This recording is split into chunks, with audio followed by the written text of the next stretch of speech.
of northern England. There's an amber alert in place for some areas of South and West Yorkshire, Derbyshire and Greater Manchester. In football, James Maddison keeps his place in the England squad for the upcoming Euro 2020 qualifiers with Montenegro and Kosovo. He was pictured in a casino on the night England lost to the Czech Republic last month, having been released from the squad due to illness. Manager Gareth Southgate says he deserves a second chance. Any suggestion that he chose to go home because he wanted to go out is unfair. Having said that, I don't think it was a great decision that he took. I think now he will realise as an England player there is a different profile. Callum Hudson-Odoi and Alex Oxlade-Chamberlain have been recalled. That's the latest. I'm Anna Russell. Love Sport Radio. On digital radio, online, mobile and smart speaker. This is the Posh Boys on Love Sport Drive.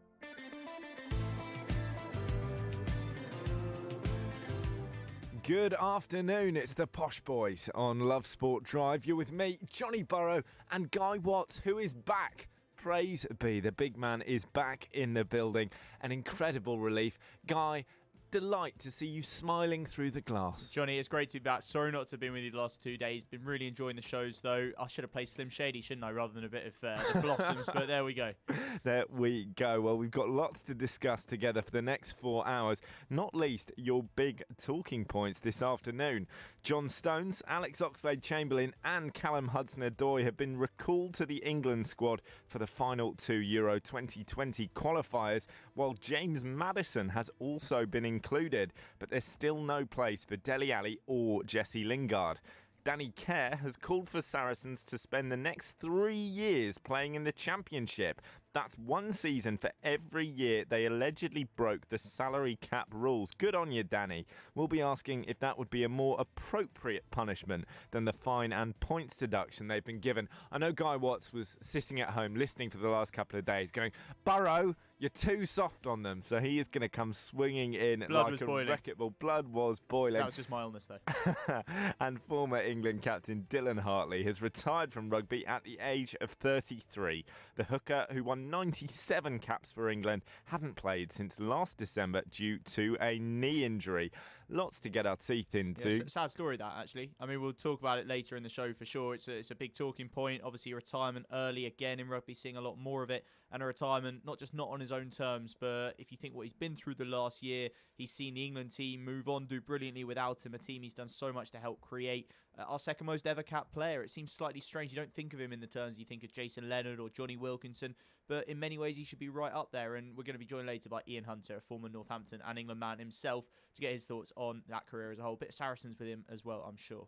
A brilliant career and a big story that Saracens won.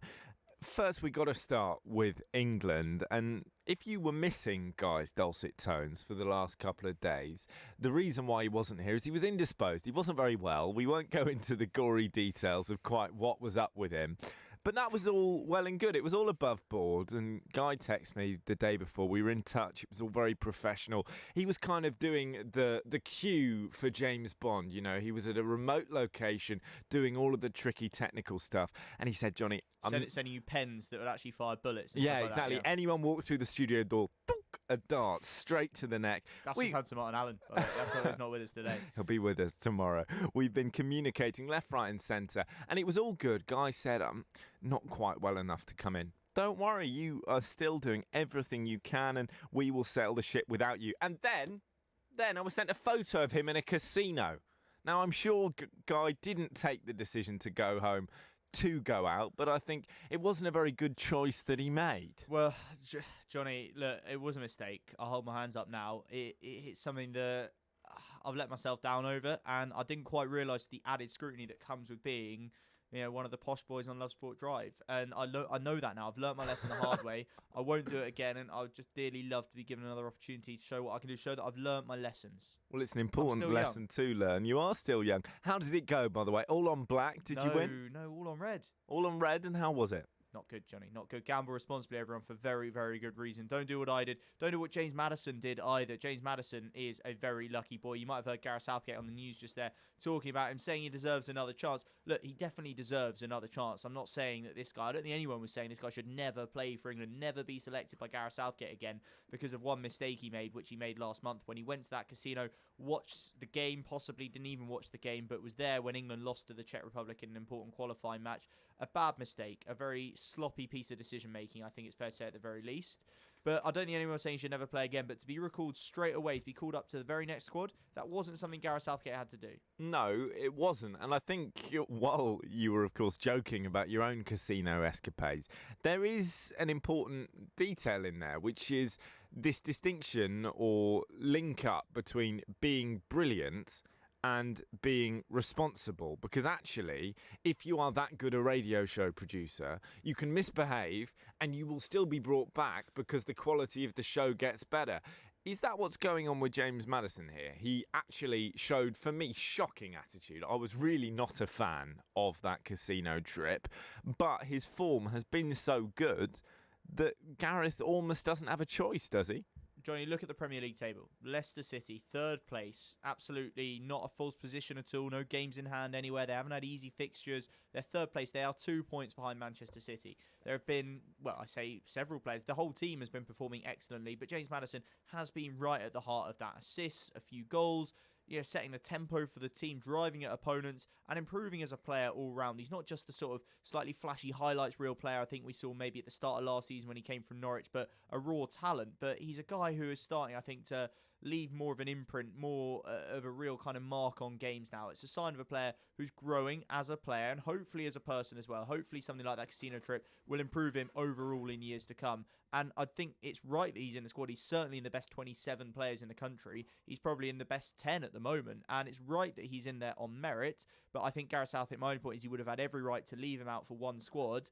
Because remember, he's not exactly been a pivotal player for England up until now, still uncapped.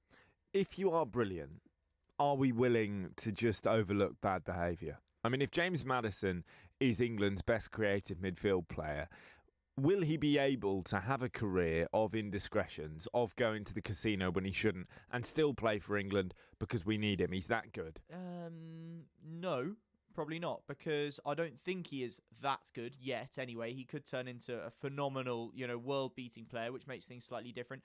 You think of Gaza, don't you, when you have this sort of conversation, not just because he did fit that, getting up to things he shouldn't have been doing off the field kind of mould quite well, very well, shall we say, maybe better than anyone else who's ever done it, but he was also a very similar kind of player. James Maddison has already been compared to Gaza, a generous comparison at this stage, but you can see where people are getting it from, and Gaza was indulged. Let's make no mistake, he was indulged by managers at club and international level because his talent on the pitch and his performances on the pitch warranted it, quite simply. But the difference is, I suppose, that James Maddison's age 22. Gaza was only a year older, Italia 90, when he was team of the tournament. He captured the hearts of the nation, and he essentially made himself a legend, really. He made himself the player that we think of and talk about 30 years on today. James Maddison hasn't got a cap for England yet, so he's got to be very careful because, yes, he's playing well for Leicester, but this current Leicester team haven't even done anything yet either. If they win the FA Cup, come second or third in the Premier League, reach the Champions League, they are solid, concrete achievements that he can point to.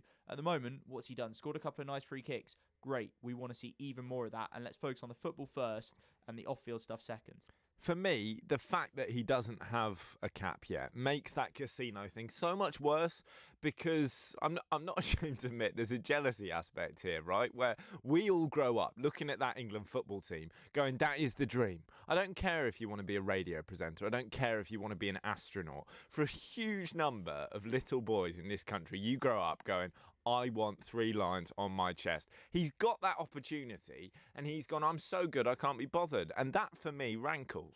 Yeah, I get that, Johnny. And I felt similar. I think, the point was that was what made it a big story. It wasn't manufactured and overblown. I genuinely think that's a big story. One of our hottest young talents, okay, as yet uncapped, but one of the faces, if you like, of a bright new generation, seen off ill, remember, if I'd been seen down a casino in the last 2 days when I wasn't able to be here because I wasn't feeling great. I saw you yesterday. There was no way you were getting to a casino. Well, thank you, Johnny. It's very nice of you to be so kind about me on air.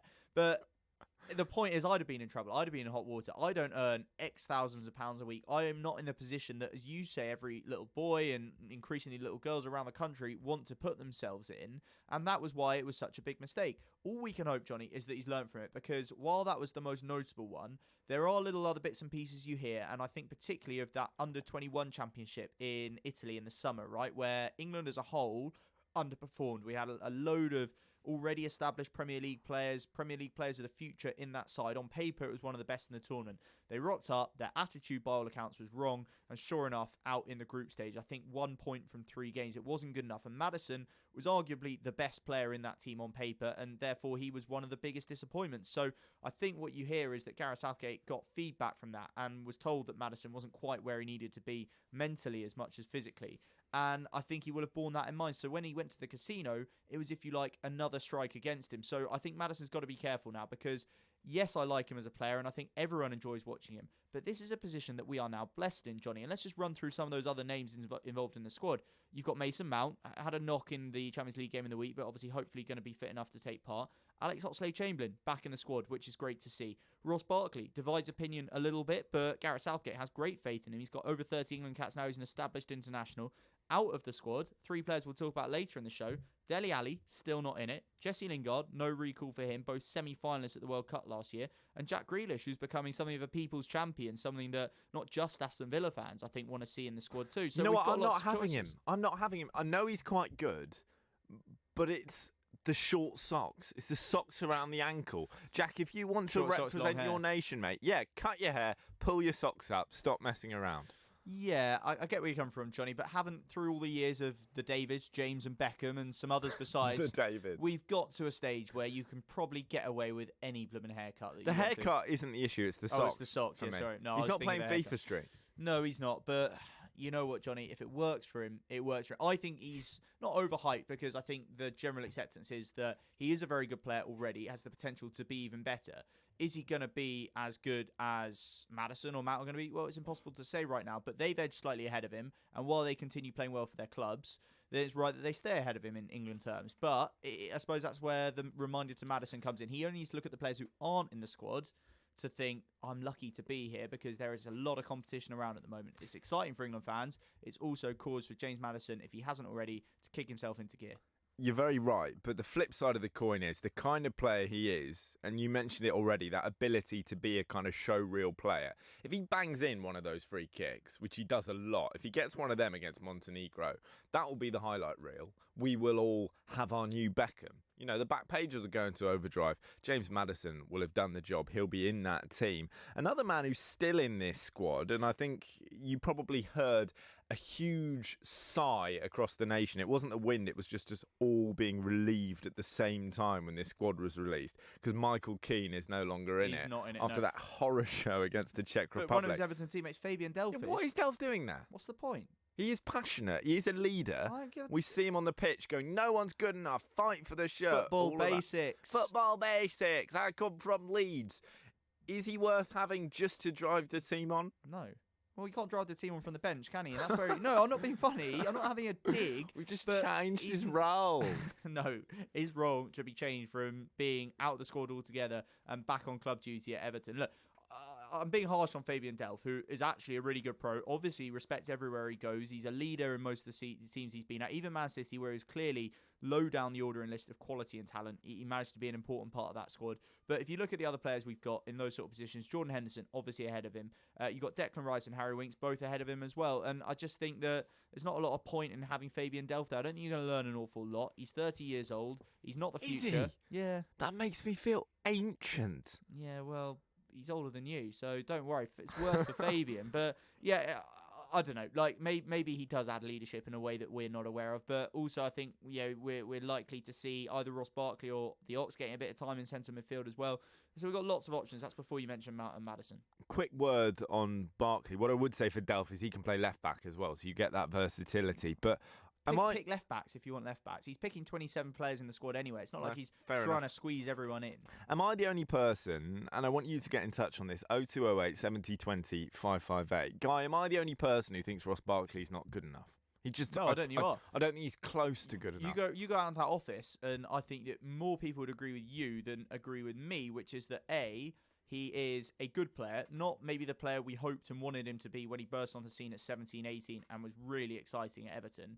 And he's not maybe even as good as, say, Mason Mount is, but he's one of those rare players, I think, that performs better in an England shirt than he does in his club shirt. I think And that's an interesting one. You know what? I think that over the last year or so, we've seen inconsistent performances from quite a few players. We've seen Henderson maybe not matching his club form, Declan Rice at that as well sometimes, and I think that Ross Barkley at least matches, if not exceeds, his club form in an England shirt, which has got to be an important consideration, hasn't it? Shall I just run you through the squad as a whole very quickly before we move on? The goalkeepers, Tom Heaton, Jordan Pickford and Kyle Walker. Gareth Southgate said there was no place in the squad for him as a right back, but after his late showing for Man City last night, Kyle Walker's been called up instead of Nick Pope. Trent Alexander-Arnold, Ben Chilwell, Joe Gomez, Harry Maguire, Tyrone Mings, Danny Rose, John Stones. He's back in, of course, after missing the last squad injured. Fikayo Tomori keeps his place, and Kieran Trippier. Ross Barkley, Fabian Delph, Jordan Henderson, James Maddison, Mason Mount, Alex Oxlade-Chamberlain, Declan Rice, Harry Winks, and up front the options are Tammy Abraham, Callum Hudson-Odoi, also back after injury, Harry Kane, Marcus Rashford, Jadon Sancho, Raheem Sterling, and Callum Wilson. Johnny, you completely missed my joke about Kyle Walker. What was it? I said he'd been named as one of the goalkeepers. Oh, okay. No, fair enough. Of course. Because he kept goal for a few minutes for City last night. Yeah, looked a bit wobbly, Good, I wasn't thought. it? Yeah, very poor, I have to say. I wouldn't pick him there again. Just very quickly, though, because that's a slightly interesting one that we'll come back to later. Gareth Southgate on the absence of Kyle Walker from the squad. He insists his international career isn't over, but Trent Alexander-Arnold and Kieran Trippier, once again, are the right-backs in the squad. It is an area of the pitch where we've got high competition for places. I've said that in the last couple of months, and those two have continued to play well, and so we didn't feel the need to change.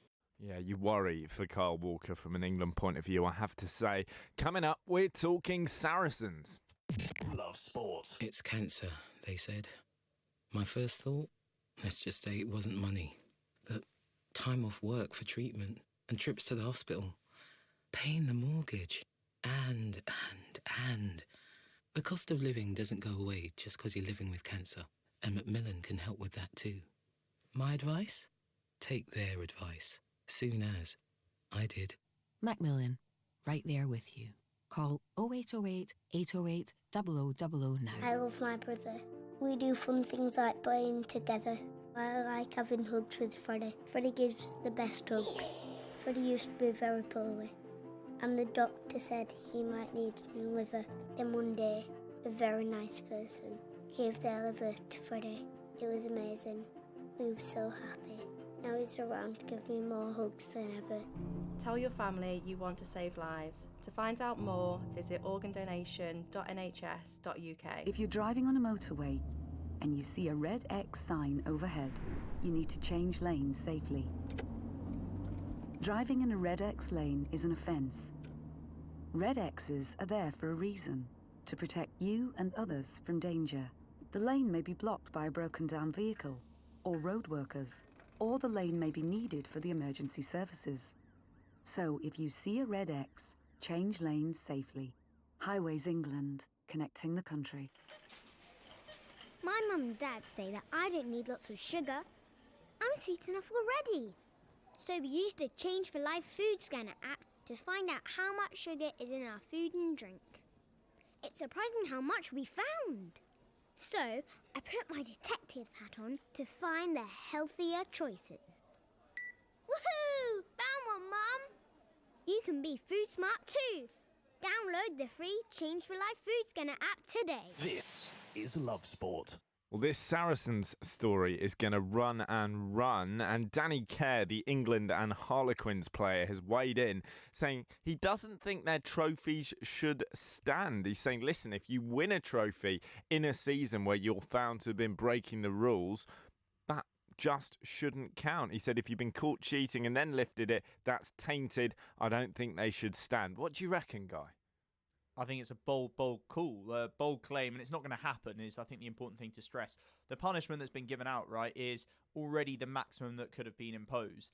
What's been interesting, though, is the call from some quarters of people heavily involved in the game, not punters, not former players or anything like that, the CEOs, the coaches, the players at current Premiership clubs, for it to be even more severe. This tells you how big a deal this story is, and for all of Saracens' sort of protesting, if you like, of their innocence and of the fact that they've been harshly treated, I think makes quite clear that well, in my opinion, they weren't. In my opinion, it was right to give out the strongest possible punishment for what Premiership Rugby's investigation has deemed to be a clear and deliberate breach of their salary cap rules. And people can sort of say, oh, it's just the salary caps if it's just like one aspect, but the salary cap is absolutely integral to the whole competition's integrity. And I think that they, in my opinion, and based on the findings that we've seen, have deliberately flouted those rules. We hear the same line, and we can hear from Nigel Ray, the Saracens owner himself, defending what they've done, that investment is not salary and all the rest of it.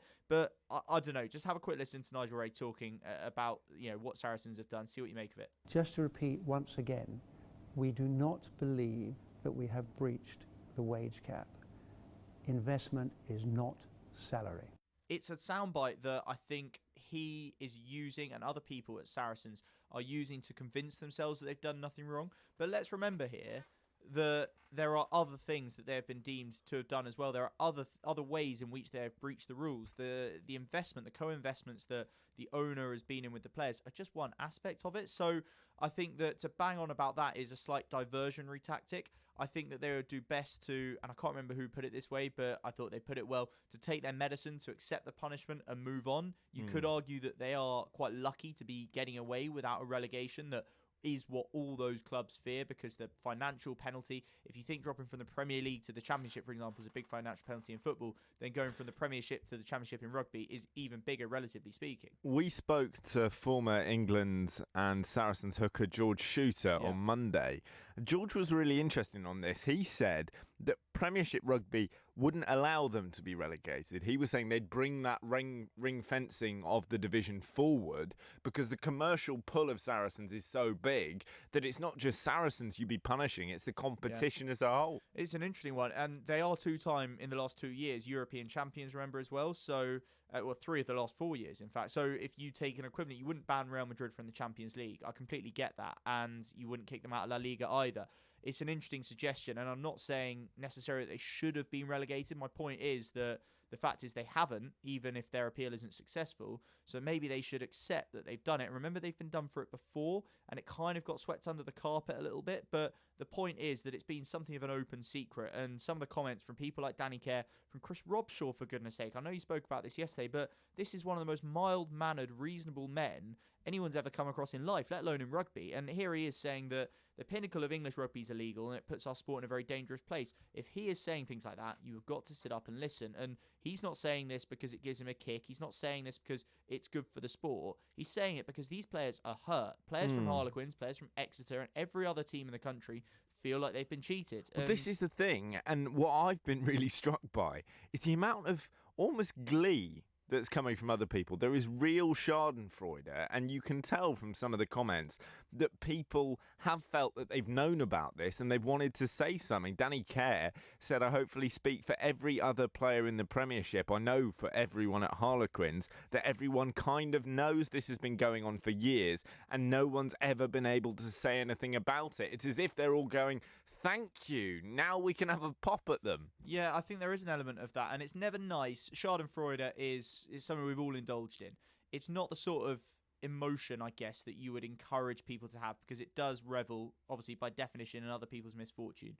But it's a bit like when a high-profile athlete that there's long been suspicion about gets done for doping, gets finally done, if you like, and you go, I knew it all along, I've been telling my mates, I've been telling anyone who'll listen, and I was right. Yeah, people like being right. It's as simple as that. And there was earlier this year, they've already got the biggest, best squad in the country and, clearly the best paid. Elliot Daly joins from Wasps and he claims to have taken a pay cut. And people are like, even if you're taking a pay cut, I just don't believe that you've got space for yet another star player. Maybe he took a pay cut on his salary. Well, there you go, Johnny. And this whole investment is not salary. I get that. I'm not an idiot. I'm not a financial expert, but I'm not an idiot. I accept they're different things. But if you are starting those investments in order to increase the amount of money that the players in question at the club are getting from their owner, then how is it wildly different? But it is important, I think, the question of whether the conversation about these investments with Nigel Ray was had before or after they signed for the club.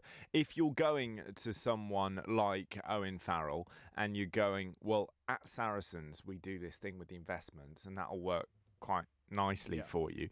Obviously, they deny that that's what was going on. I don't know if it was. That, to me, is profoundly dodgy. But if Owen Farrell had signed, already and they went, oh, I like you, Owen. I have this way of making money for us both. How about it? I don't think that is salary. I think that is very, very different. I just don't think ethically it's right. I would be sceptical about it, Johnny, in football, for example, if the owner of a club and one of its players, or its managers for that matter, were to be in some sort of business with each other. I just don't think it's a healthy relationship, and this is different from football because, of course, or football in this country as we know it, because there's a salary cap, and the salary cap, as I said before and will say again, is absolutely integral to the competition remaining fair and balanced. And the point is, if all the other clubs are sticking to it, and as far as we know, with the exception of a couple of instances of very minor indiscretions which have led to small fines because they were deemed accidental, because we're talking a few thousand over the salary cap by accident, then if all the other clubs are sticking to it, they're being mugged off. And as I think Danny Care as well pointed out in this interview he's done, he said people's careers and their success, their financial success, all the rest of it, and their reputations are based on what you achieve. And if you are being cheated out of achieving things, if you are losing out on commercial deals or big money new playing contracts because you're not deemed a Premiership winner or a Cup winner, whatever it might be, because Saracens are using illegal methods to achieve that for their players, well, this is something that is rocking the entire club game in this country. I don't think that I think it's totally wrong to try and underestimate it. When we're looking at people like Danny Care and Rob Shaw, but Care in particular, he's an England star, right? And this Saracen squad is liberally studded with England stars. You've got the Vunipolas in there, you've got Farrell, you've got Itoje. And I know that Care wasn't at the World Cup, famously, of course, losing his backup scrum half spot to Willie Hines and not being that chuffed about it. But what's this doing for his social life? And I'm not actually joking here. When Danny Care goes down the pub with the England boys, if you're a Vunipola or a Farrell, are you going, oh, Danny's here, how are you, mate? Or are you going, all right, it's that guy. Hi, Danny. Well, maybe he's not mates with them anyway, Johnny. We don't know, No, do we? I mean, that may be one of the reasons he wasn't included in the squad at the 11th hour. You just don't know, and it's wrong to speculate, really. What you can say as well is, as you were referring to, the players might have had no real knowledge of what was going on. They might say, well, it's kind of fair enough for Danny to question it because we didn't actually know what was going on ourselves. It's a complicated issue, isn't it? And yeah, I don't know. I know it's going to rumble on, and this appeal will take a while. But I don't really like what I feel is a slight sort of inability on behalf of Saracens to have really accepted the culpability. Rob Baxter, the Exeter coach, has been obviously pretty vocal on this. His team have lost the last two Premiership finals to Saracens, of course. He says he hasn't particularly liked Saracens' attitude to the punishment since it was handed out.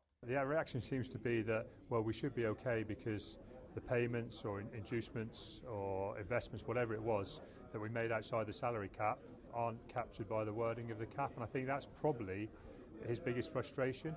Yeah, well, I do somewhat echo Rob's thoughts there. The only thing I would query is he has said quite openly that he'd love to come in and see 2 more Premiership sort of trophies on the cabinet. And I just feel, while I get the sentiment, it's not the same. You started to play a game of rugby against that team, a team which did contain a lot of homegrown players who had come up through the Saracen system, and you lost that game. And yes, I get that it sticks in the mouth, it sticks in the throat, it's uncomfortable, but I don't know, I don't think getting trophies for those games, I can't imagine that actually giving you a lot of satisfaction.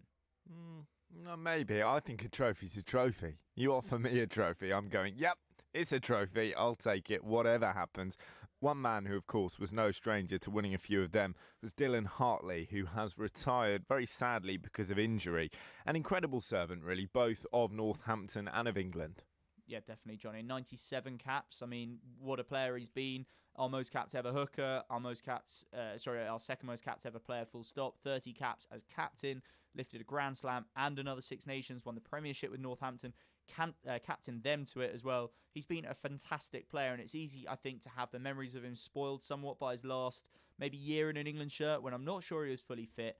And the calls for Jamie George, who is now one of the absolute world leaders as a hooker, were getting louder and louder. And you felt a bit sorry for Hartley. You felt like he was clinging on to his place. Maybe he was, but you don't get 97 caps by clinging onto a place for more than a decade of international rugby. He's been a phenomenal player for England and for Northampton. We'll talk a little bit more about him later on with Ian Hunter, another former England and Northampton player. It's a shame that yet another rugby career has been cut short by injury. Another career of any sportsman cut short not on their own terms is always sad to see, but I'm sure he's going to get a great send-off if you like. And if you like a small end of an era, he was what Eddie Jones called the foundation captain for England leading up to that World Cup. But I'd have been surprised if he hadn't gone in some capacity to that tournament had he been fit enough. Maybe not as captain, certainly not as starter, but I think he would have been involved, and possibly, although we talked a lot about the likes of Itoje and Farrell's leadership during the tournament, possibly Dylan Hartley could have brought us something a little bit extra as well. Well, a fantastic career, and all the very best to him in his retirement. Coming up, we're talking Stoke, and they've decided which manager they're after now. There have been a few. This is Love Sport. You're in leakage, you're in leakage. You're in leakage, you're in leakage. You're in leakage. You're in leakage, you're in leakage. Kenna, men. Pants and pads. You're discreet. Masculine. You're secure absorption zone. Buy online or in shops. You're in Tenna men. Keep control. Urine? No. Are you paying way over the odds for your car insurance? The spiralling costs put people off driving, full stop. But you're a careful driver, and realistically, you'll only need an insurance payout if some halfwit cuts you off on the M1. So you shouldn't be forced to pay massive car insurance premiums. And you don't have to. Go to price comparison site aspokesmansaid.com today and find out the best value car insurance deals on the market. Don't pay the price for not shopping around. Spokesmansaid.com. Fighting for you, saving you money. Driving too close to the car in front gives you less time to react. You may not realise that you're tailgating. Leave a 2-second gap between you and the vehicle in front. When it's wet, leave a 4-second gap. By staying back, you give yourself time to react. Stay safe. Stay back. Highways England, connecting the country. How are you? How are you really? Modern life can be busy, and sometimes it's easier to look after others before looking after yourself. But there's only one you. And making small changes to your lifestyle now could improve your chances of staying healthier longer. So take the first step to a healthier you with our free How Are You quiz. See how you score and get personalised tips and support. From how to eat a little healthier to turning a 10-minute walk into exercise. Just search One You. Love Sport. Stoke City are after a new gaffer, and they're not going to pursue Alex Neil of Preston anymore. They've turned their attentions to Michael O'Neill, and they've made an official approach for the Northern Ireland manager. We're joined on the line by Steve Beacom, who's a football writer covering Northern Ireland. Good afternoon, Steve. Thanks for joining us. What's your take on this? Will Northern Ireland give O'Neill permission for a chat? Yes, they will. Once Stoke and Northern Ireland, the Irish FA, have reached an agreement, Michael O'Neill will be given an opportunity to talk to Stoke City, and it'll happen pretty quickly, because bear in mind, Northern Ireland have a huge couple of games coming up in the Euros. Next weekend, they're at home to Holland, and then a few days later, they play Germany. So the Irish FA will want this sorted out as quickly as possible. The IFA and Michael O'Neill have a fantastic working relationship, and in the past the Irish FA have given Michael O'Neill permission to talk to other interested parties. You may remember Scotland wanted Michael O'Neill and he turned them down to sign a new contract with Northern Ireland, and prior to that West Brom were interested in him. He had talks there. And Southampton, Leicester considered him, as did Celtic before the Euro 2016 finals. So he's always had people looking at him, but Stoke City coming in and making him their number one target, that's going to really put the cat amongst the pigeons where Michael O'Neill's future is concerned. But when we're talking about this brilliant working relationship, he's been there for 8 years. As you say, he's already turned down the likes of Scotland. Do you think he'll want to go to Stoke? That's the $64 million question. Stoke City, it's a big club. You know, it's in the wilderness at the moment, and they've had an absolutely horrific season. And they look as if they're relegation candidates for League One. But Michael O'Neill is the type of guy who could go in there and turn that around. He'd be very professional. He would certainly get them in a style where they didn't lose so comfortably. And I think he would get some motivation into those players that seem to be lacking it right now. So I think Michael O'Neill could do a good job there. My understanding is they're going to pay him really well, potentially his salary. So, of course, that's a huge temptation. And Michael O'Neill has always thought that at one stage he would like to have a go at English club football, and this might be his big opportunity. The hovering over his head is of the timing of all this. And Northern Ireland have got these two matches against Holland and Germany coming up. They're going to be playing in the playoffs, most likely for the Euro 2020 finals. And his dream is to take Northern Ireland, his home country, back to another major tournament. So it could be a heart and head situation, boys, here. But I will say this. I've known Michael O'Neill since he was a player, and I've covered his career. And I never really thought that he would go to Scotland or to any of the other clubs that were interested in him. But on this occasion, I think there's a genuine chance that he may do so. Interesting. Steve, we have Martin Allen in here quite a lot, obviously a football manager himself. He often says that the work that Michael O'Neill has done with Northern Ireland is underappreciated, that he deserves more credit and maybe a shot at a big job. Just tell us, obviously knowing him well too, what are his biggest qualities as a person and as a manager? Well, he's one of the best man managers around in British football. No question about that. The relationships that Michael O'Neill has developed with his players are extraordinary. He's not just the normal type of international manager. With a lot of international managers that I've known, they only really speak to players whenever they meet up for their training camps, for their matches.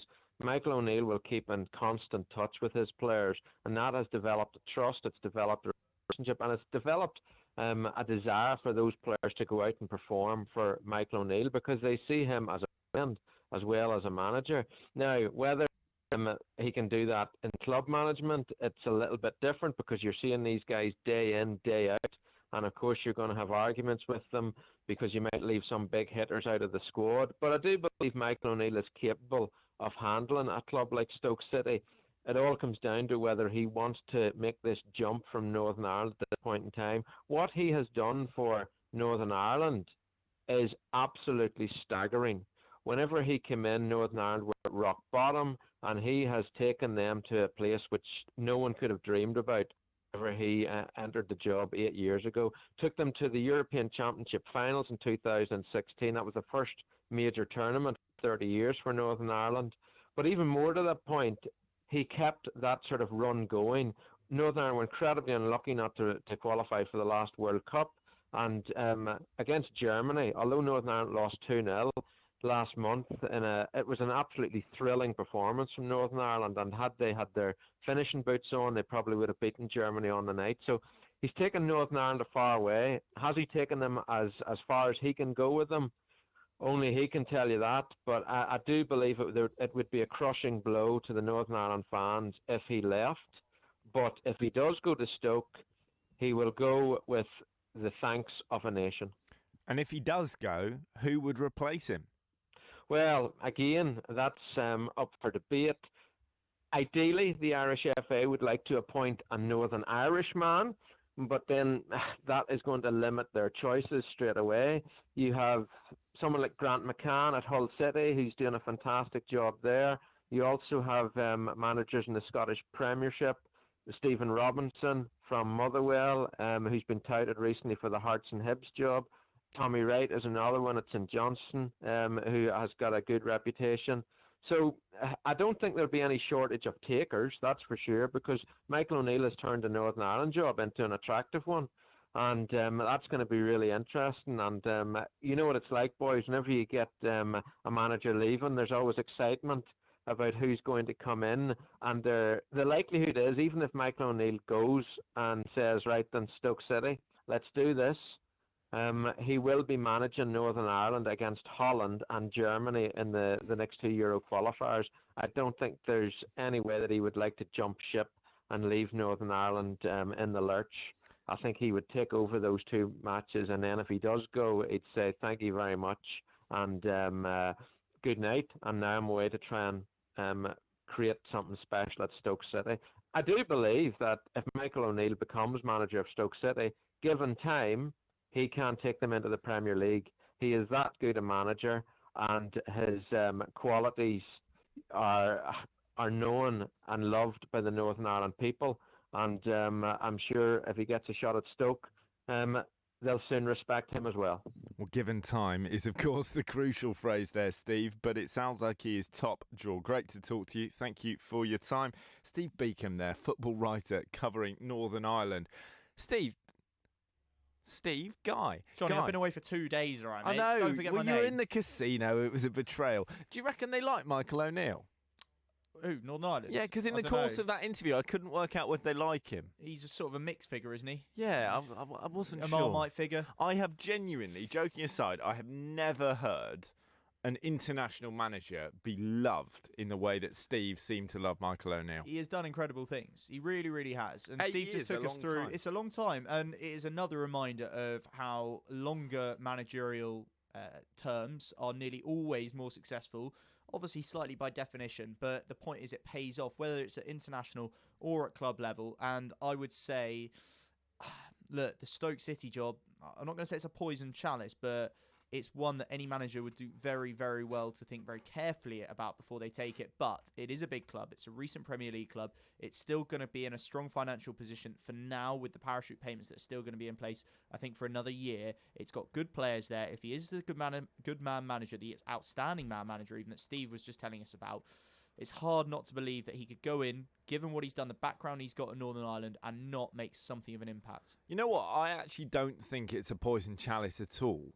I think it's a tough job, but if you look at the situation with Nathan Jones, they gave him a lot longer than we thought they were going to. That's true. Really held off pulling the trigger. So it's a poison chalice in that it's a tough job, but I don't think you're going to be dealing with owners there who have an itchy trigger finger. No, it's a fair point. It's not Massimo Cellino at Leeds, is it? Or something like that. What was it? 6 managers in a season or something ludicrous. Speaking of Leeds, by the way, great little story. We'll talk about this with Mark Flanagan later, our Northwest correspondent. And, you say it's mad, but stranger things have happened, Johnny. So the story is Andrea Radrizzani, the owner of Leeds United, the businessman, former sort of multiple TV rights holder and seller and all the rest of it. He was in Paris last night, watched the PSG Champions League game. He was a guest of Nasser Al-Khelaifi, the Qatari owner of PSG, the owner of the Qatari Sports Investment Group, QSI. And there seems to be these serious sort of noises about probably that group investing heavily in or even buying outright Leeds United. If you're a club like Leeds and if you're a supporter of a club like Leeds, you're surely in two minds here, right? Because on the one hand, you're a big club. Don't know whether to be delighted or over the moon. No, I don't think it's that straightforward because obviously you're a big club. You think you should be in the Premier League and the money will get you there. There is absolutely no doubt. It'll get you to the Premier League. It'll get you to the Champions League. It'll probably get you to the Stars and back. They will go right up there. But is there a risk of losing your identity as well? Yeah, probably. But I don't know. I haven't done this. But I bet if you went round Leeds today, and you straw polled maybe 50 people, I'd be surprised if you got something lower than 75-80% saying they were fully behind it. Because I think that the threat around the soul of the club, is that the word you used? Or something to that effect. It's a very good point. It's the kind of point, the kind of question to which you only get an answer a few years down the line. Have Man City, for example, sold their soul? Yes. Yes, they probably have. Man City is a football club. Yeah, they are a highly polished ornament. They have, Johnny. But at the same time, what I would say, and I say this as a Man United fan, is that not in every regard. They are under investigation on many levels for all sorts of financial things, using agents in the transfers of underage players, all that kind of thing. But in some ways, the facility they have built, not just for the first team, for the youth side of things, the academy and stuff as well, they still do some things the right way. There are some things on a football level that their owners are intent on doing. The human rights side of it, the political stuff, if you like, behind it, I'm sure there's a lot of fans who, if you put to them, do you agree with this policy and that policy? Well, that's what your owners sort of support. They'd say, oh, I don't particularly like that. But it's your football club that you care about and how well your football club does. And Leeds have been gone from the Premier League for so long now. So much longer than they'd have believed as a majority if you told them, 15, 16 years ago when they first were relegated, that I think they'd accept almost anyone coming along. They'd probably take Donald Trump coming in and over them. Whoa. We're going to build a wall between us and the Championship. Tell you what they should do. If they get all that money, they should bring in the greatest footballer currently playing who was born in Leeds, who is Erling Braut Haaland. Haaland, yeah, that's a good point. At Red Bull Salzburg. His dad was happy for him, apparently, to move to Man United. If his dad's happy for him to go to Man United, imagine how happy he'd be if he went to Leeds or Man City, one of his old clubs, especially Leeds, where I think he's a bit of a cult figure. So, yeah, good point, Johnny. Could be on their radar if they do get this big investment. I imagine if you're a Leeds fan, forget Man City, you're thinking Wolves. You're thinking big investment, sort of fancy associations with agents, i.e. George Mendes, and you're thinking Europa League football a year after they're playing the Championship. I'll have a bit of that. Yeah, no, you are right. And actually, if you ask the Wolves fans, are you worried that you've lost your identity? No, we're not. We're playing European football. Coming up, Man City. They'll argue that is their identity, I guess. Well, I guess that's the new one. And Man City are playing a bit of European football, but without any goalkeepers. Don't go anywhere. Giving your team the coverage they deserve. Love Sport Radio. You're in leakage, you're in leakage. You're in leakage, you're in leakage. You're in leakage. You're in leakage, you're in leakage. Henna men. Pants and pads. You're discreet. Masculine. You're secure absorption zone. Buy online or in shops. You're in Tenna men. Keep control. You're in? No. Home insurance is vital. You don't want to end up paying through the nose when something goes wrong. But are you being charged way too much for your home cover? Are your insurance premiums simply too much to bear? It doesn't have to be that way. A spokesmansaid.com is a price comparison website that trawls the internet to find the best deal for you. Don't pay the price for not shopping around. Visit a spokesmansaid.com and start saving today. A spokesmansaid.com. Fighting for you, saving you money. You probably think you're pretty good at multitasking behind the wheel. I mean, you have to multitask to drive. So what's wrong with checking your phone? The thing is, your brain simply doesn't work.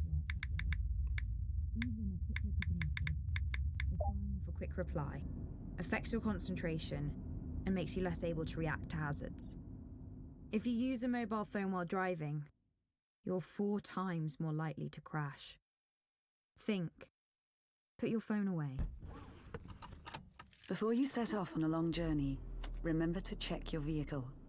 Are your tyres correctly inflated? And are the treads deep enough? Have you got enough fuel? Is your oil level right?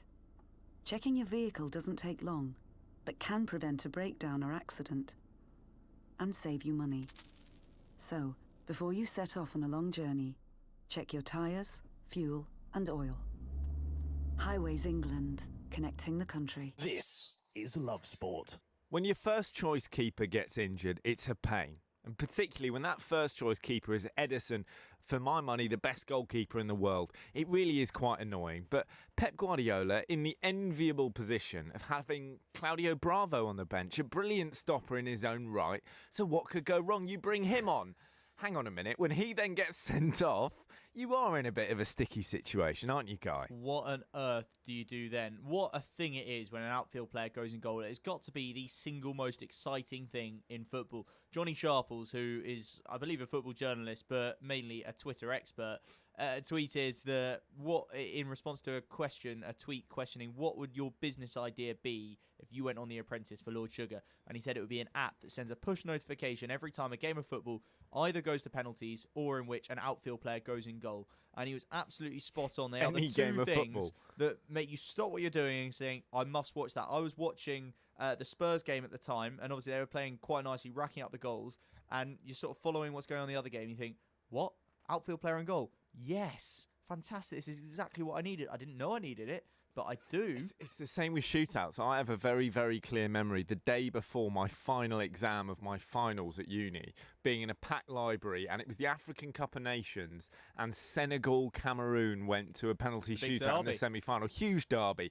And the entire library just stopped and watched it and then went back to their books in total silence. You can't beat it. Well, there you go. And Carl Walker stepped up, didn't he? What a job he did. He was the first. He was shocking. Come on. Good flop when he caught the ball and stood there for a couple of seconds and then fell on the floor to take up more time. Yeah, I mean, he had a 100% save record, but the problem with going in net, right, when you're an outfield player, it's so confusing, Ederson's Kyle. an outfield keeper. Yeah, he is a central midfield player.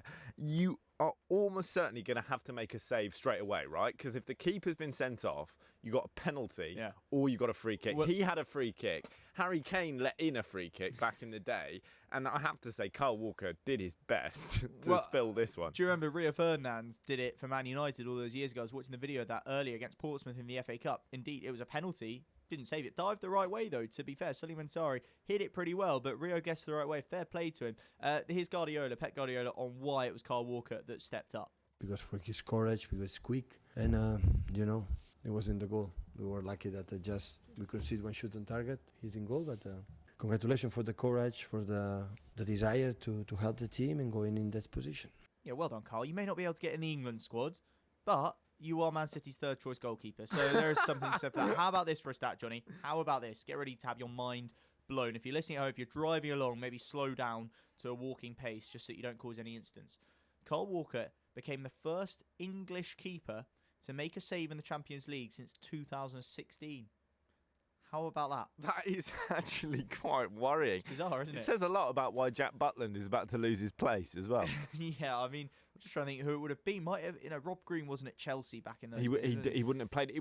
Would Joe Hart have played in a Champions League game for Man City? Yeah. It can't have been anyone else, can it? I think it may well have been Joe Hart, It's probably the best shout. If you know the answer to that one, let us know, because that is one that's absolutely blown our minds here at Love Sport. That is quite something. There is a serious side to this, though, Johnny. There is. There is, I think, a big game for Man City this weekend. Yeah, I think they've got quite an important one, haven't they? Yeah. Someone up the top of the table. Someone in the northwest. Yeah, Man playing United? Reds. No, not United, but they do play in Reds. I think they've got a Senegalese chap, an Egyptian, and a Brazilian up front. They sound good. Yeah, managed by a German. Yeah, well, whoever it is, I know they're good. I know it's a big game, Yeah, and I know matters. that City could really do with at least not losing it. And remember, their defence is still in tatters as well.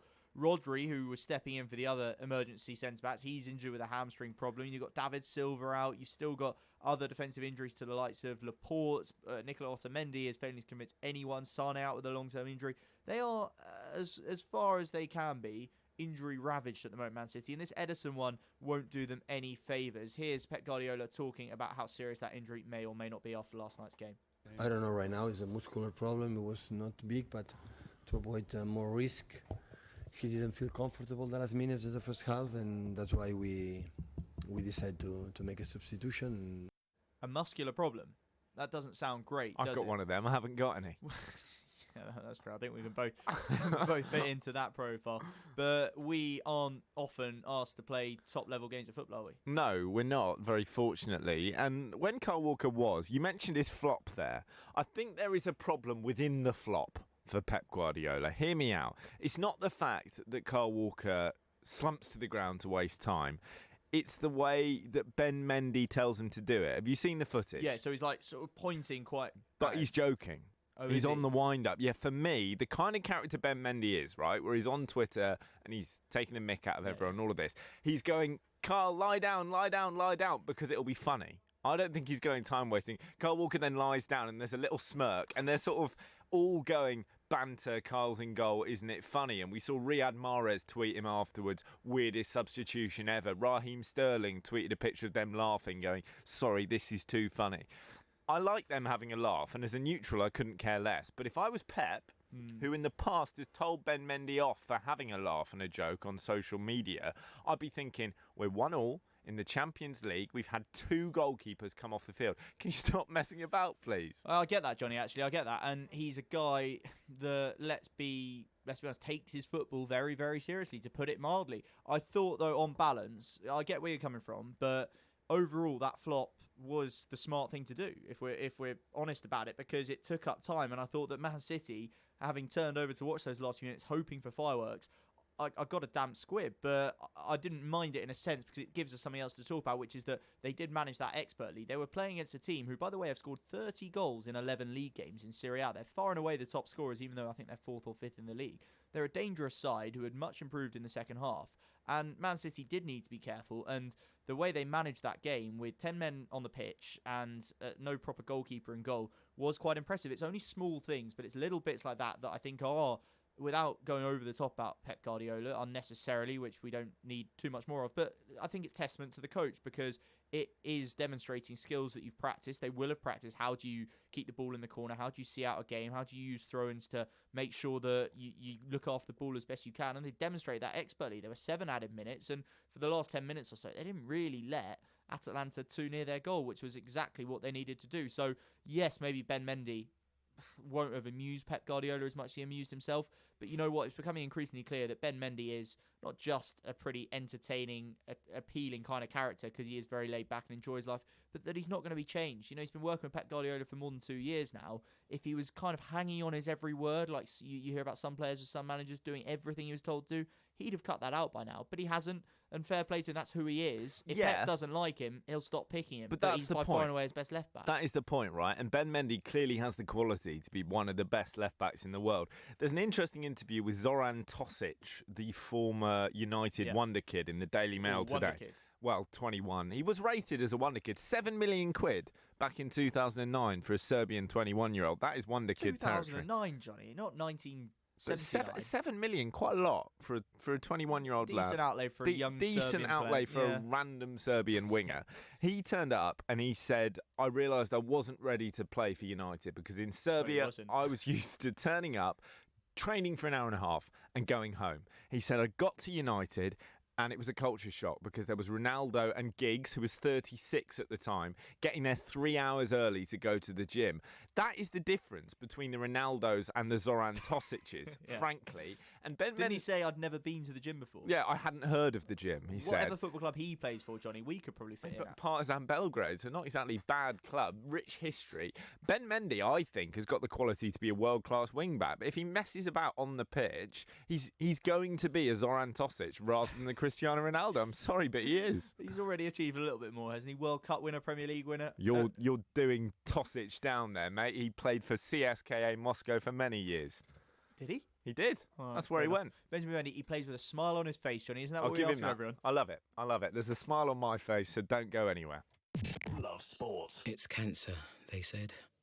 My first thought, let's just say it wasn't money, but time off work for treatment and trips to the hospital, paying the rent, and the cost of living doesn't go away just because you're living with cancer, and Macmillan can help with that too. My advice? Take their advice, soon as I did. Macmillan, right there with you. Call 0808 808 0000 now. If you see somebody showing any of the signs of a stroke, you don't have to think about it, you just dial 999. Use the FAST test. F. Face. Has their face fallen on one side? Can they smile? A. Arms. Can they raise both arms and keep them there? S. Speech. Is their speech slurred? T. Time. Time to call 999 if you see any one of these signs. Act fast, make the call, dial 999. Whoa! Look how much saturated fat is in these chocolate biscuits. It's surprising how much is in our food and drinks. For us kids, eating too much saturated fat can lead to harmful fat building up inside, which we can't see, increasing the risk of heart disease or stroke when we get older. So be food smart. Download the free Change for Life food scanner app and start making healthier choices today. There are many things a mother can pass on to her baby. Her smile, her eye colour, and her immunity to whooping cough. Whooping cough is a very dangerous illness for young babies, and at the moment it's spreading fast. A simple vaccination during your pregnancy can help to protect your baby in their first weeks. Please speak to your GP, nurse, or healthcare professional and pass on your immunity. Coming up on Posh Boys on Drive, we are talking doping as the tribunal for Dr. Richard Freeman continues. We're going to be talking to an academic who's expert in anti-doping about Testo Gel. How does it work and how much is 30 sachets? We're also talking to Rory Dollard, cricket correspondent for the PA News Agency. England in action against New Zealand. Is it all going to plan? And more on this latest England squad. Is it right that James Maddison should be involved? All that and more, but first, the news. on digital radio, online, mobile and smart speaker. This is Love Sport News. From the Sky News Centre at 4, 2 men have been found guilty of murdering a 17-year-old girl in a case of mistaken identity in East London. Jodie Chesney was stabbed in the back while hanging out with friends in a park in Romford in March. Katie Spencer, who's at the Old Bailey, says 2 others have been cleared of the teenager's murder. Both of those men were in a car that drove Jodie Chesney's killers to the park where she was killed. They have both been found not guilty. The 2 men that were in the park that night, Svensson Ongakwe, he has been found guilty of murder, as has a 17-year-old man. 2 police officers have appeared in court in connection with the death of ex-Aston Villa footballer Dalian Atkinson. One is accused of murdering the player, who died in 2016 after being tasered in a street in the West Midlands. There's embarrassment for Jeremy Corbyn's election campaign, with 2 ex-Labour MPs now backing Boris Johnson. Ian Austin is concerned about anti-Semitism in the Labour Party, while John Woodcock doesn't think Mr Corbyn can be trusted on defence and security. It's overshadowed Labour's claim it'll invest unprecedented sums in schools and hospitals. Meanwhile, the Prime Minister's visited a Scotch whisky distillery to talk up his Brexit plans. These guys could sell far more whisky around the world if we were able, for instance, to cut tariffs on whisky in India, which you could do with a free trade deal. These guys have got markets around the world that are crying out for fantastic British products. Police say they've now identified all 39 bodies found in a lorry in Essex last month. The victims were all Vietnamese. Do not travel advice has been issued to rail passengers on 3 routes after torrential rain in parts of northern England. Northern Rail says floodings closed some lines in South and West Yorkshire and Greater Manchester. In football, John Stones has been recalled to the England squad for their Euro 2020 qualifiers with Montenegro and Kosovo, but there's still no place for Aston Villa's Jack Grealish. That's the latest. I'm Anna Russell. Love Sport Radio, on digital radio, online, mobile and smart speaker. This is the Posh Boys on Love Sport Drive.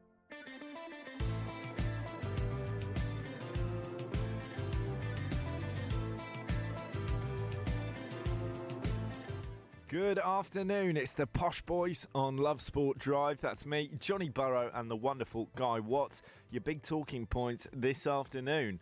John Stones, Alex Oxlade-Chamberlain and Callum Hudson-Odoi have been recalled to the England squad for the final 2 Euro 2020 qualifiers, while James Maddison has also been included, but there's still no place for Dele Alli or Jesse Lingard.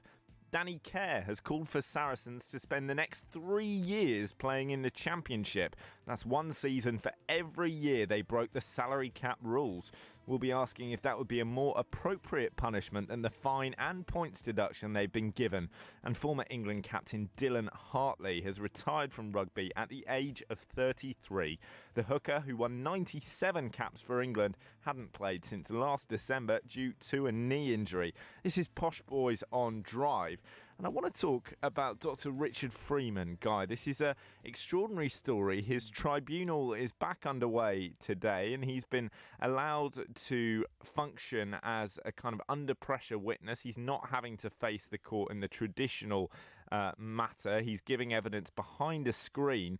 And this all relates to Testo Gel, as it's called. It does, Johnny, yeah. So back in session today, after more delays to it, it's a fascinating story, and it's one that's got us really interested, but frustrated as well, because you're getting such a fractured image, if you like, of how it's all fragmented, maybe a better word, of how it all happened. You're getting differing accounts, and all we really want, and we do just want the truth. We don't want one particular story more than the other. We want the truth.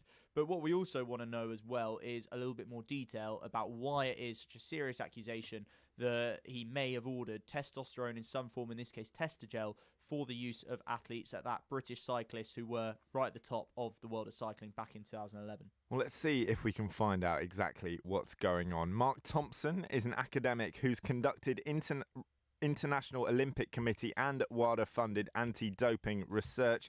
He joins us on the line now. Good afternoon, Mark. How does testosterone work? Why is this such a big deal? And why are athletes and coaches so keen to have as much of it as possible? Put simply, testosterone has been suggested to be one of the biggest predictors of athletic prowess on a physiological level. So simply put, it increases endurance and lean muscle mass. Also, if one takes it in high dosages as well, it allows one to train and compete harder and more aggressively. So what one needs to think about is, for example, to Caster Semenya, who has higher levels of average testosterone than, say, her fellow competitors, and how far ahead she typically is when she competes within sport. So obviously it is a massive benefactor to one's athletic performance. And talk to me about Testo Gel specifically, because this is the alleged substance in question. I've had a look at it online. I had a look to see if I could get hold of some. And you do need to go through a kind of medical screening. Of course, no one should be buying stuff that hasn't been prescribed by a doctor. But how does it work as a form of testosterone? Is it a really, really effective way of improving athletic performance? Well, essentially, if one wanted to acquire it, for example, you just mentioned there that you've just looked online, it should be prescribed by a GP or a medical professional. However, again, before this interview, I managed to get to the checkout phase on a pharmacy website to buy it within 10 minutes. So it's not hard, is it? If you give them the wrong answer, they tell you you've given the wrong answer, and you go, all right, thanks very much. I can just sort of change that. Mm-hmm. So what one would do then, the gel would arrive, very easy to acquire. It cost about 50 quid, it seems. And you just apply this once a day.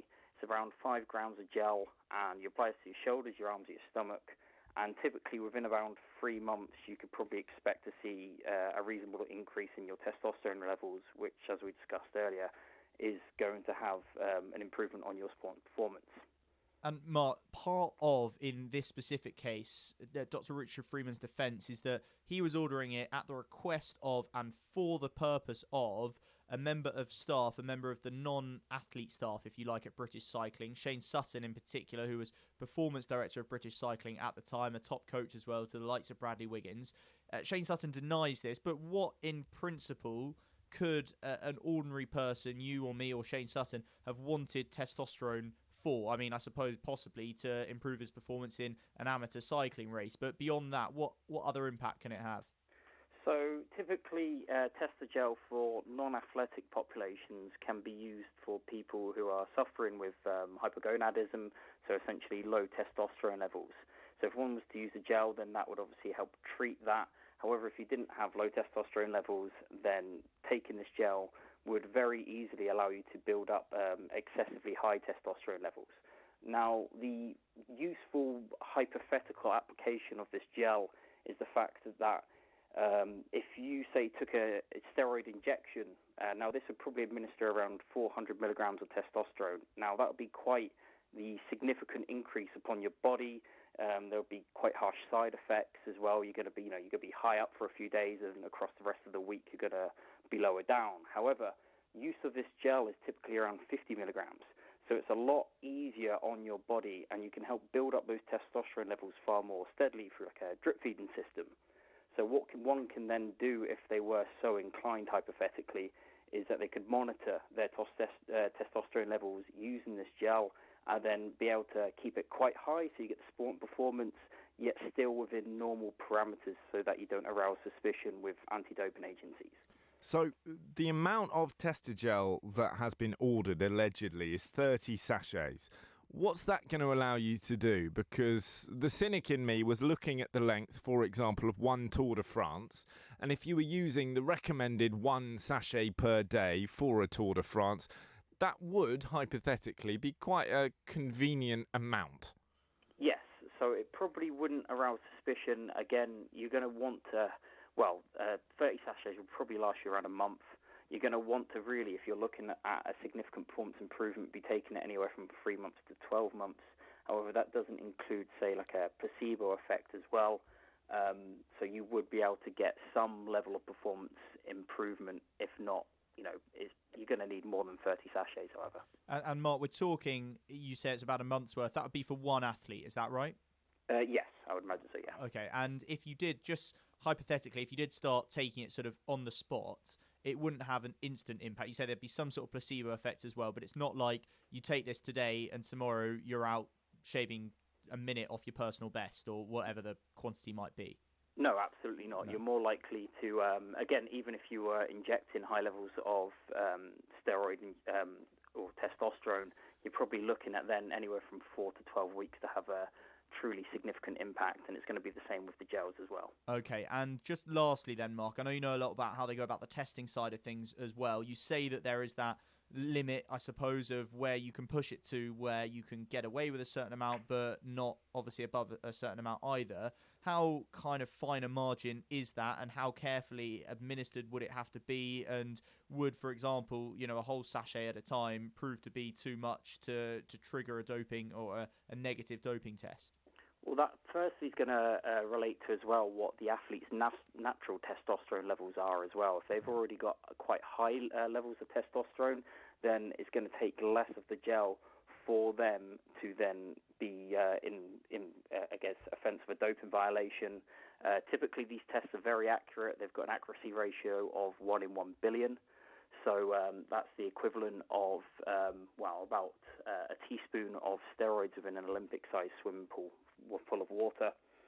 So it wouldn't take too much for these things to be detected. But again, this is the main benefit of the gel. You can essentially drip feed yourself, monitor your levels at the same time, and because you already know what the ratios are going to be for you to commit a doping violation, as soon as you're starting to get towards a dangerous level, you can perhaps take less of the sachet or stop using the sachet.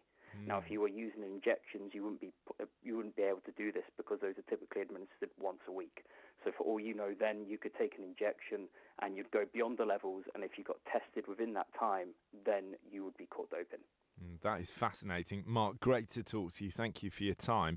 Mark Thompson there, academic who has conducted International Olympic Committee and WADA-funded anti-doping research.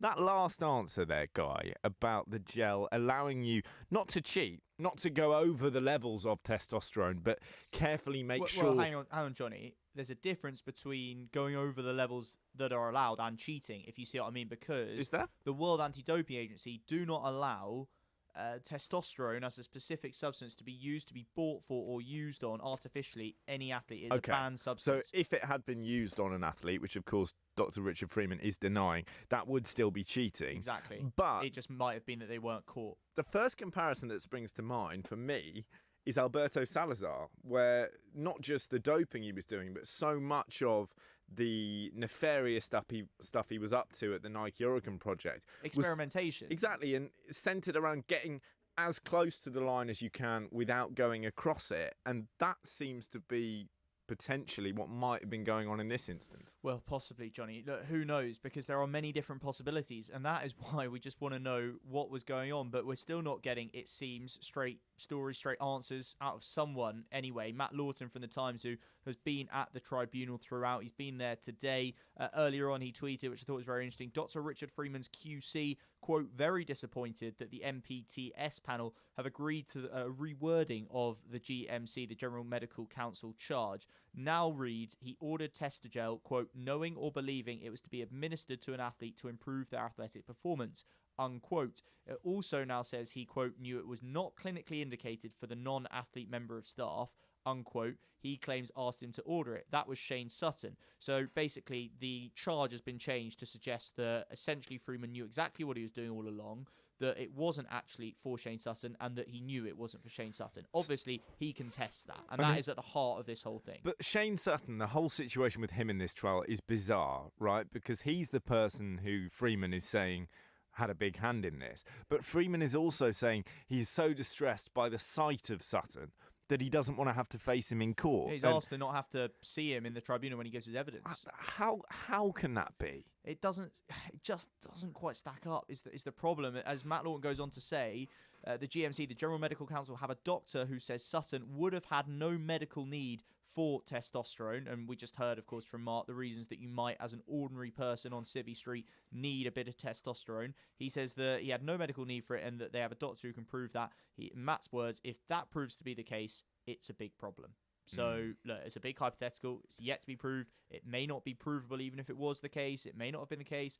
Either way, it's not a lot clearer about what actually happened than we were a couple of weeks ago what is clear is that there are just as many, if not more, questions to be answered about all this than possibly we ever suspected. It's getting quite messy, but fascinating to hear from Mark there just a little bit more about what it is that Testo Gel specifically does, testosterone as a whole does, and actually Testo Gel as a specific way of applying it, shall we say, would have had some very attractive attributes, shall we say, to whether it was Shane Sutton or Dr. Richard Freeman or anyone else for that matter. As an aside, are you a bit shocked how easy it is to get through those pharmacies online? I think it is really quite bad that if you nominally need it prescribed by a doctor, you can kind of do it through the internet and fudge it, which no one should do, obviously. I was going to say, you might want to stop telling all our listeners about it. I think that someone needs to have a look at the Slightly legislation worried. around that. Slightly I'm worried. not impressed. Don't do it, kids. Coming up, we are talking more on the England squad. This is Love Sport. You're in leakage, you're in leakage. You're in leakage, you're in leakage. You're in leakage. You're in leakage, you're in leakage. Henna men. Cage. Pants and pads. You're discreet. Masculine. You're right. Secure absorption zone. Buy online or in shops. You're in. Henna men. Keep control. Urine? No. Hi, I'm Barry. I'm a retired school bursar from Chingford. I thought I was paying too much for my energy and went onto a spokesmansaid.com and found that I could reduce my costs overall by £568 per annum, and I'm very grateful for that help. With a spokesmansaid.com. Fighting for you, saving you money. Oh, it's okay. Let's face it, when your kids are ill, you'd do anything to help them feel better. But remember, antibiotics aren't always needed. You might not realise it, but taking antibiotics when you don't need them puts you and your family at risk of a longer and more severe illness.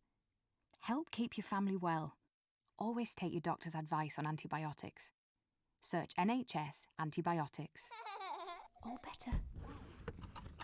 Before you set off on a long journey, remember to check your vehicle. Are your tyres correctly inflated? And are the treads deep enough? Have you got enough fuel? Is your oil level right? Checking your vehicle doesn't take long, but can prevent a breakdown or accident, and save you money. So, before you set off on a long journey, check your tyres, fuel, and oil. Highways England, connecting the country. This is Love Sport. We're talking Gareth Southgate's England squad this afternoon. The big takeaways: James Maddison keeps his place despite going to the casino last time out instead of representing England. No places for Dele Alli, Jesse Lingard, Jack Grealish or Michael Keane, but Hudson-Odoi, John Stones and Alex Oxlade-Chamberlain Alex Oxlade-Chamberlain return to the squad. I'm really pleased for Ox, by the way. Yeah, really pleased. He's been class. I don't think there could have been any argument for leaving him out.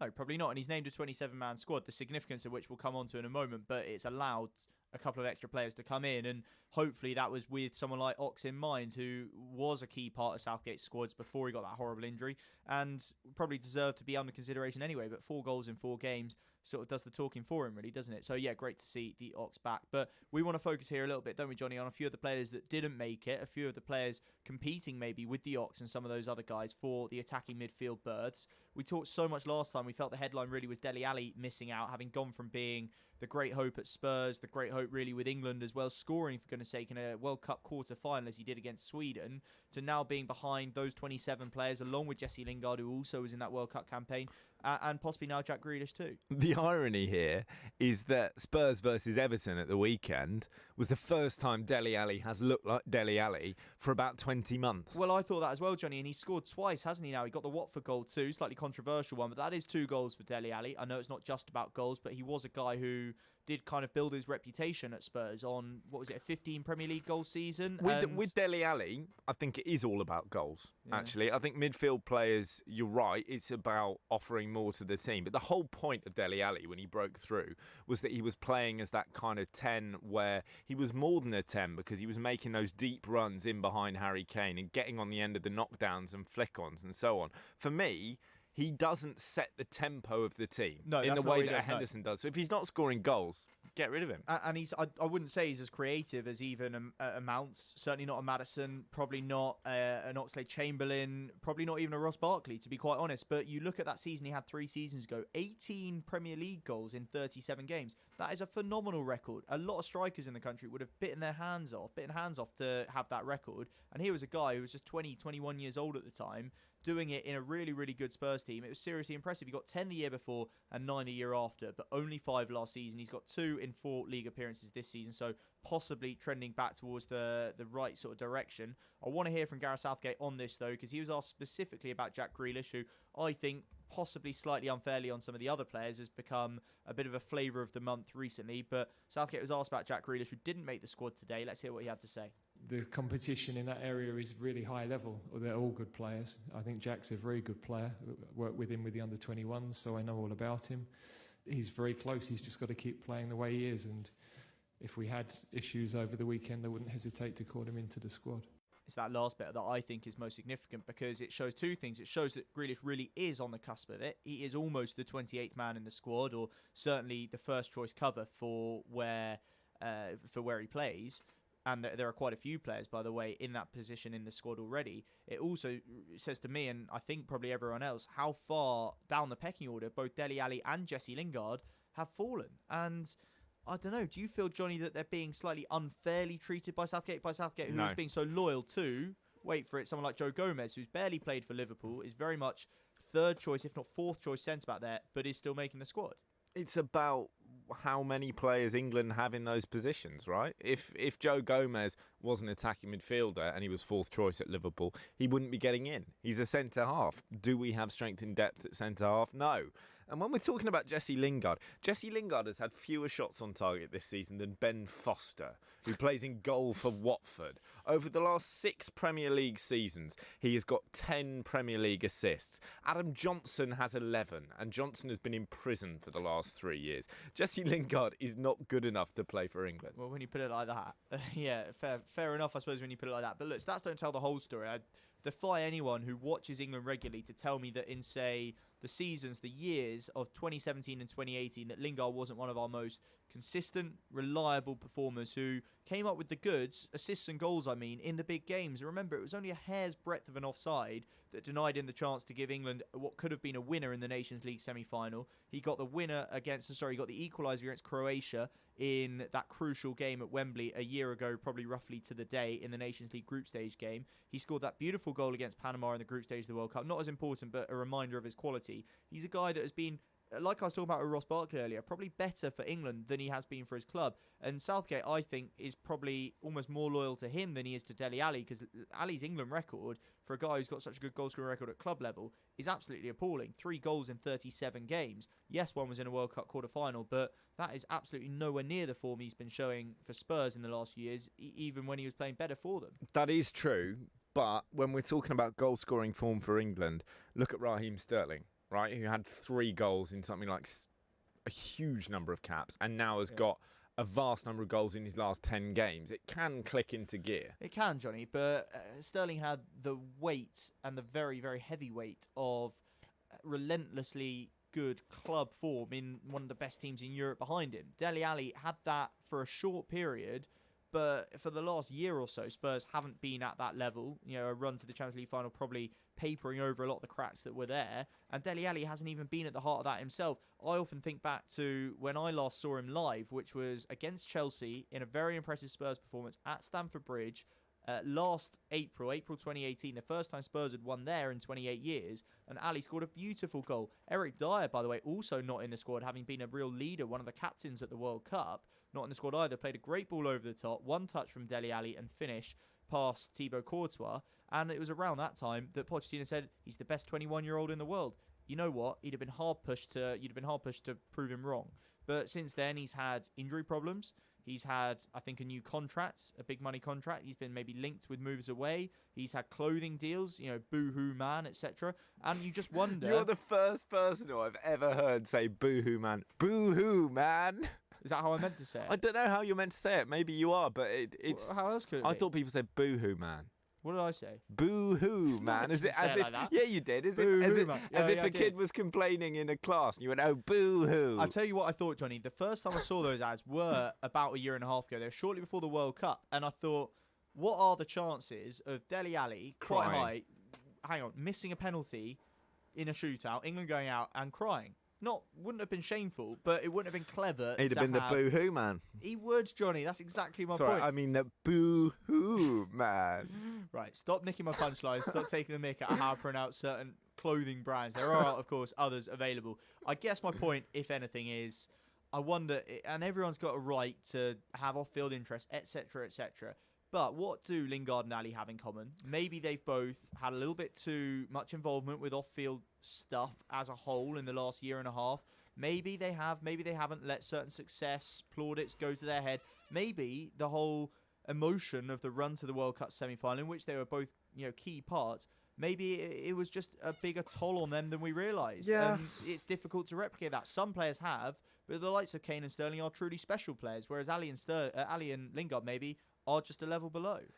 All this stuff about the player off-field activity distracting them really winds me up. I know it does. Because I just don't see why the whole of the footballing world in this country seems to feel that if you do anything other than be a footballer, it will somehow have a detrimental impact on you as a footballer. I think you're oversimplifying it. Because there's plenty of players in that squad who, well, I'm sure nearly all of them have some form of commercial. Obviously, they have commercial deals, but extracurricular deals. They have charity interests, or they have clothing partnerships, or whatever it might be. I feel, though, with Lingard and Ali, they are two of the more prominent examples. Lingard, in particular, obviously loves his social media and all that kind of stuff as well. And I look at some of the others, and I just gave you the two examples. The two examples that every English player, and for that matter, nearly any player in the world, could look up to in terms of how they go about living their lives are Harry Kane and Raheem Sterling.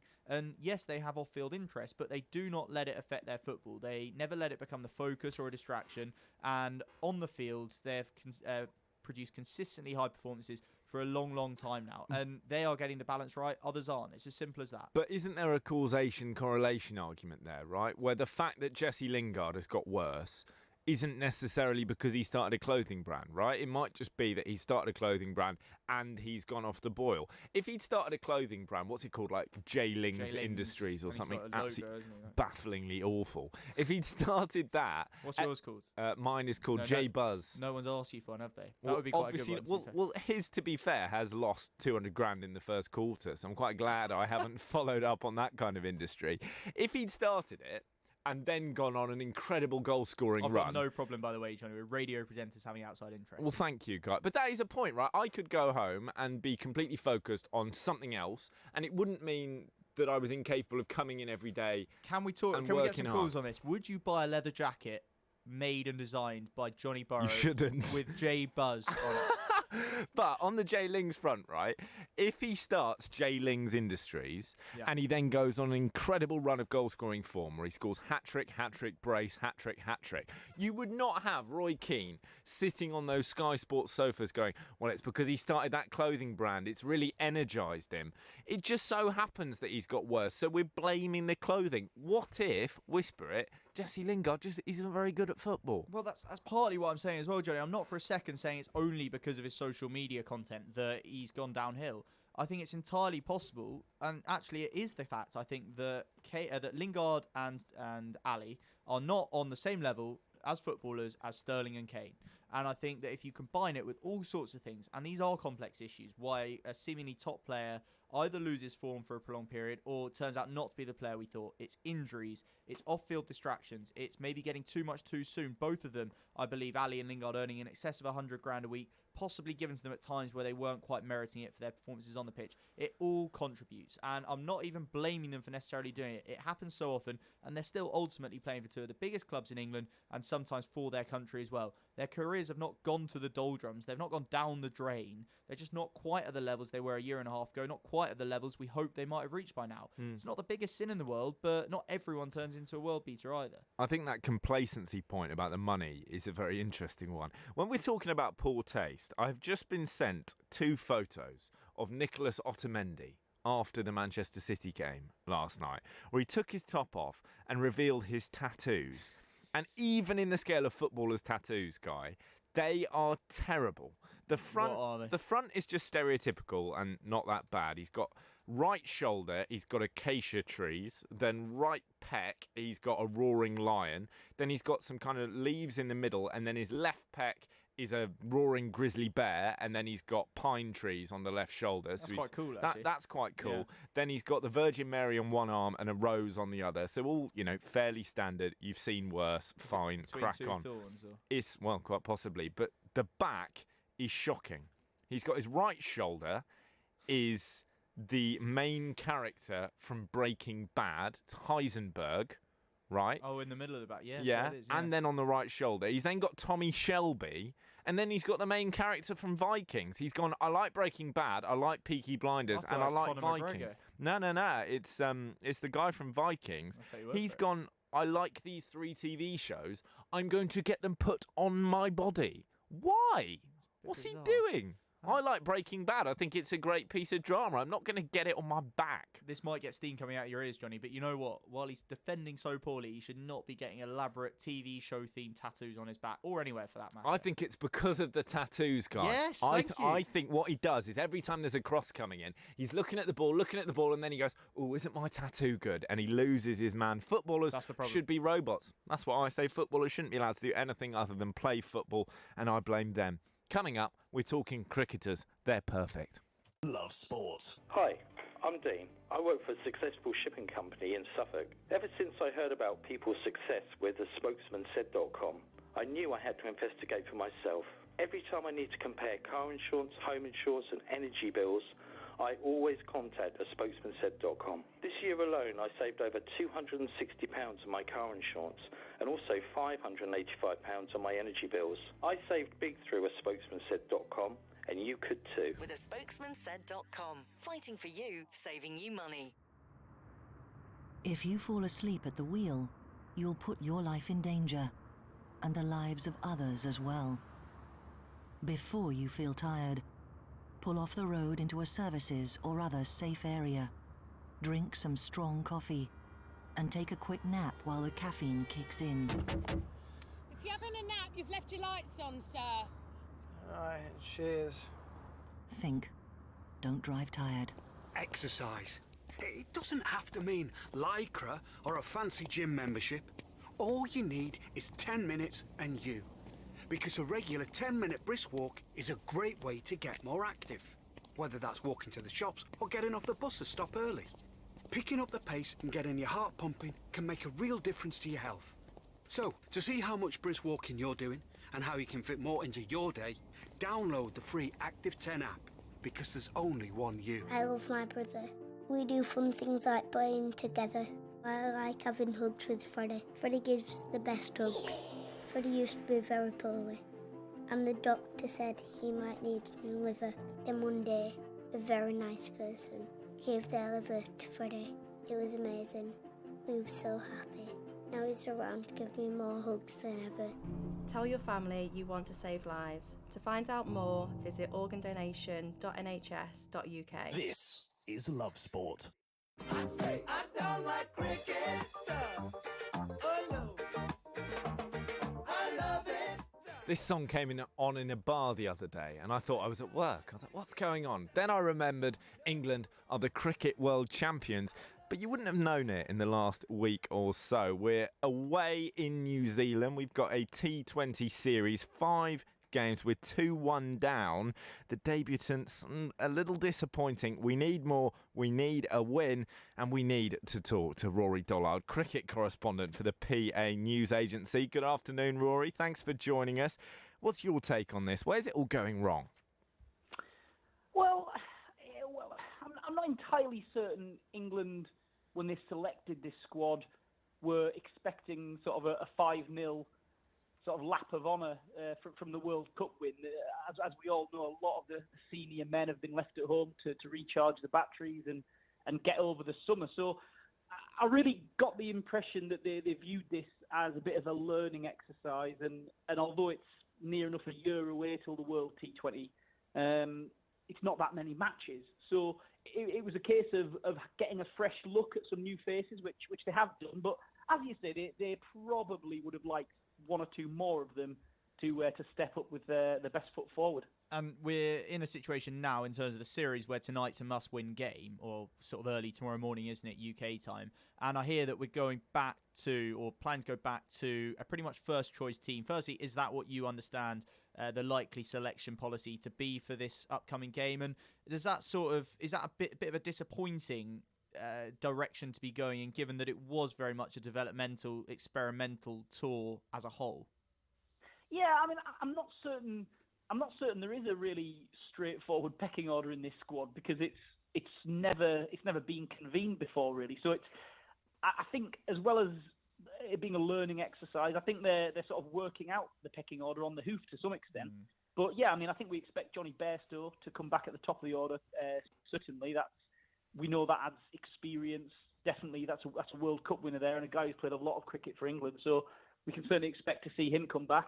I'd be very surprised if Chris Jordan didn't come back. He's been almost England's T20 specialist, really. He struggles to get a game in the other formats, but I mean, his output in T20 cricket vastly exceeds what he actually does for Sussex as well. So he seems to thrive on this stage. But with the series on the line now for these next two games, with Chris Silverwood being in charge for the first time, it's his first tour as head coach. Yeah, I think he'll be erring towards trying to get wins on the board. I mean, I know it's not the only consideration, but when you're in a brand new job, getting a couple of W's on the board is no bad thing. So yeah, John Bairstow for certain, probably Chris Jordan, and then who they think, whether Adil Rashid or Matt Parkinson. I guess that might depend on Adil's shoulder, but yeah, they're learning and they're trying to win matches, and sometimes the two don't go hand in hand.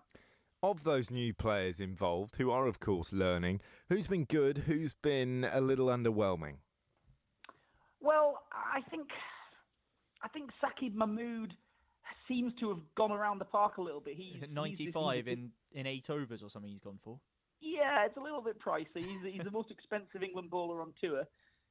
He's had fitness issues, but he's been on the radar for a long time. He's quick. He can get a bit of reverse swing. I think if you spoke to some of the fast bowlers who are maybe missing from this tour, they might tell you that New Zealand isn't the nicest place if you put a bit of pace on the ball, with the small boundaries, the slender grounds. If you've got a bit of pace on the ball, as Saqib does, it can be a bit of an ask. But him and Pat Brown, their economy, neither of them are quite up where you'd want them to be. Lewis Gregory has played all three matches. He yet to find his role in the team, I'd suggest. He's an all-rounder, and that can mean, as we know, that can mean many things, but he hasn't managed to really get a foot in the door with bat or ball. So, I mean, of the players who've come in who aren't in that regular setup, it's Sam Curran probably, who we do know a bit more of from the Test team and a bit more of the ODI team. Sam Curran seems to have slotted in nicely, and as a left armer, I think England will be. I mean, he's done his chances of appearing in that World Cup in Australia in a year's time, no harm at all. Yeah, it's been brilliant to see him doing so well in a format we hadn't seen a lot of him in previously. I want to ask you about James Vince as well, Rory. Obviously, one of the elder statesmen in this squad. I'm reading that he might be, I think it's him or Milan probably, that will make way for Johnny Bairstow tonight. And I know it's one where we've been chopping and changing the whole time. He could quite easily play the last game. He's actually done, on paper, certainly pretty well. I suspect he's probably our top run scorer, or certainly in the top couple after 2 decent scores. But is there a feeling that, yet again, he's not quite taken the chance? And if he is, unsuccessful in nailing down a place on this tour, is this going to really be the last chance he gets, the last proper chance he gets, barring injury or something like that? Yeah, I mean, I think that seems to be a fair sort of summation of his situation. I mean, I think you could almost, and it's not, it's not always, it's blessing with faint praise to some extent, but pretty well could almost sum up his entire England career, James Vince. He's almost always pretty well or doing okay. And I think as a sort of an experienced cricketer who's done a lot of domestic, enjoyed a lot of success in domestic cricket, I think they're looking for a little more. And to be honest, I kind of feel like James Vince and David Milan, both older guys, they're probably playing for the same spot, whether it's the T20 team, the one-day team. They both have Test aspirations still. Guys who are in their late 20s, early 30s. I don't expect England to be carrying both of those guys going forward. They're probably in a shootout one way or the other, especially with the the younger guys coming up and the established people who've been left out of this tour. So, yeah, James Vince, I mean, Joe Denley's injury may well have opened up a spot in the Test squad, but, you know, he's a guy who's desperate and has been for a number of years now for that sort of statement performance that locks things down, and he hasn't made it just yet. Surely he's not going to get another chance. Lastly, Rory, as a whole, this tour, I know a very different squad to the one that won the World Cup and a lot of new faces, but have you felt that there's been maybe a slight lack of application, maybe Owen Morgan as an individual being slightly, not undercooked, but obviously it's a big come down from the World Cup, the pressure, the intensity and the quality and all the rest of it. Is there any sense that this is after the Lord Mayor's show and that the players aren't quite in it, or is it just been that we're coming up against a good New Zealand side and these matches can go either way quite easily? Yeah, I think it's a fraction of both. I mean, there's no doubt the fact that they've left a lot of their big men, Jofra Archer, Ben Stokes, Josh Butler, the fact that these guys aren't around suggests that the selectors were aware that there was a bit of a come down, and maybe the likes of Owen Morgan, who are out there, are just carrying it, basically. They're dealing with it, they're shouldering it, but they're probably not exactly where they want to be.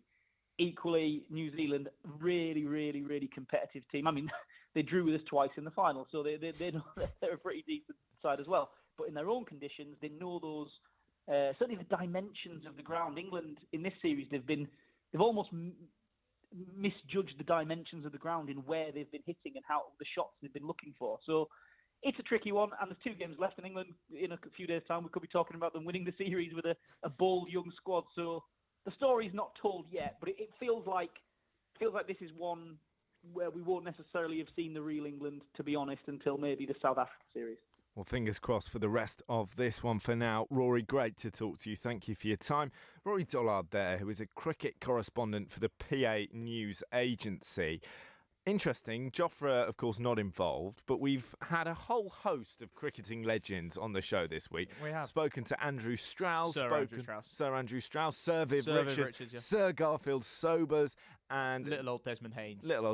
He should get a knighthood, really, shouldn't he, for really coming on Love Sport Drive? He really should. And should be Sir Rory Dollard, should be Sir Mark Thompson, Sir Guy Watts. Certainly. But particularly with the West Indian guys, there's been a lot of chat about that man, about Jofra, saying there is now, particularly after how important he was for us at the World Cup, a kind of frustration that he plays for England. Do you think that's fair enough? Yeah, of course it's fair enough to be frustrated, Johnny, but they've got to look at themselves. I firmly believe that. I don't have sympathy for the West Indies as a cricketing nation on this one, because they had him almost physically within their grasp, and they let him go. They overlooked him for selection. Jofra, I'm pretty certain in saying, grew up wanting to play for the West Indies. He grew up, obviously, in the West Indies, in Barbados. That's who he wanted to play for. But he got to a stage where he was a frighteningly good cricketer, not just a bowler at that stage, a good batsman too.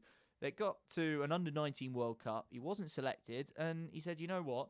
Why would I bother? I can go and play cricket in England. I've got a connection through Chris Jordan. He can help set me up. I know Sussex will support me, and there'll be a club where I can play some good level cricket. And, you know, the rest is history, really. 4 or 5 years on, less probably, he's a World Cup winner, and he's an absolute star. He's probably the single most recognisable England cricketer, maybe behind Ben Stokes, and probably only behind Ben Stokes and Andrew Flintoff from the last 15 years. His rise has been remarkable, but it's because in the last 15 years, you're putting him at number 3. Kevin Peterson, in terms of being recognisable, would be ahead of him. But that's it, yeah, I do think. I think this summer was transformational. I think not just for Jofra, I think for cricket it got back somewhere to near where it was about 15 years ago and for a little bit before. That World Cup was incredible. It had the final on free-to-air television. It had Jofra's face and picture kind of all over so much of the coverage, on the TV, on the newspapers. There was that day, don't forget, at Headingley in the Ashes, where he took 6 for 40 odd on the first day, and he was on every single back page, a few of the front pages as well. Yeah, I would put him that high. Wow. There were also days in the Ashes where he was quite slow, and we were talking... Well, I was at one of them, Johnny. I was at the first day at Old Trafford where I could see the ball travelling down the pitch, and I was a million miles away up in the top deck of the biggest temporary stand in Europe. And before that, we've been saying he's going to be twisting that dial that he's got on the watch on his wrist. He's going to be upping it to 98, 99, pushing for that 100 miles an hour. 84, and we were going, Jofra, come on, mate. We were expecting fireworks. Oh, no, pathetic, wasn't it? No, look, he was absolutely phenomenal, and you mentioned a couple of the cricketing greats, West Indian cricketing greats, who you've spoken to in particular this week, Johnny. I'm pleased to say we're going to hear that interview with Gary Sobers, Sir Garfield Sobers, I probably should say, a little bit later in the show. So make sure you stay tuned for that, giving us his thoughts on Jofra Archer, also talking about memories from his own career as well. We got something quite funny to play for you as well, because you went and met Sir Garfield and Desmond Haynes yesterday. Yeah. Told them your name was Well, shall we hear? Let's have a listen. You told them your name was Johnny, and, well, here we go. It would be better if you call yourself John, because I would like to say to my friend, oh, I've got a friend, right, who interviewed me in England. You know, he's the Johnny. So what does that mean? Because everyone's laughing apart from me here.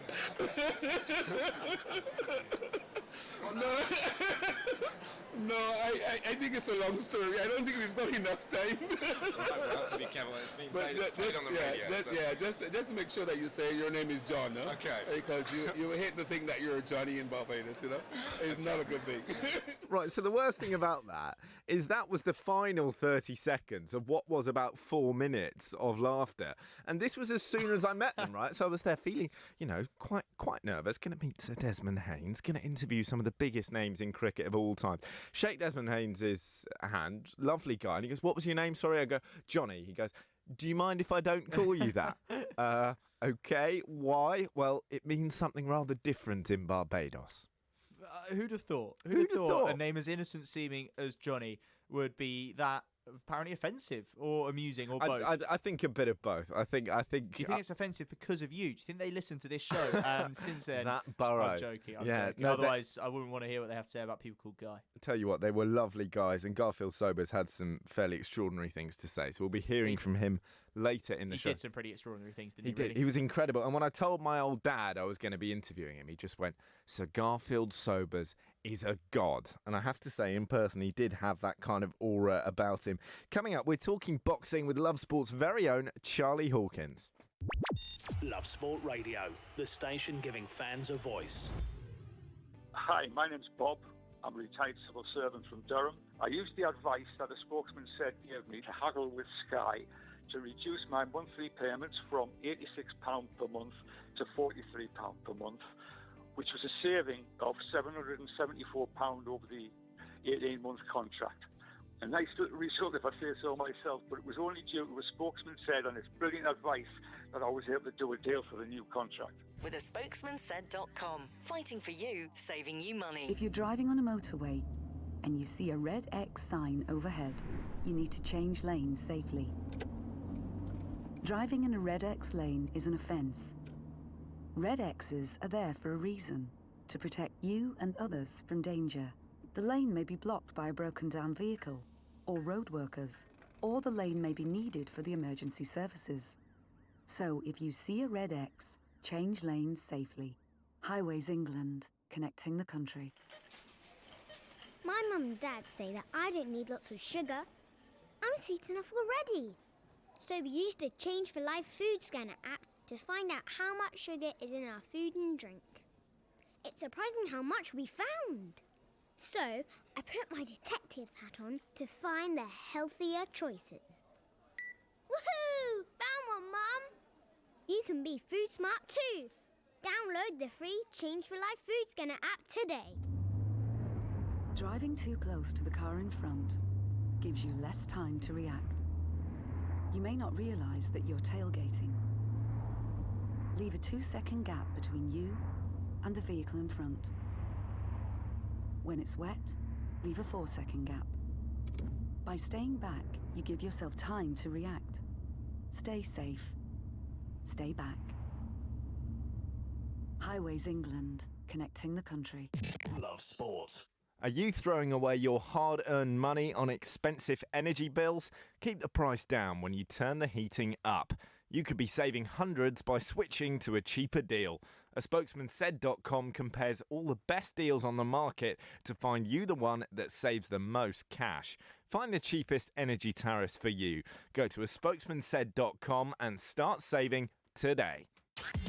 With a spokesmansaid.com, fighting for you, saving you money. We're joined in the studio by Love Sport Radio's very own Charlie Hawkins, our resident boxing aficionado.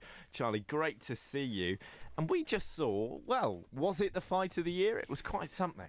Johnny, we have been treated to an absolute classic in the World Boxing Super Series bantamweight final. What an absolute contest it was. I hate to use the word war, but it was. Two brilliant fighters, two world champions going at it toe-to-toe for 12 rounds. An absolute slugfest. And obviously, Inoue coming away with the championship there. They call him the monster in Japan, and he certainly is. It was that 11th... He's a very small monster. He is a very small monster, but I you won't wouldn't want to go up against Yeah. him. I mean, I was watching the 11th round, where the last 30 seconds of the 11th round were basically Inoue smacking him. He just went for it at the end, and it was absolutely incredible to watch. It was incredible. Nenito Donaire, using his veteran experience there, he tried to walk it off, didn't he? He was hit with a severe body shot. He was biding himself a little bit more time. He did end up taking a knee, and he managed to make that count. I have to say, it was a very slow count, but he did make it. But the 12th round, they were both dead on their feet, as they were, because 11 rounds of fast-paced action. And you came in, Johnny, there at that 11th round, and it was Inoue who was getting the better of him, but Donaire, he gave out his fair share in the fight, and it was an absolute classic. And Johnny asked you if it was the fight of the year. Yes or no? Do you think yes?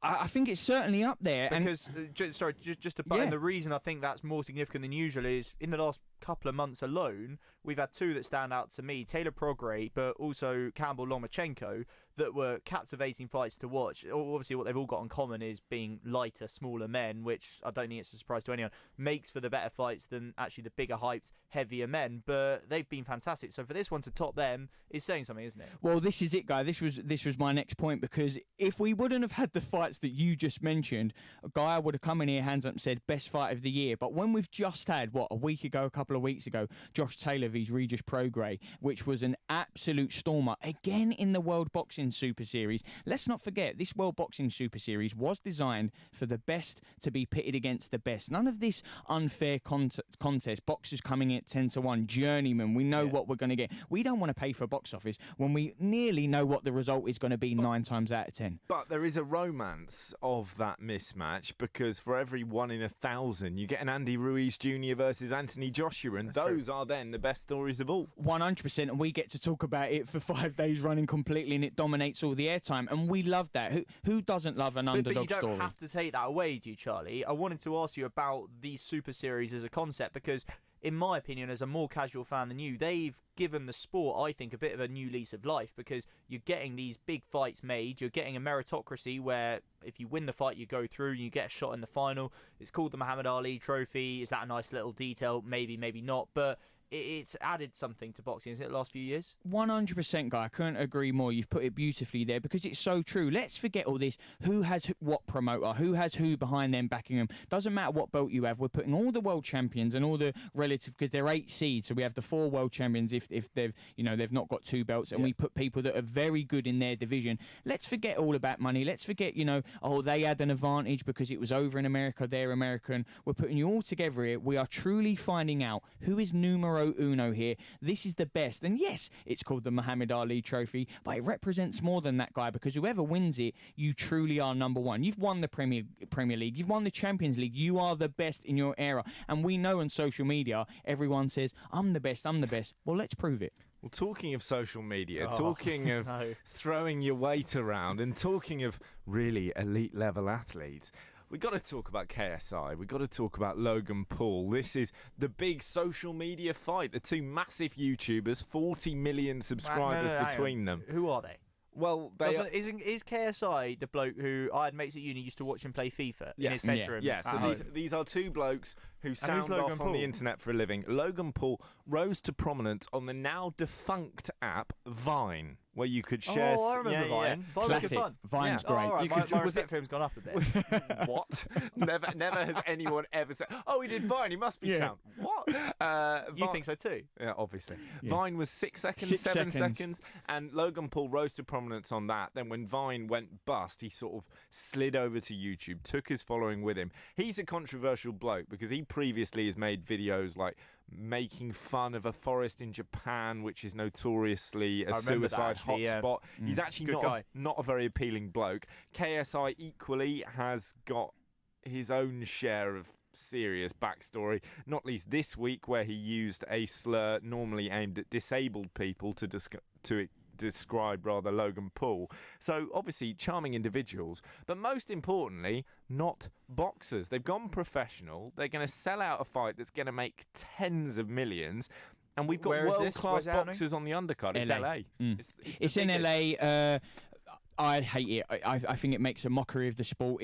Listen, they are both in tremendous shape, but anyone can be in tremendous shape. You know, you go down to the gym, you work out. This isn't about that. This is boxers who have come through the amateur career, you know, have worked hard on their craft.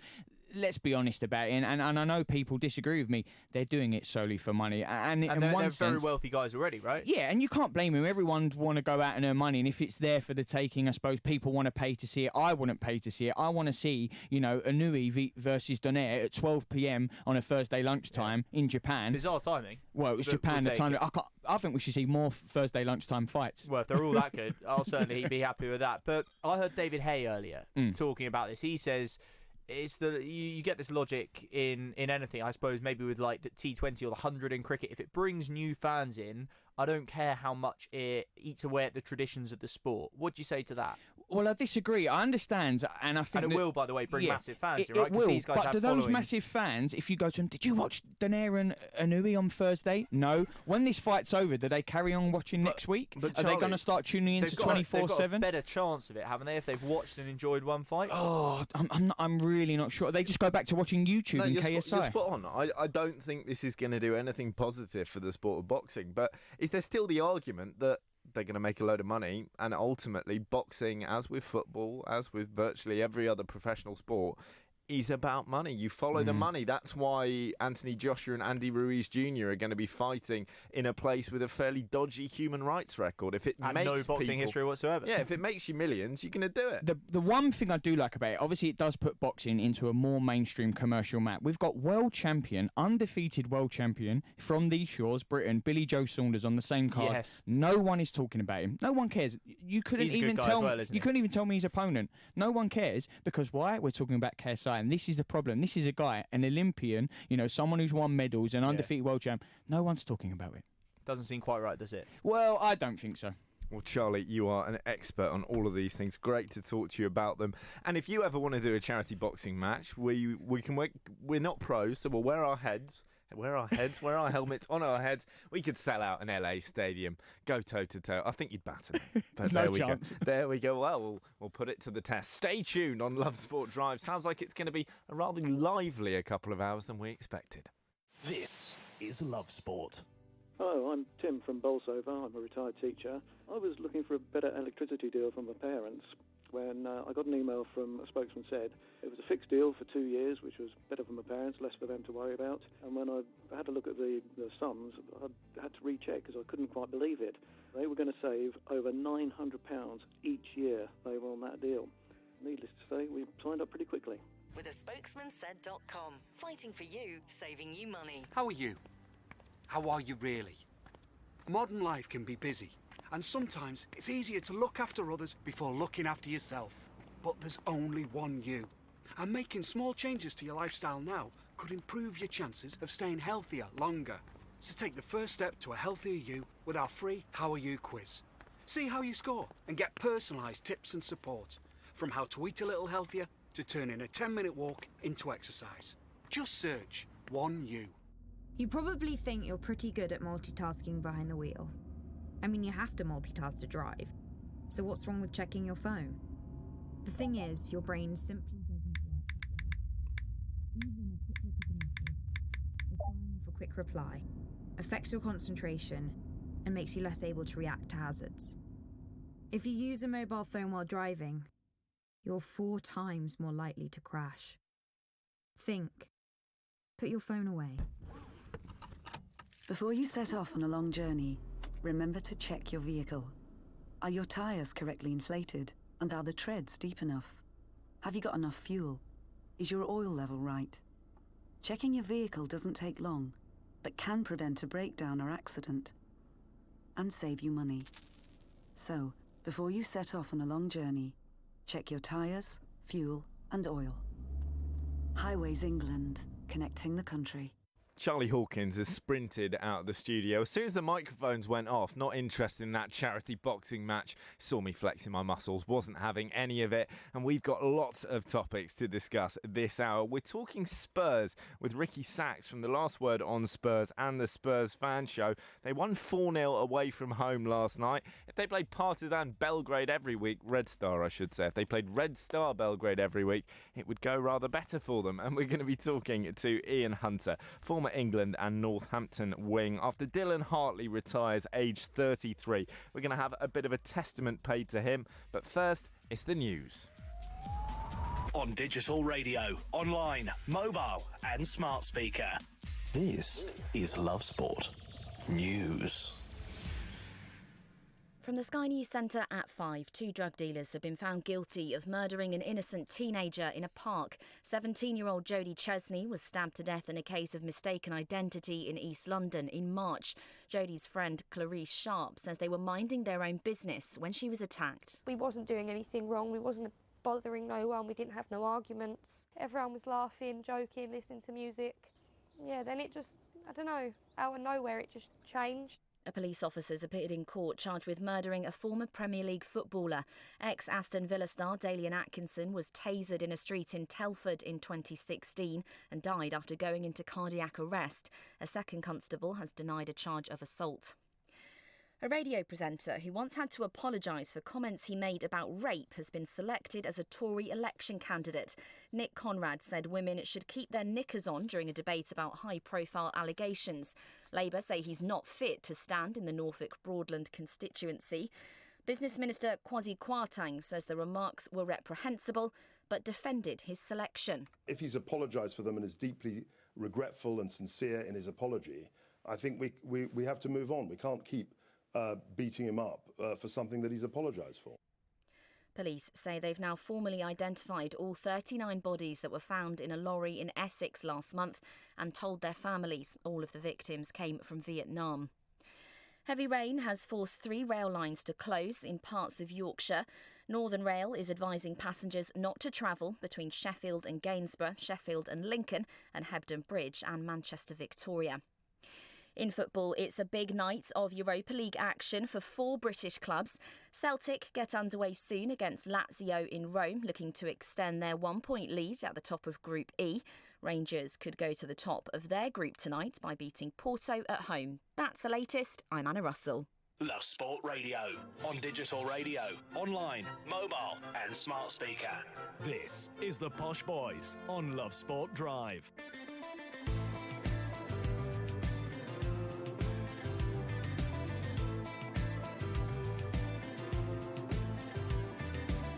Good evening, it's the Posh Boys on Love Sport Drive. That's me, Johnny Burrow and Guy Watts, who is back in the building. Your big talking points on Posh Boys this evening. John Stones, Alex Oxlade-Chamberlain and Callum Hudson-Odoi have been recalled to the England squad for the final 2 Euro 2020 qualifiers, while James Maddison has also been included. But there's still no place for Dele Alli or Jesse Lingard.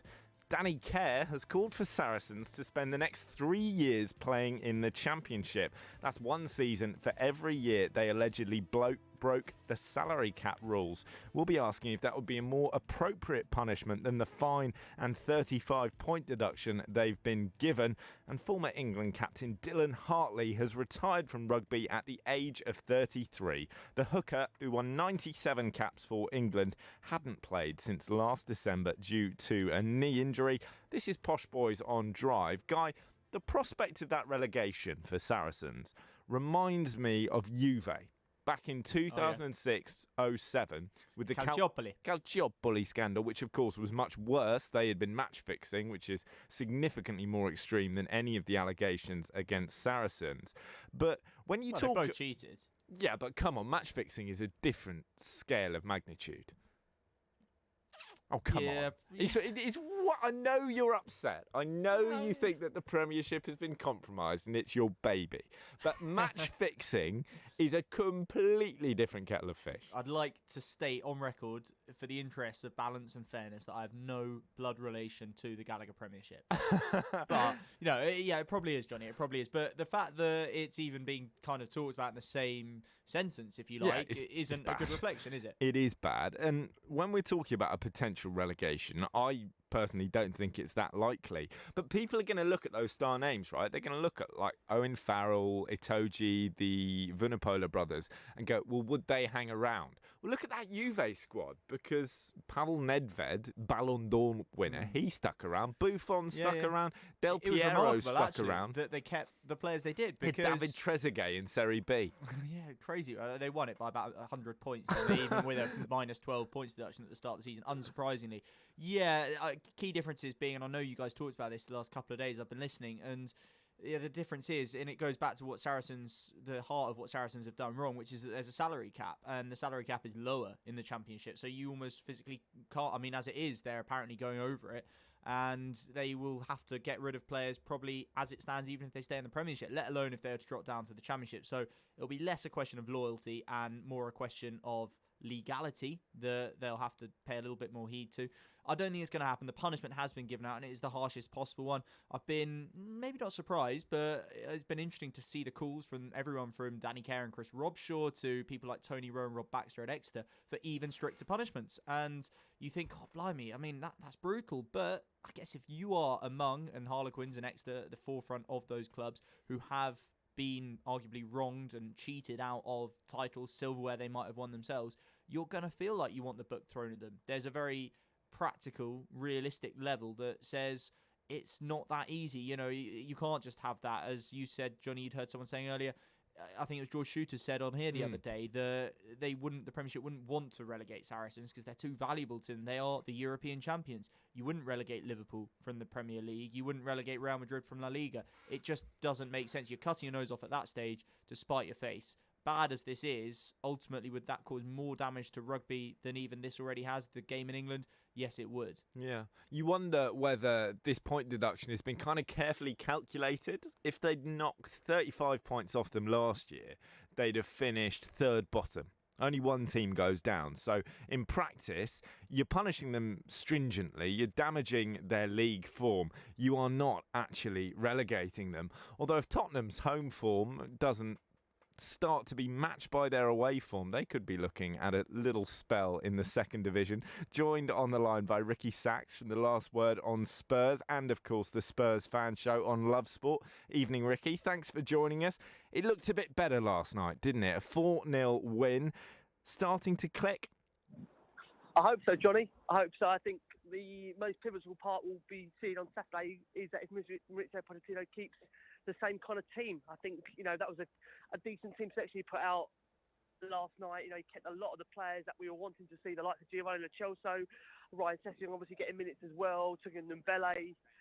And I think it was good to see more of a freshness to the Spurs team and players that actually want to play for the club. So I think what Spurs fans want to see now is him keep with a consistent 11. I think there's a crazy stat out there. I think he's changed the team 93 times over the course of the last couple of years, and it's impossible to get consistency if you keep changing your team around week after week. So the key thing will now be for Tottenham is to find an 11, stick with it, and stick with the players that want to be at the football club. That's the key, and I think we saw last night a really, really good, competent performance from Spurs.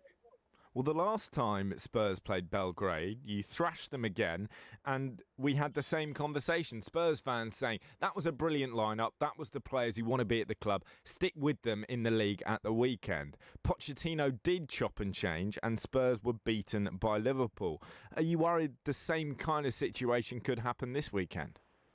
Oh, 100%. Because like I say, he's got form in changing the team. So I'm not going to get carried away whatsoever yet in terms of selection we see. We do know it's still a quick turnaround between this and the Sheffield United game. He's already discussed that he needs to assess the squad and where they're at. I would like him to stick with the same 11, but I'm not going to sit here and say he's definitely going to do that because, as I said, form has shown previously that he has changed it. So I just don't see how Tottenham are going to get a consistent run of results by changing the team. And I would like to think now he's learned to some degree that you get your best results by having an 11 that all feel committed to the football club. And it's no offence to the likes of Christian Eriksen, Danny Rose, Serge Aurier. I'm one of the few players on that pitch that are 100% committed to the football club. And I think so do fans. And that's the only way you're going to get results in the long term. I wouldn't pretend that you're a worse team or a better team, with Serge Aurier in it. But I did think the defensive selection was interesting last night. Foyth at right back, Dyer at centre back, and the stats will say clean sheet. But watching the game, let's say that it was lucky for Spurs to come away with that clean sheet, that you conceded quite a few good chances. With that in mind, would you still want that defence to go out and be the one to take on Sheffield United in the Premier League? I would like to see what Foyth has got long-term at right back and to see if he is a potential. I mean, he's played there for Argentina on quite a number of occasions now, and Spurs haven't really got a reliable right back. He left Kyle Walker-Peters at home. Serge Aurier, as we've mentioned, his form is erratic. So Juan Foyth should potentially be a stable option going forward, but he also has shown last season he was subbed on against Bournemouth. He was sent off in the space of a couple of minutes, so he's shown himself to have some rashness to his game. But I think Tottenham do need to settle on a back four. I think this is key for Maurizio, that in order to get results long term, you have to have a stable back four. And I think when you look back at the season where he had Kyle Walker, Danny Rose and Alderweireld and Vertonghen in the heart of the defence, Spurs' best results came during that period. So he has to find a back four that will allow him to have the consistency long term. And it is difficult because you've got Alderweireld and Vertonghen that are running down their contracts. Danny Rose, they tried to force him out. So it is a real concern for Tottenham. But I think Ryan Sessegnon could be the real bright light for Spurs. He came on, made a difference in 10, 15 minutes of being on the pitch in his first ever Champions League game. So Spurs will slowly start to integrate him in. I thought the Chelsea was brilliant. I really like the look of the Chelsea. I think long term, giving him minutes, he could be a real super player for Tottenham. And we might be saying in the future, Christian Eriksen who? Well, you can only hope so. Of course, you talk about the importance of the back four. It's also crucial to have a keeper there, marshalling them and keeping the ball out of the net. Hugo Lloris has undergone surgery today, hopefully back in the new year. But I have to say, his understudy, Gazzaniga, looked absolutely brilliant last night. Yeah, he saved Tottenham on a numerous amount of occasions. Some really good goalkeeper from Gazzaniga, and there's no doubt about it. He's not a bad goalkeeper as a number two. I think the problem with him, if we ever question him as a number one, is that he does have these rickets in him. And I can't sit and say Hugo Lloris also is faultless, because he's also shown himself to be in big games have errors in him. So Gazzaniga for me is a great number two. But I think that's as far as I'd go in terms of saying if he could be anything more than that. I think he's great for Tottenham to have as a number two. I'm amazed that he's still at the club, if I'm being honest with you, due to his age. I thought he'd want to maybe go out and play more regular first-team football elsewhere. But he saved Tottenham numerous amount of times in that Red Star Belgrade game, and we're lucky to have him last night. Absolutely. Another man you're very lucky to have is Heung-min Son. It was crucial scoring 2 goals. I think everyone felt for him with the Andre Gomez incident that led to the Everton midfielder getting quite badly hurt. Pretty clear that Heung-min Son didn't mean it. He was very upset. He was very apologetic. And when he scored his first goal last night, he did this kind of bizarre hyper apology where he kind of prayed with his hands to the camera, looked really sad. Was that not a bit over the top? No, Johnny, do you know what? I won't have that from a lot of people that are saying that about Heung-min Son, in terms of they're saying that's over the top. That's a guy that really does care. He's an emotional human being. He wears such a smile when he plays football. He's such a great just a great guy. And it's a shame we haven't got more people like that in football that love to play the game. He is highly emotional, but he just loves football, loves his teammates.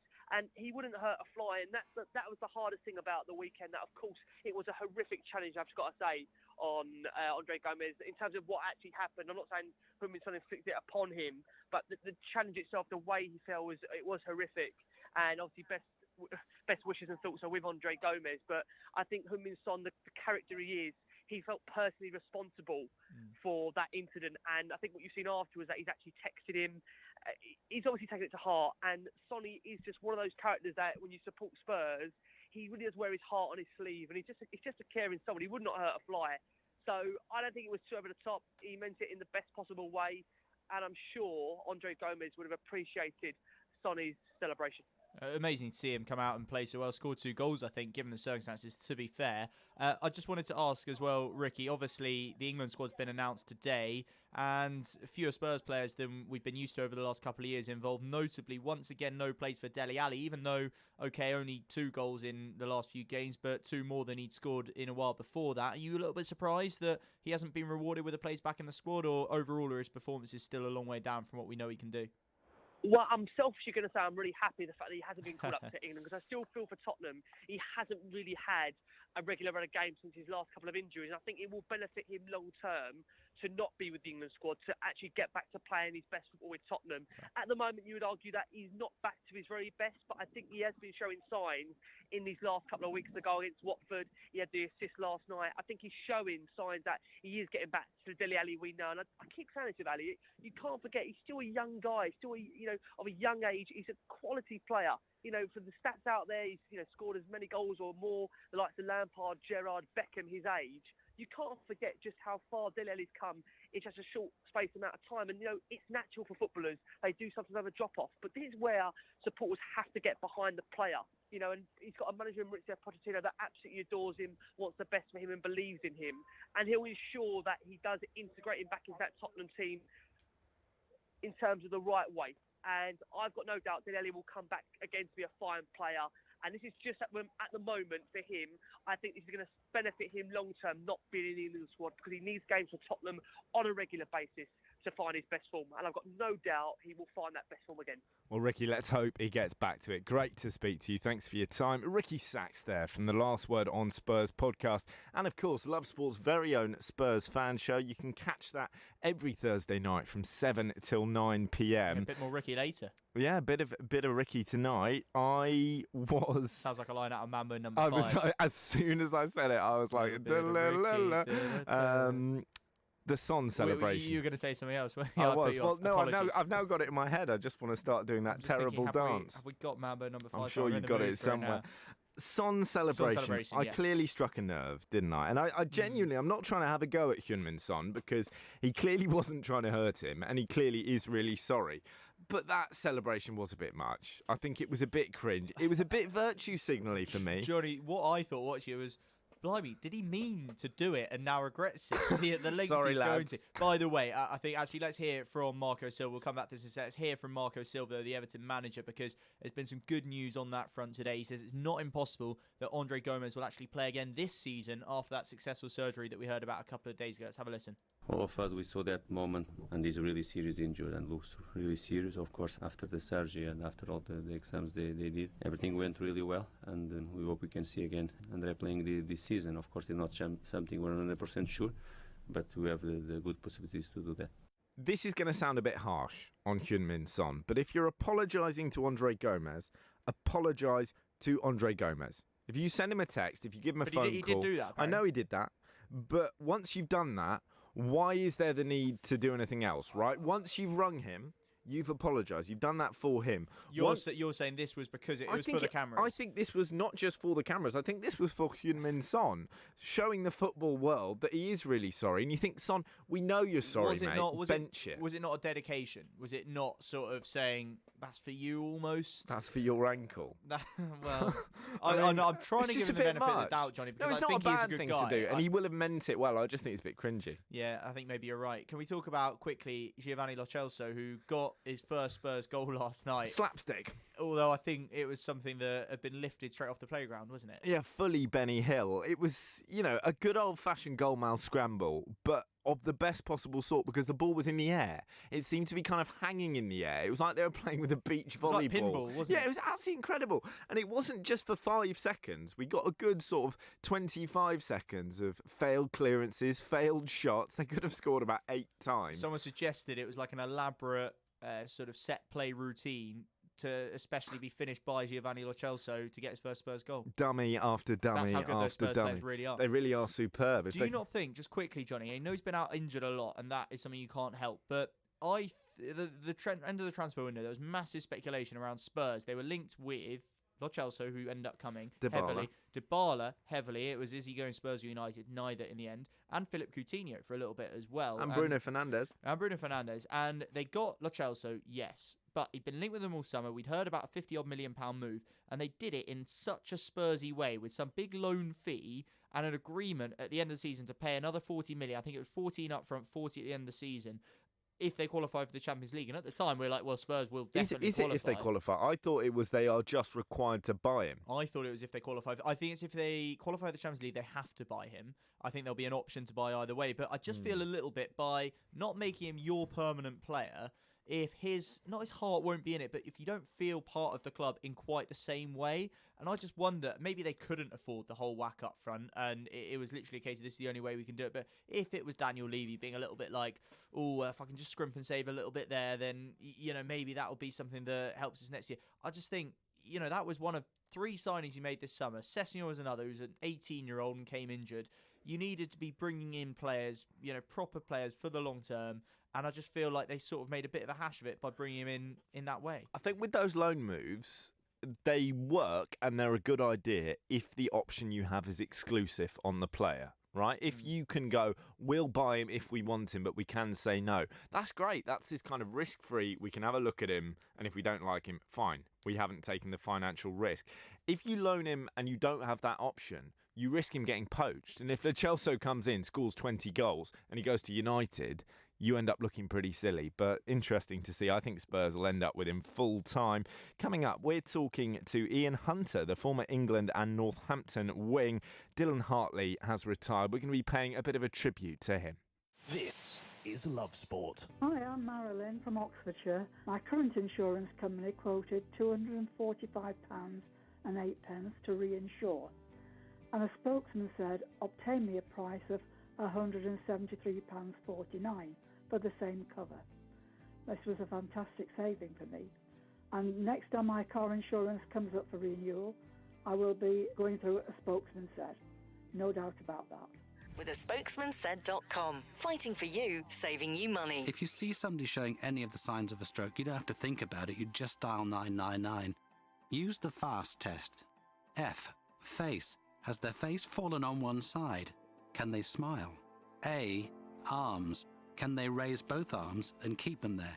S. Speech. Is their speech slurred? T. Time. Time to call 999 if you see any one of these signs.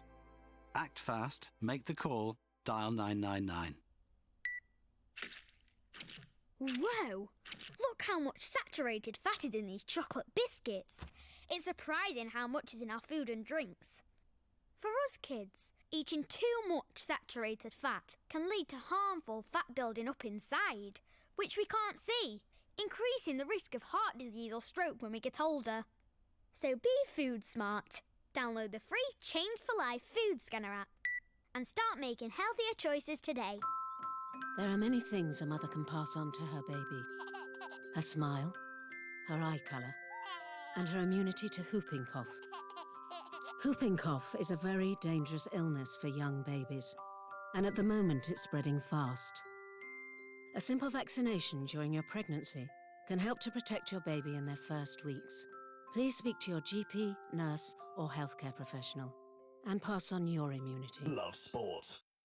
Arsene Wenger is back in the headlines. Nothing could make me happier. The former Arsenal boss being heavily linked with Bayern Munich. All kinds of different rumours flying around, Guy. We got people saying he's going to go, but only till the end of the year. We got some people saying he won't go. Christian Falk is now saying that Wenger has called Karl-Heinz Rummenigge and said, listen, I want the job. Who's Christian Falk? He is a leading German journalist covering Bayern Munich. And Bayern basically said, thanks very much, we respect you, but no. Bild are saying Wenger will go, and it's now been suggested that poor old Arsene is going to have to change his name to Bayern Wenger. That's terrible. It's quite good, I think. No, it's not, I don't think. Although there was Arsene that strange... Wenger, Arsenal, therefore... Yeah. Bayern Wenger. There was that disconcerting period where you had Mancini At or Manchester Mancini City. at Man City and Arsene at Arsenal, and it was all a bit strange and confusing. Imagine if he did change his name in a bid to get the job and then they didn't give it to him. That'd be quite funny. What do I think of this one? I think this is... I feel a bit sorry for Wenger. I feel like a man of great dignity and success in football is sort of not being forced. He's doing it himself. He's taking it upon himself. But he is very keen for this job, clearly. And why wouldn't you be? A great opportunity at one of the biggest clubs in Europe. Absolutely no doubt about it. And there's an opening there. And I was reading earlier that there was a possibility going till the end of the season and someone else would take over after. Fine, fair enough, a valid enough possibility. But it seems like it's becoming clear that he's not even the outright favourite to just take the job temporarily. Even if he takes it temporarily, what's the motivation there? He's 70 years old. And while the age side of it means that, yes, he's clearly not got another 20-year stint in him, he's probably only got one more job, hasn't he? He's only got one more chance. He could manage for another few years. Roy Hodgson's older than him and still doing well at Palace, of course, and you can go on, but you wouldn't want to take a job for a year, then he'd be 71 and then have to look all over again. I guess he could do well and then he'd be more popular, more in demand, but I feel like Arsene, you've been out of work for a year and a half now. It's probably time to give it up. Well, Marcel Desailly has said he's too old. He said Wenger is 70. He shouldn't be in the dugout, which arguably ageism rearing its ugly head once again. Shocking. Because for something as explicitly kind of cerebral as football management, he doesn't need to be running around and hopping and skipping and jumping. He needs to be able to write 11 names on a sheet of paper. But you wonder whether he'll want to be a manager. I think he does, though. More than director of football. Well, I think that's why I feel a bit sorry. I mean, so apparently he had an offer from FIFA to be I think they call it a performance director or a technical director or something at FIFA. I don't quite know what that means, and clearly he didn't either because he stalled on that. He clearly wants some involvement. And he said, I think he was on beIN Sports where he's done punditry work, and he was asked, would you be interested? Of course, he says. And I get that. You're a manager. You're talking about one of the best clubs in Europe. It wouldn't damage his reputation with Arsenal or any of that sort of stuff. So I get it. But does he need it? I mean, I don't know. I feel like had he gone from Arsenal straight somewhere else, and I get that he wanted a break as well, but I feel like at any age, these things, are best sometimes just carried on, and especially when you reach 70, because teams aren't going to look at him and say is a long-term solution. I disagree. I think what he's done has been really respectful to Arsenal. Come on. He was forced out by that club. I know, which is why he didn't have to be respectful. He didn't have to be. But it's like at the end of a divorce. He's left it a couple of years. The dust has settled. They're moving on. Now he can go to a new team. And saggy, and no one wants to go out with him. Oh, Guy. That's very cruel. There is the question of whether Arsene Wenger has anything to gain, whether Arsene Wenger has anything to lose. I don't think he's got anything to lose, frankly, because if he isn't a massive success at Bayern Munich, he will still have that Arsenal legacy. I don't think anyone can take that away from him. If he goes to Bayern, wins a Bundesliga and wins the Champions League, he can turn around to all of those Wenger-out idiots and go, right, shut up. If I'd had the money, that's what you were dealing with. Wind your necks in. Imagine if, after all that time, he went and won the Champions League at first time asking with Bayern Munich in his one and only season there. Yeah, when you put it like that, Johnny, obviously, but it's so far from a given. There's a reason Niko Kovac got sat at the club. They're not in disarray, but I watched them last night as they were in the early game against, who was it, Olympiacos, and they just look pedestrian, to be honest. Lewandowski's a goal machine. They're not pedestrian, right? Lewandowski is scored in... Why are they losing 5-1 to, who was it, Eintracht Frankfurt? It's a bad result, and it lost Niko Kovac's job, but they are 4 points off the top of the Bundesliga. This time last year, they were further adrift than that. They were getting absolutely taken to the cleaners by Borussia Dortmund. Lewandowski is not just a goal machine. 21 goals this season. He has scored in every single Champions League goal and Bundesliga game. We are in November. The man is a weapon. They will win the Bundesliga. They always win the Bundesliga. 4 points is nothing. Top of the table, Borussia Mönchengladbach. I hope they win it. They won't. They will drop off. Surely. Would you take Wenger back at Arsenal? Yeah. Shall we hear from Good Evening? Unai. He says that you need to do better. Arsenal need to do better after throwing away a lead for a fourth time in a row to draw for a fourth time in a row. This time in Vitória in Portugal in the Europa League last night. Our objective was also to have clean sheet, and because also we need to improve defensively, be strong in that moment, and we are using each match to achieve that. Their objective was to have clean sheet. Right. Right. Well, talking nonsense. What he said was nonsense. We defended very well. No, you didn't. You did not achieve that. You got absolutely battered off the park. Mustafi. Yeah, by like the 6th best team in Portugal. Arsenal were lucky to get a point out of that game. But how he said it, Guy, there was nothing wrong with that. We keep hearing Arsenal fans going, oh, Unai Emery can't speak English. The communication's not there. Absolute rubbish. That English is easily good enough. It's fine. Seriously, you think to give, if you think when times at a premium, because everyone says the best team talks, if you like, in football, sport, or any walk of life are short, to the point, and clear and easy to understand. And the fact that sometimes he has to give quite complex instructions, stuff around pressing and whereabouts on the pitch you're going to, play the ball into channel, all the rest of it. It's quite technical language. Yeah, absolutely. And he's barely fine. mastered good evening. No, come off it. The good evening there's a big difference between an accent and linguistic proficiency, right? Surely. Even Arsene Wenger always had a very strong accent. Yeah, exactly. Very good English. Pochettino didn't speak to the press in English for about a year and a half, despite apparently being fluent, because he was embarrassed about it. If Unai Emery didn't speak to the press, should speak with a translator. Well, but then we could have this cult of Unai where, no, he's fluent really, he's just a bit shy. I don't think there'd be many members of the cult of Unai. I don't think many would be Arsenal fans. But like his assistant is Freddie Ljungberg, who has lived in England, lived in London for 20 years. He's completely fluent. They can have a conversation. Worst case scenario, Freddie can be a Robson and Mourinho style translator. There are many problems at Arsenal. There are many problems with Unai Emery. His linguistic ability is not one of them for me. Are you saying give it Lingard to the end of the season? I'm saying give it someone who's fluent in English till the end of the season. I bet you'd love that. I bet Arsenal would Ljungberg. love it, yeah. It's the trend now. Yeah, it is, but does that mean you it's sack a right? high-profile, successful European manager, and then you just bring in a bloke who used to be good for your club and hope they do better. It's worked for Chelsea. It worked for a bit for Man United. Could work for Arsenal. But exactly, the fact that something is a trend doesn't necessarily mean it's good, right? If Jay Lings' terrible clothes became the trend, or Boo-hoo Man was the trend, for example, that doesn't mean it's good. No, that's true. Just because Chelsea do it. If Chelsea told you to jump off a cliff, Guy, would you do it? At the moment, I quite like what Chelsea are doing. Actually, yeah, they're going to get top 4. I would go where Frank Lampard had told me.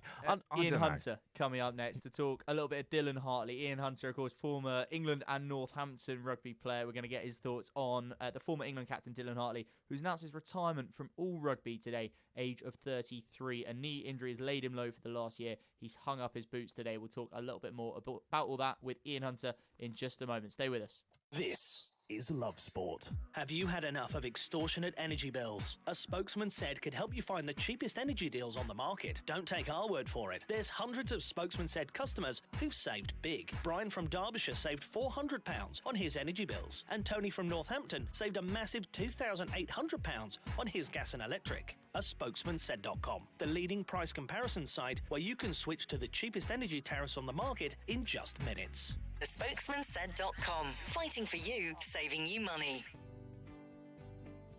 Hello, my name's Paula. I'm from the Shropshire area and I'm a business development manager. I use a spokesman said for my car insurance where I've saved over £500 and also on travel insurance as well. So in total, me and my family have saved about £600. I would definitely use it again and I would definitely recommend it. With thespokesmansaid.com. Fighting for you, saving you money. Oh, it's okay. Let's face it, when your kids are ill, you'd do anything to help them feel better. But remember, antibiotics aren't always needed. You might not realise it, but taking antibiotics when you don't need them puts you and your family at risk of a longer and more severe illness. Help keep your family well. Always take your doctor's advice on antibiotics. Search NHS antibiotics. All better. Before you set off on a long journey, remember to check your vehicle. Are your tyres correctly inflated? And are the treads deep enough? Have you got enough fuel? Is your oil level right? Checking your vehicle doesn't take long, but can prevent a breakdown or accident. And save you money. So, before you set off on a long journey, check your tyres, fuel, and oil. Highways England, connecting the country. If you fall asleep at the wheel, you'll put your life in danger, and the lives of others as well. Before you feel tired, pull off the road into a services or other safe area. Drink some strong coffee, and take a quick nap while the caffeine kicks in. If If you're having a nap, you've left your lights on, sir. Right, cheers. Think. Don't drive tired. Love Sport. It's the Posh Boys on Love Sport Drive with me, Johnny Burrow, and Guy Watts, who has all your latest sporting headlines and weather. John Stones has been recalled to the England squad by manager Gareth Southgate for the upcoming Euro 2020 qualifiers with Montenegro and Kosovo. He takes the place of Michael Keane in a 27-man group, while Aston Villa midfielder Jack Grealish misses out as well. There are places for Callum Hudson-Odoi and Alex Oxlade-Chamberlain who have been recalled. James Maddison also keeps his place in the squad, despite, of course, being seen in a casino in the last international break when he pulled out of the squad with illness. Everton manager Marco Silva is hopeful Andre Gomes may be able to play again this season following his horrific injury against Tottenham. The midfielder suffered a fractured dislocation to his right ankle against Spurs on Sunday and underwent successful surgery on Monday. Silva's not prepared to put a date on Gomez's return to action, but he's not ruled out the Portugal international featuring again before the end of the campaign. And former England rugby captain Dylan Hartley has retired from the sport. The hooker sustained a knee injury 11 months ago that has prevented him from playing for his rugby premiership club Northampton. He was capped 96 times by England captains the country on 30 occasions as well. Weather, heavy rain tonight for central and northern England and North Wales. It'll slowly sink southwards into the Midlands as well. Elsewhere, it's turning cold with clear spells and a few showers, patchy fog for the southeast. Tomorrow, mostly cloudy with patchy rain for some southern areas of England. Elsewhere should be largely dry and bright with sunny intervals, although showers will affect eastern areas. It will be a chilly day with only highs of around 9 degrees in London. That is the latest here on Love Sport Drive. Thanks, Guy. And we're going to talk about Dylan Hartley now with the sad news. He's retired at the age of 33 after a persistent knee injury. Now, he is England's second-time most capped player through all of history, an incredible servant to his nation, an incredible servant to Northampton as well. And it's so tough when you've got these brilliant guys who have to retire at the end of their career, not because they want to, not because they're ready to, really, but because of this injury. And particularly tough for him to not have been involved for England in Japan for that World Cup, because Guy was absolutely right to say earlier he would have been there. He wouldn't have been captain. He probably wouldn't have started. But when you've got that kind of experience, you've got that weight of knowledge and atmosphere and leadership behind you, those kind of guys, you can't teach that. You can only learn it by doing it, and you do it over such a long period that every time you lose a brilliant veteran of that kind, it's really, really tough, and it can be hard for teams to recover. Look at that Chelsea backline when they lost John Terry. It takes you time to get a leader like that back in the frame.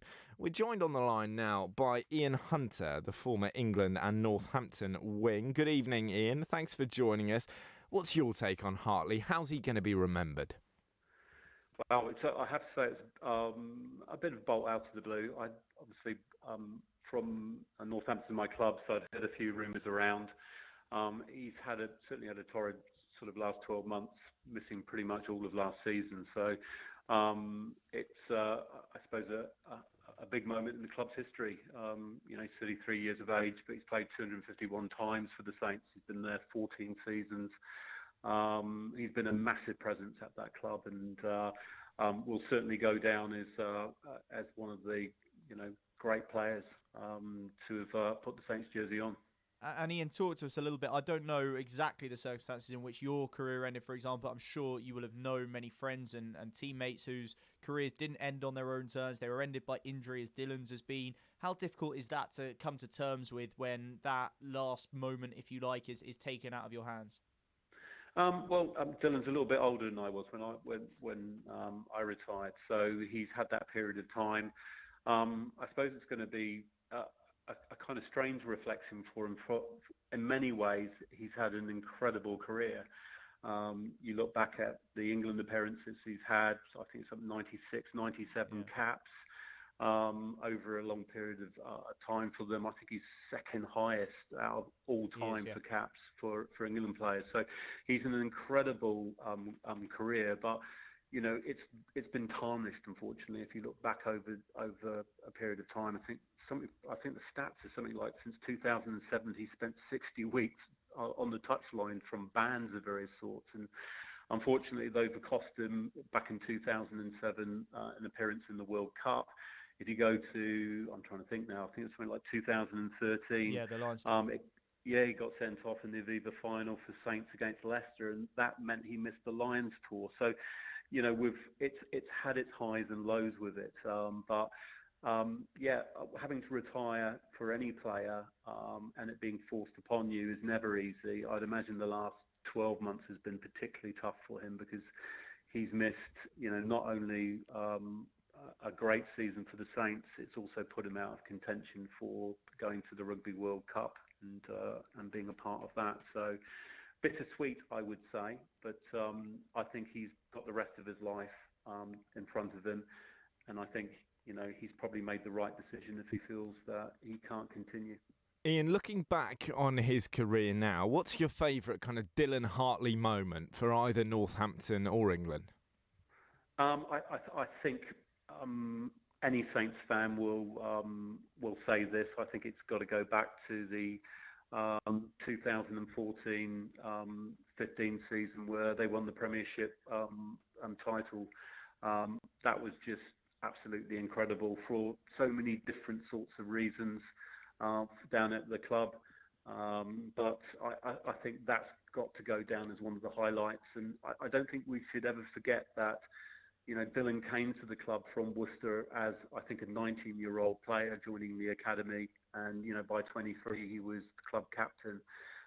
It's been his stalwart for him for a number of years. He's been through, as I say, highs and lows. And he's had a family there. He's such a huge influence within the club itself.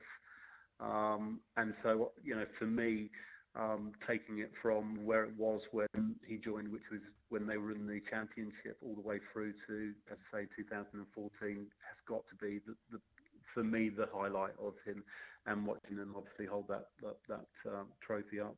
Ian, it's nearly an impossible question, but I'm going to ask you it anyway. If he had remained fit, what part, if any, would he have played in this World Cup squad that's just been? Would Eddie Jones have taken him, even if he was by then no longer first choice? Would he have remained in the kind of leadership group? And had he remained, in the 23, could he have done anything, do you think, to change the way, would he have given a better scrummaging performance, for example, than Jamie George in that final, had things been, completely different and that injury a year ago hadn't happened?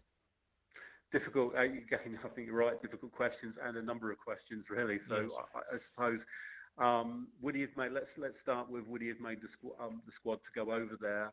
I think that's open to debate. There are many out there who say that he probably would have struggled, probably to certainly to be first choice, if not second.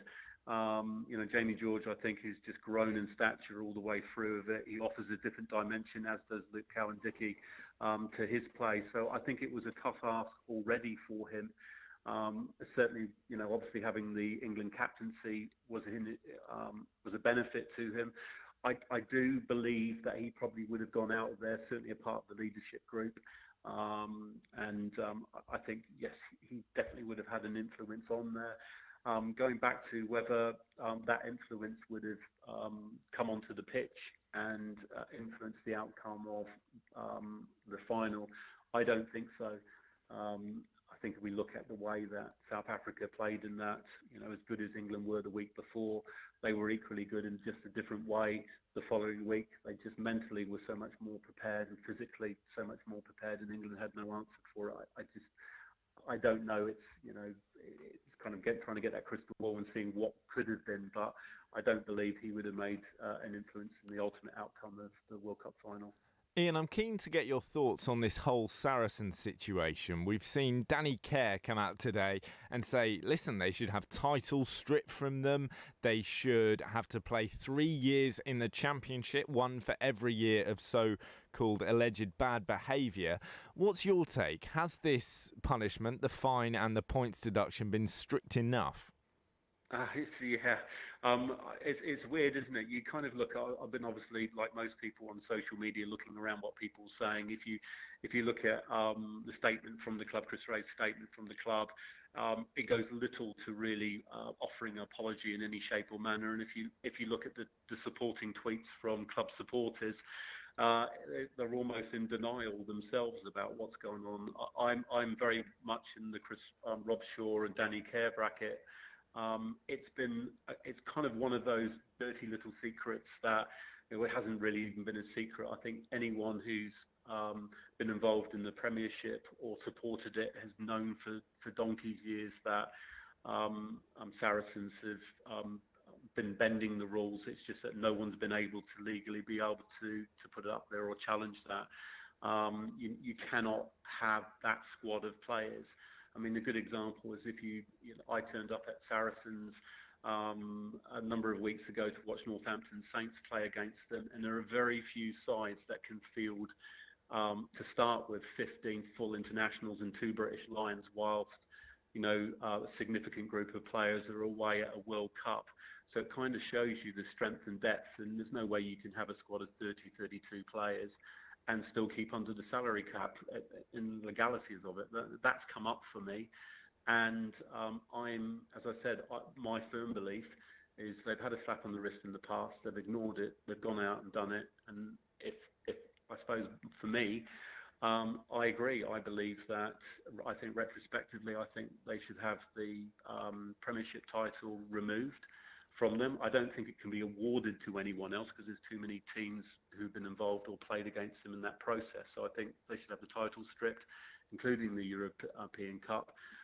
Yes, points deduction, maybe even automatic expels into the Championship, and the fine. And it's got to be dealt with really quickly. This cannot keep going on because while they've voiced a challenge and put forward, the Premiership continues and the European Championship continues. So the longer they go into that title race and that challenge, the bigger the fallout's going to be if their appeal was quashed.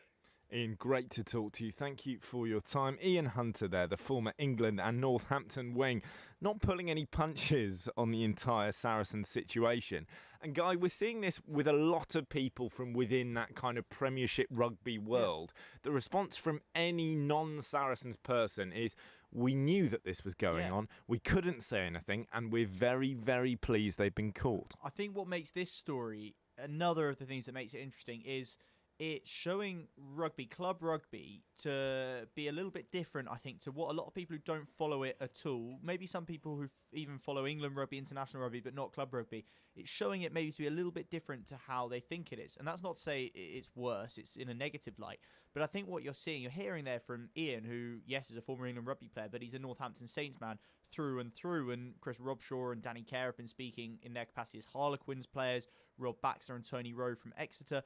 It's not tribal in the way that football fandom is, but it's not a million miles off for the people that really, really care. For a lot of people, club rugby is their club football, and they do really, really care. It's a massive thing for them. The financial rewards aren't the same. The kind of coverage of it isn't the same in newspapers and on television, but it's really, really important to them, and they have really, really strong feelings. And there may be some eyebrows raised when you hear anyone from Ian Hunter to Chris Robshaw saying what they've said, but actually I think that there shouldn't be that much surprise, because these people, plain and simple, feel cheated out of titles that they otherwise could have won, or at least would have felt that they hadn't won, but on a level playing field. And the sense that it's been going on for years, Danny Kerr said that in the statements, the comments that we've discussed throughout the show. He says that, I imagine at training, it's almost been like a joke when Saracens announce a new signing, as they did with Elliot Daly earlier this year. They go, oh yeah, managed to sneak that one under the salary cap sort of thing. Wonder how they're doing that. Well, it turns out they haven't been, by one way or another. That's what the investigation's discovered. And yeah, I don't know. It's, I think, good that it's been outed and good that they've been punished for it, but it doesn't bring those titles that Exeter or any other club might have won back.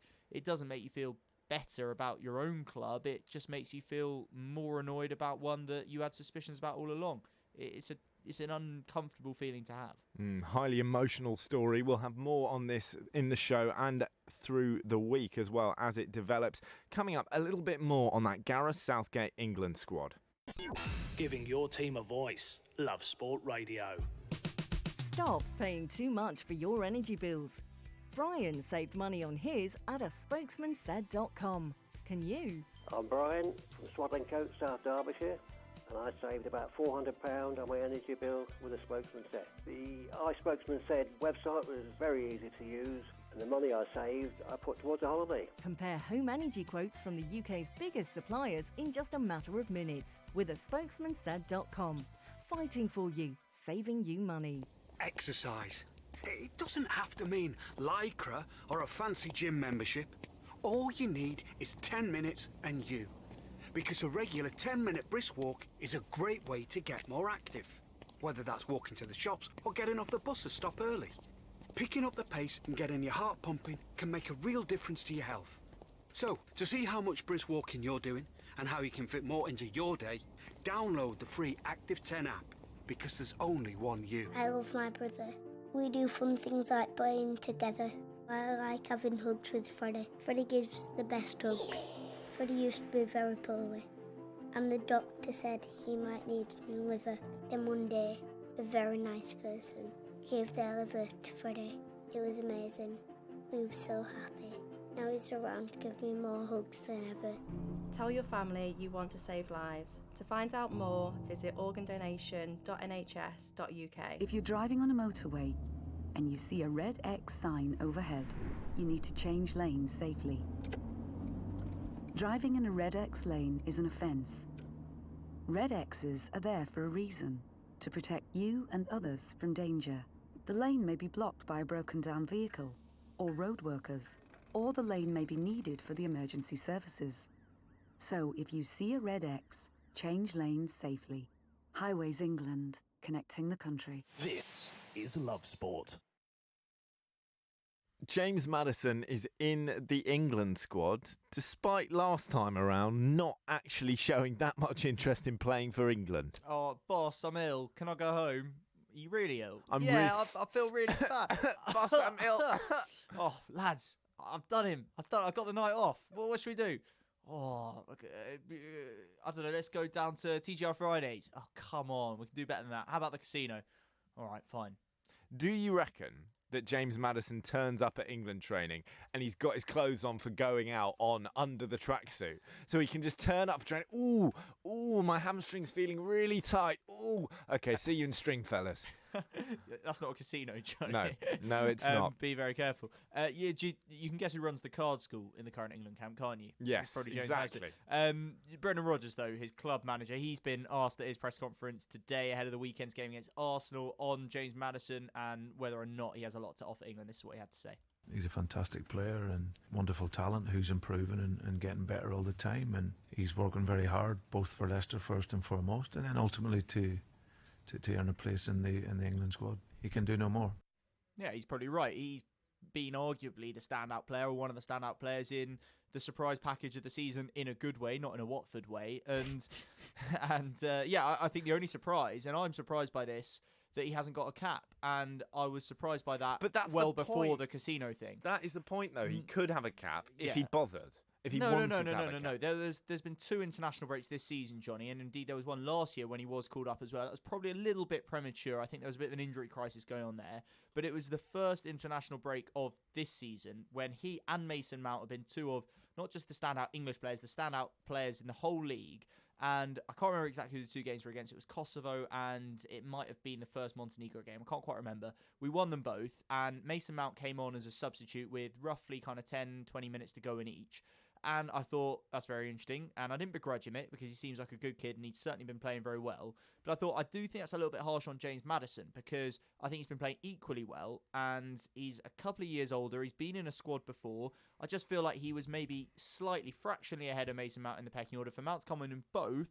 And I did wonder then when Maddison went home if, I'm not doubting that he was ill for a second, but that if maybe he thought, in normal circumstances, he might have stuck it out, but he thought, I'm probably not going to play anyway, and I'm not feeling great. That's just so not the No, point, the though, attitude is is it? bad. The attitude is bad. And I take your point completely, but like, my whole point with this Maddison situation is you should be desperate to play for England, right? And that is the difference between Maddison and Mount. If you read Mount's comments about England, Mount's comments about Chelsea, Mason Mount loves playing for England. He loves playing for Chelsea. It's a dream that's come true, and he feels privileged every day that it has. You get the feeling with James Maddison, and this might be unfair, but my feeling is that he spends a lot of time worrying about his haircut. He is fully aware... Oh, sorry, is that Jeremy Clarkson? Oh, there he is. He spends far too much time just assuming he's brilliant because he knows how good he is. He feels like someone who knows he's going to play for England, whatever happens, we don't bother. Johnny, I think that's unfair. I know that the whole England side of it you can make that argument. But look at the player that's playing week in, week out for Leicester,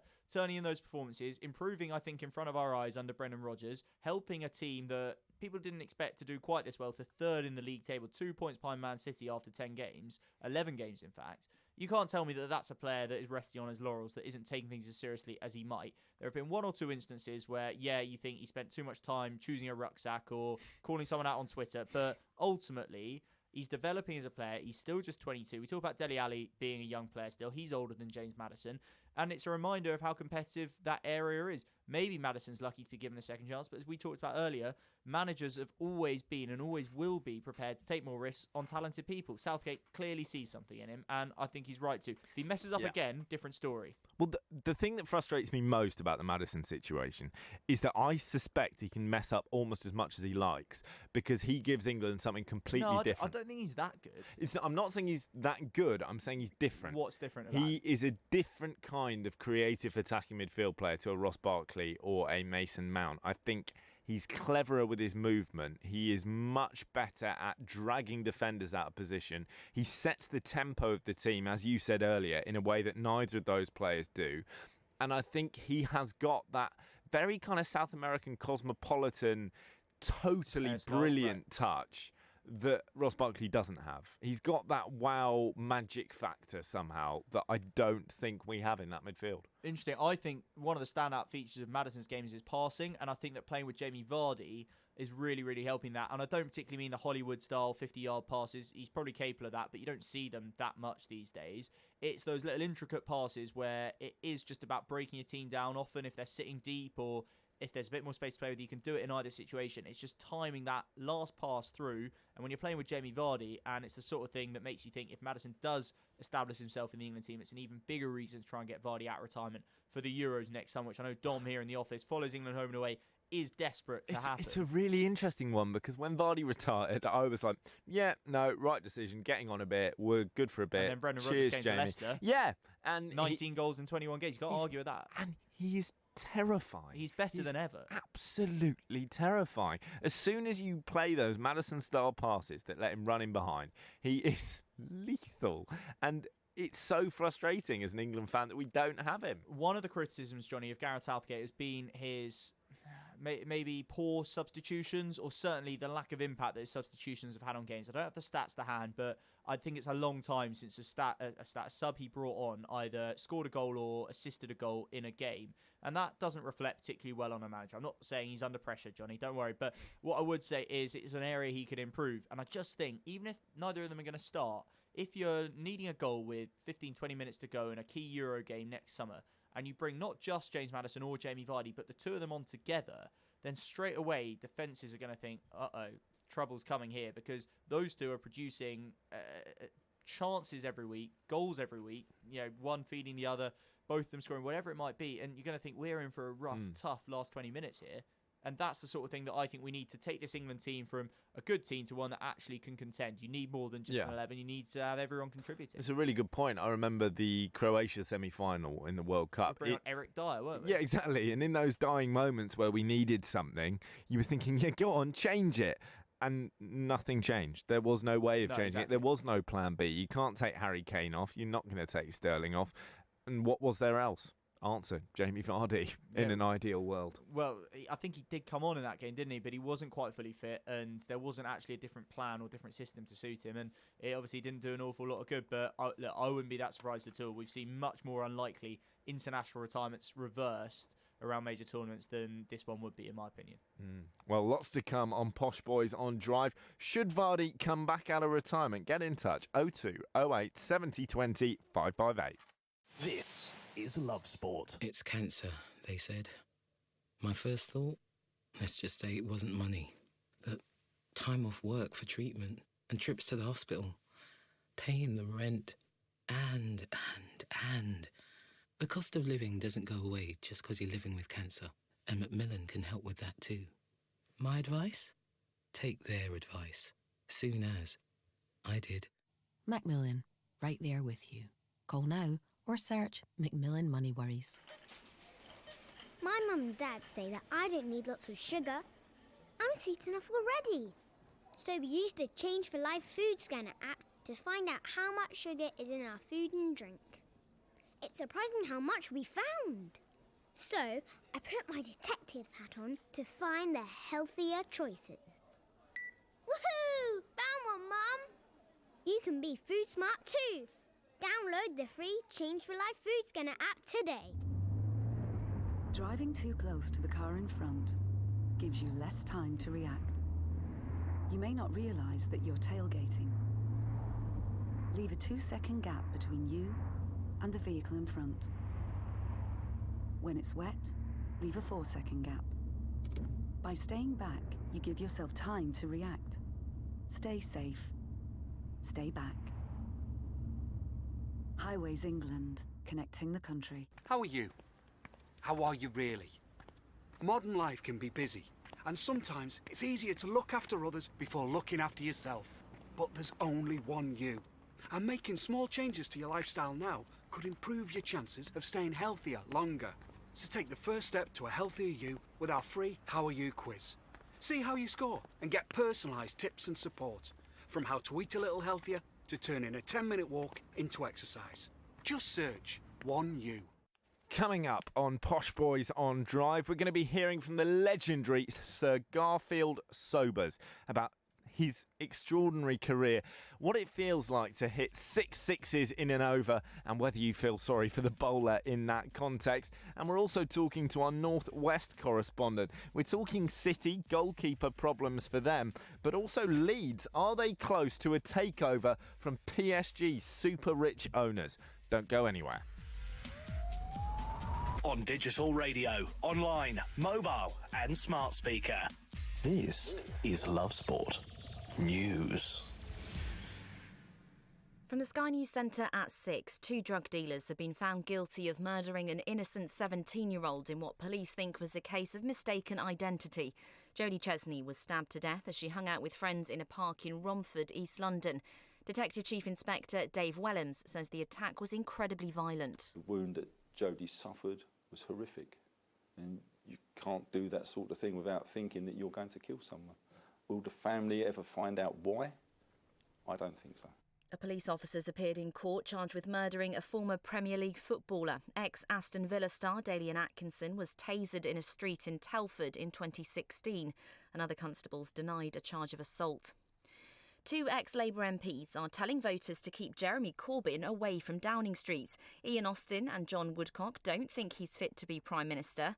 Elsewhere today, the Liberal Democrats, Plaid Cymru and the Greens have formed a Remain pact, agreeing not to stand against each other in dozens of seats. Lib Dem leader Joe Swinson thinks it's just sensible politics. These parties, ourselves, the Liberal Democrats, with the Green Party and Plaid Cymru, have been able to put aside those narrow party interests to work together in the national interest, and that's how our politics should be done. The hand of a Scottish tourist has been found in the stomach of a tiger shark caught in the Indian Ocean. The 44-year-old man disappeared off the coast of Reunion Island on Saturday. His wife identified him by his wedding ring. The rest of his body hasn't been found. A man's been arrested after 8 suspected illegal immigrants from Albania were found on a yacht off the coast of the UK. It was intercepted by Border Force officers yesterday evening and escorted to Portsmouth Naval Base. In football, Celtic are attempting to secure a place in the knockout stages of the Europa League. The Scottish champions have just got their latest group game with Lazio underway in Rome. That's the latest. I'm Anna Russell. Love Sport Radio. On digital radio, online, mobile and smart speaker. This is the Posh Boys on Love Sport Drive.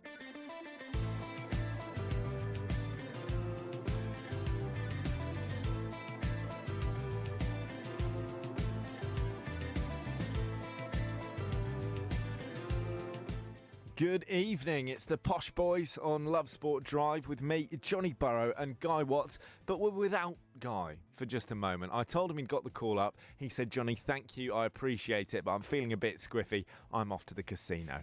Here are your top talking points this evening. John Stones, Alex Oxlade-Chamberlain and Callum Hudson-Odoi have been recalled to the England squad for the final 2 Euro 2020 qualifiers, while James Maddison has also been included. Guy, have you seen him anywhere recently? No, shall I just nip out? Not bumped into him. No, I'll just go down the Grosvenor, shall I? Okay, yeah. Just have a look. But there's still no place in that squad for Dele Alli or Jesse Lingard. Danny Kerr has called for Saracens to spend the next 3 years playing in the Championship. That's one season for every year they broke the salary cap rules. We'll be asking if that would be a more appropriate punishment than the current fine and points deduction. And former England captain Dylan Hartley has retired from rugby at the age of 33. The hooker, who won 97 caps for England, hadn't played since last December due to a knee injury. Those are your top stories. This is Posh Boys on Drive. And we're talking Manchester City because we saw their incredible goalkeeper Ederson taken off in the Champions League last night. If he's injured, that is a serious headache for Pep Guardiola. We're joined on the line by Mark Flanagan, who's Love Sport's North West correspondent. Evening, Mark. How serious is this injury?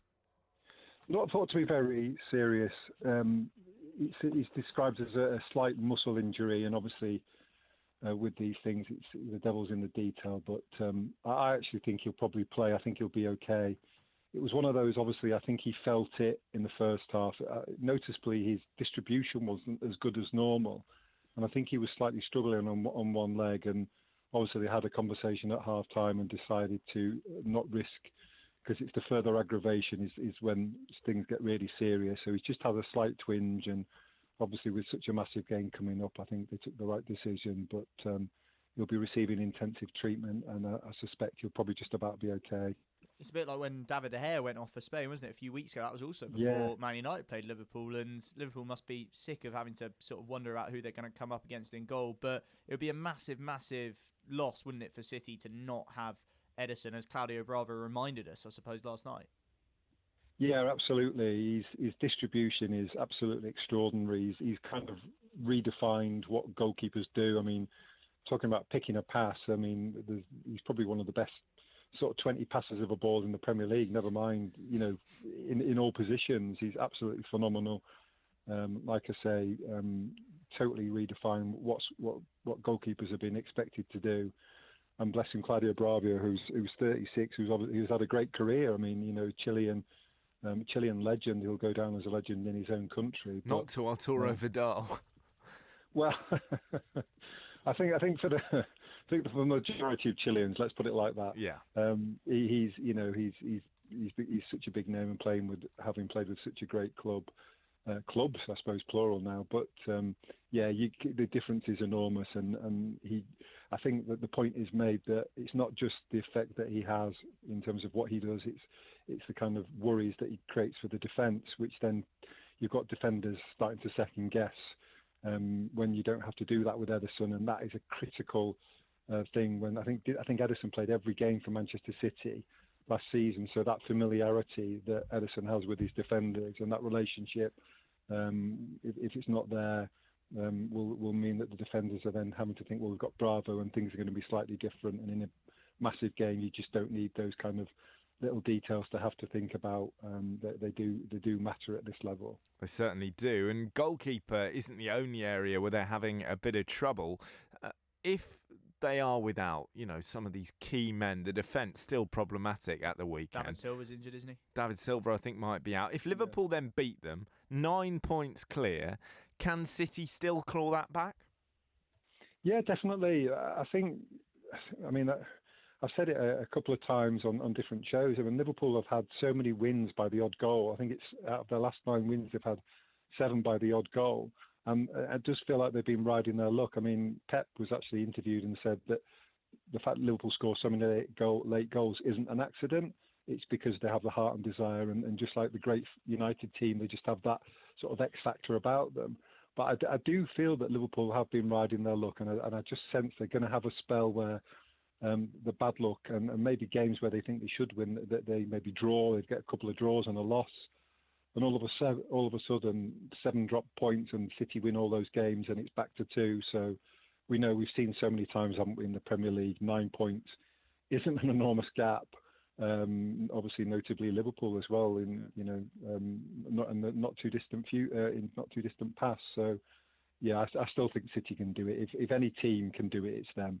Just ask Kevin Keegan, I suppose. Mark, I want to talk to you a little bit about Kyle Walker as well, because in some ways it's been, I feel, his best week in a Man City shirt for various kinds, I suppose.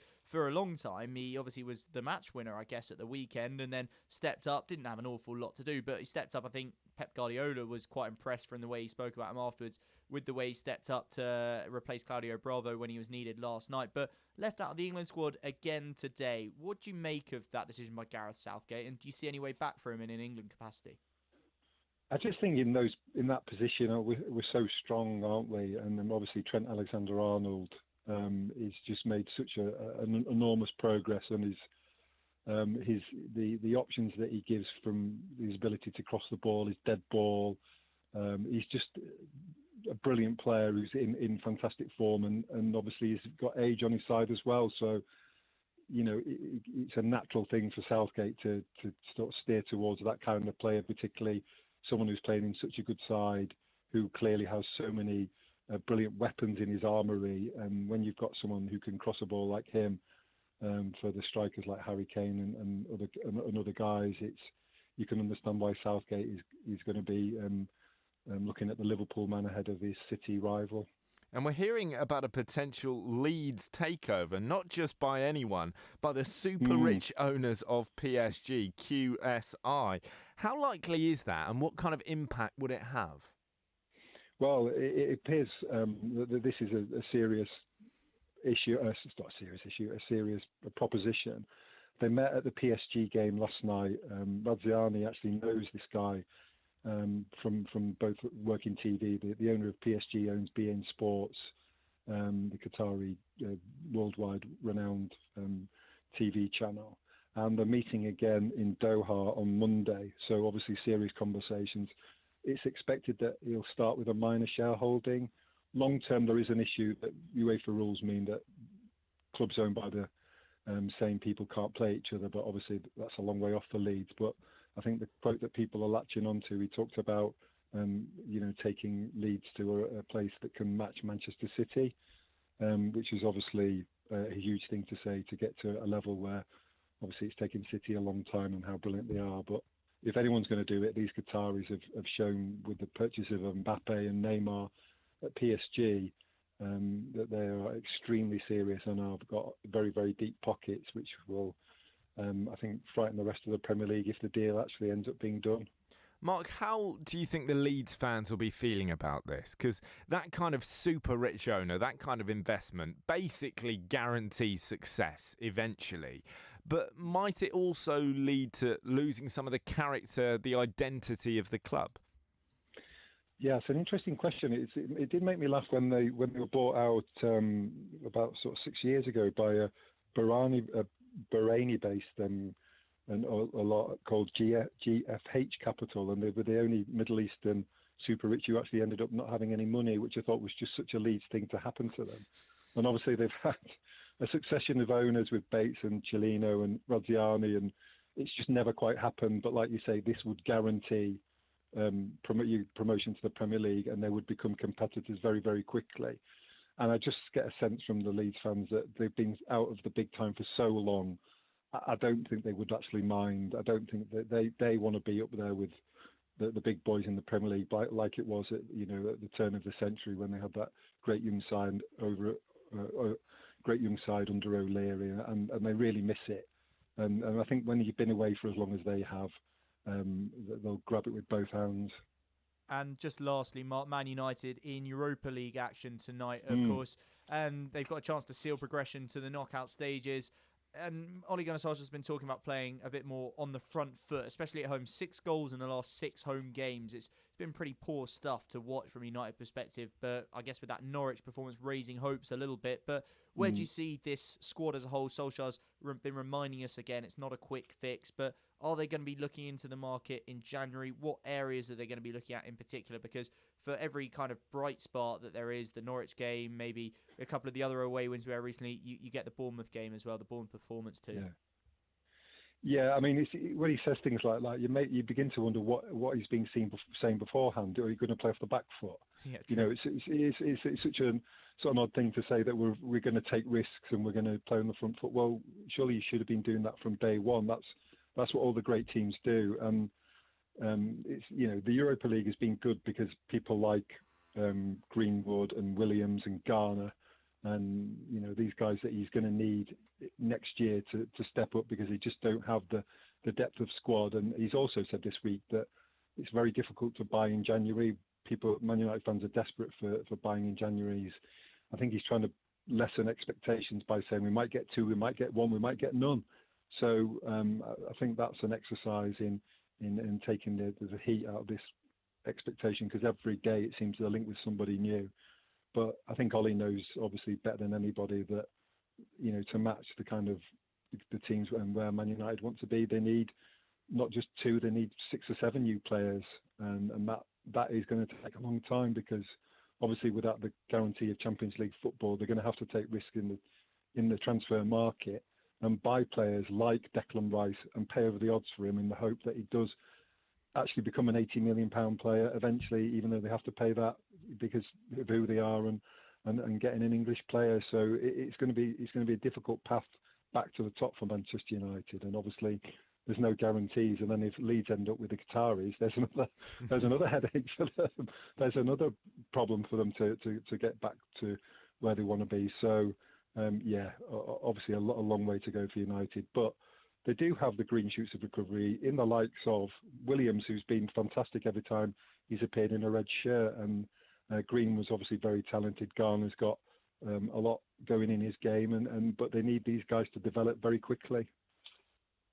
Mark, thank you. Great to talk to you as always. Mark Flanagan, their Love Sports Northwest correspondent, giving his take on Manchester United and this potential Leeds takeover. I'll tell you what, if we get more of these super rich takeovers, we're going to end up with a big 9.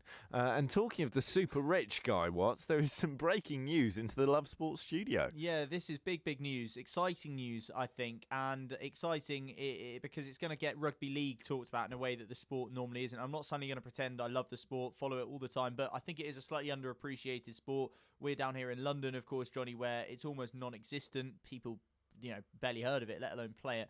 Sonny Bill Williams, one of the most famous rugby players on the planet, has just signed for Toronto Wolfpack. Yes, that is the real name of a rugby league team. Are they in the 100? They should be, shouldn't they, with a name like that? They're sponsored by McCoy. It's the sort of thing I wouldn't be that surprised to hear the ECB announce. The Toronto Wolfpack are a very, very new team, a very quick history. They've only been going a couple of years, but they started in the 3rd tier of rugby league. They've risen up through it, and they won just a couple of weeks ago what's known as the £1 million game, which is like the championship playoff final. And it was hilarious. They were playing Toronto Wolfpackers, one of the big global western cities, playing Featherstone, which is Where is Featherstone? It's a little northern town in England, Johnny. I love the that. contrast of this. Somewhere near Hull. Exactly, that's that sort of thing. I think it's a little bit west of there, but it's that sort of thing. And you've got the historical sort of traditions of Featherstone versus the quintessentially nouveau riche lack of culture and tradition of the Toronto Wolfpack. And at the second time of asking, they made it into the Super League. And there's been a bit of speculation whirling around for a while about this Sonny Bill Williams move.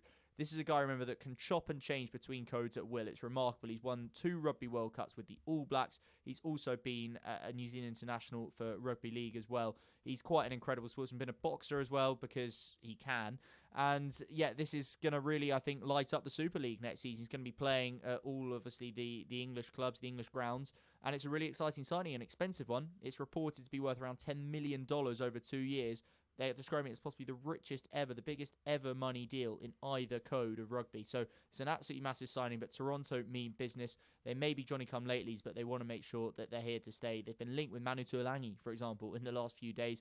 Jordan Murphy, the Lesdale coach, says he doesn't think he's going anywhere anytime soon. But if there's that sort of money on the table, but hang on, I'd be interested. If you're Manu Tuilagi, and I know we have had cross-code people like Warburton come across and play in both versions, would that jeopardise his place in the England squad? It would, Johnny, because he would be playing the wrong sport. Yeah, so it would end exactly. his career, exactly. But he might take the view that, well, it's 4 years till another World Cup. He'll be 32 by then if he's still fit enough to keep playing. He might see, quite fairly, I think, a multi-million-pound offer as one that he can't turn down. You don't get those as rugby players. Is this like going to China?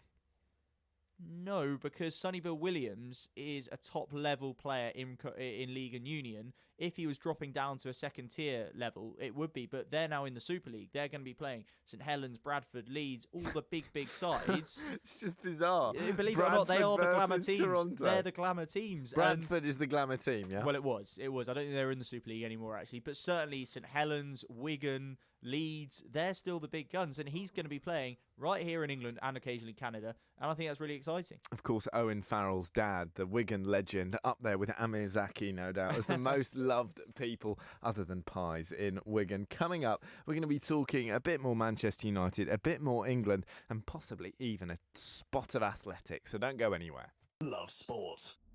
You probably think you're pretty good at multitasking behind the wheel. I mean, you have to multitask to drive. So what's wrong with checking your phone?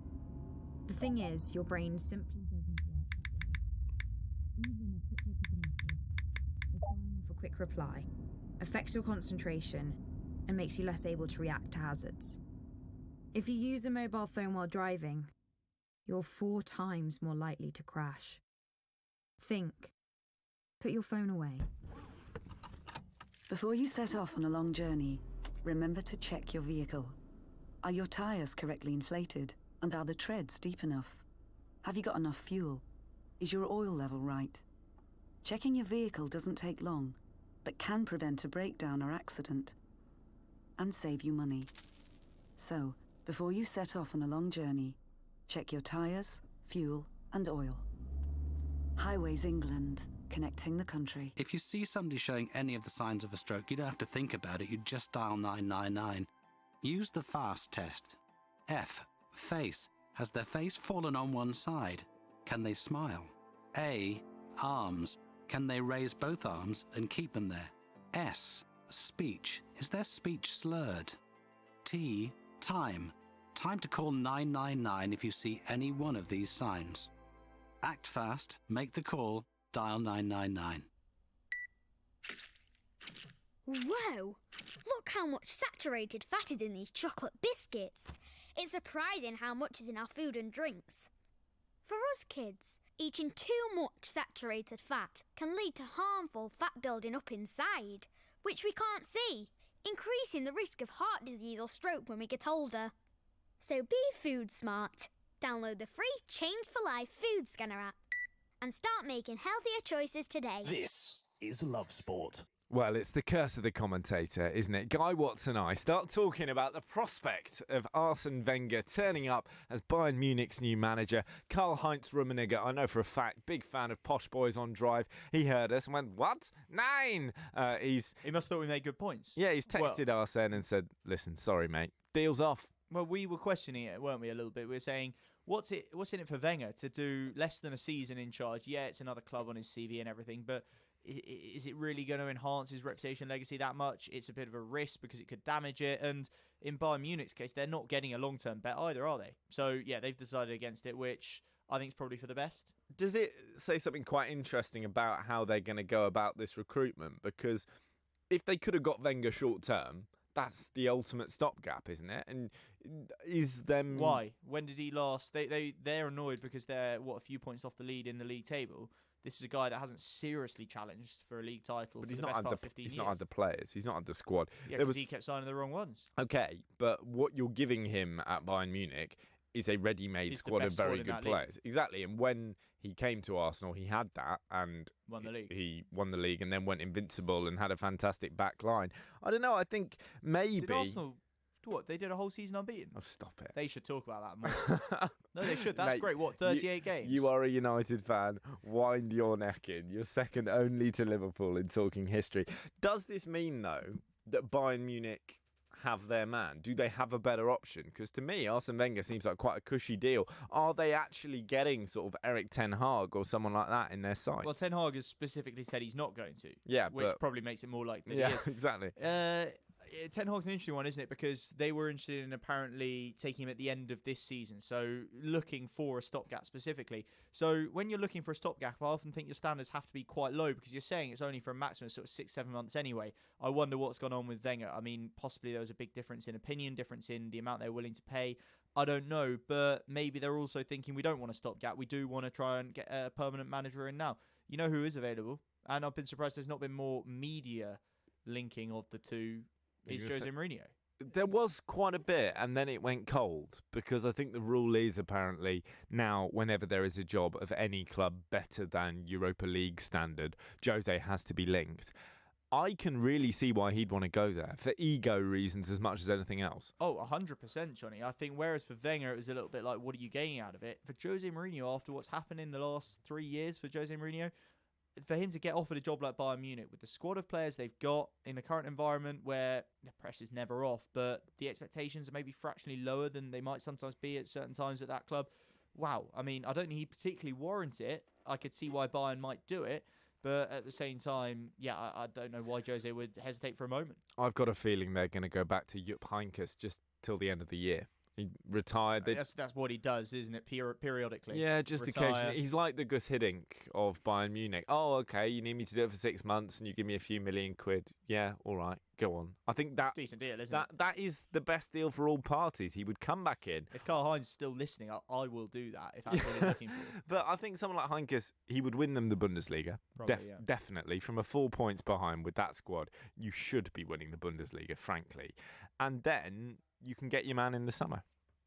Yeah, well, it's not the worst suggestion, Johnny. I don't think there's any reason that I know of that it wouldn't happen. I think he's quite old now, isn't he, Heynckes? He's retired about 6 times. But you never know. Never say never, as they say. It'll be interesting to see, but it's not going to be Arsene Wenger. It's certainly not. And we've got a really quite upsetting development to the Alberto Salazar story this afternoon. We've heard a lot in the last few weeks about the Nike Oregon project and obviously the doping violations he was guilty of there.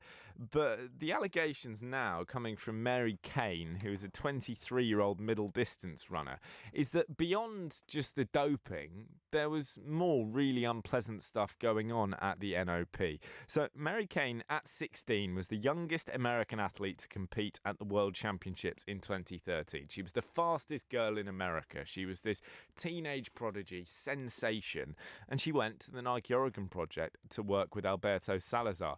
She has now said that he drove her to the brink of suicide, not because of doping, not because of forcing her to use substances like testosterone, but because he constantly was forcing her to lose weight to such an extent that she couldn't handle it. She told the New York Times that Salazar wanted to give her birth control pills, not for any contraceptive reason, but to encourage weight loss. He wanted to do the same thing with diuretics. I think beyond just the doping, we're dealing with a man here who's so fiercely competitive that I'm not sure he was even thinking of athletes as human beings. First question to you, Johnny. Does any of that surprise you? No, what you've just read? None of it at all. It shocks me, but it doesn't surprise me, if you see what I mean. I see what you mean. This is the guy that was testing, that was doing experiments on his kids, Yeah. remember, to see how far he could push the boundaries? There is a shade of Dr. Frankenstein here. Yeah, there is. This guy, look, he's clearly messed up. You know, I would say that without medically having diagnosed him or having the qualifications to, but remember, one of his marathons, when he was competing as a top-level marathon runner, he completed without taking on board, I think I'm right in saying, any water, yeah. and kind of almost died at the end of it because he was so dangerously dehydrated. His logic being, I think, that he didn't want to take on extra weight and risk upsetting the balance in his body and all that kind of stuff. He is absolutely extreme, and while I have massive sympathy for this athlete who's clearly gone through a terrible time, I can't pretend I'm surprised. And look, I've got to be very careful because you don't want to victim blame, and I'm absolutely not intending to do that. But there have been these questions asked about, and questions asked of Alberto Salazar as an individual and about his methods for a long time. As I say, that stuff about him as an athlete goes back 30 years. The questions about him as a coach go back slightly less long, but still 10, 15 years. And to choose to go and work with him, you surely have to have an appreciation of vaguely the way in which he works, that this guy is going to push you to the limits, and he is going to not worry too much about how it affects you as a person. It's going to be unorthodox. It's going to be unorthodox. You know what? You're spot on. And I'm sure Mary Kane will have known that. But I think for these elite athletes and people who aspire to be the very best, they will find that very hard to say no to. Right, this prospect of working with the guy is going to turn you into a star. I mean, the line in this interview that kills me is the point at which she goes to Salazar and she tells him that she started self-harming because of the pressure she's under. And his response is, okay, you need to lose more weight. And you just think, actually, at the point where she's a 16, 17-year-old girl, you, as her coach, you're not just the coach. You're not just trying to create an elite athlete here. There has got to be a kind of pastoral element there of looking after her, surely. Johnny, if you speak to any athlete from any field, football, athletics or anything else, about what made the coaches that they look up to and consider as the ones that made them who they are, the coaches they were, they will never just say, oh, he had such brilliant passing drills. He got me doing so many good exercises to improve my 400-metre time. It's about so much more than that. It's about, and it can be different methods on different people. Sometimes people need to be pushed harder and you need to be more severe with them. Sometimes it's a softer touch approach, but ultimately it's about knowing what pushes that person's buttons. It's the same in team management as individual management, and it's a fundamental. I think it always has been, going back to the days of Brian Clough, for example, take a famous football example, and I imagine in athletics too. It's not a recent thing, but it is something you hear more about now, I guess. But it shows clearly that Alberto Salazar had absolutely none of those skills. That any success he did have was where he got lucky in getting to work with vaguely like-minded individuals who were prepared to push themselves and their bodies to almost any limit, not really question the methods or how they were getting there, and to just accept that they were going to need to do whatever he said to get them success. It's slightly worrying that there were that many athletes, so Mo Farah among them, who were willing to go down that path. But they were, and the trade-off was success. Fine. But clearly, for certain people, for people as well of that sort of age, it is horrible to hear. And, rightly, I think this guy is now getting severely punished and his reputation destroyed. Mary Kane broke 5 bones and her period stopped for 3 years because she lost so much weight at the Nike Oregon project. She's released a 7-minute film. And there's a line in it, Guy, that I just want to get your thoughts on. She says, I got caught in a system designed by and for men which destroys the bodies of young girls. I was emotionally and physically abused by a system designed by Alberto Salazar and endorsed by Nike. It's the Nike Oregon project. We talked about this a lot. How much do they need to carry the can here? Well, they need to take a big share of responsibility, Johnny. It's hard to quantify exactly what that means. They deserve to take a massive reputational hit over this whole scandal, going back to the doping violations that got Salazar banned in the first place.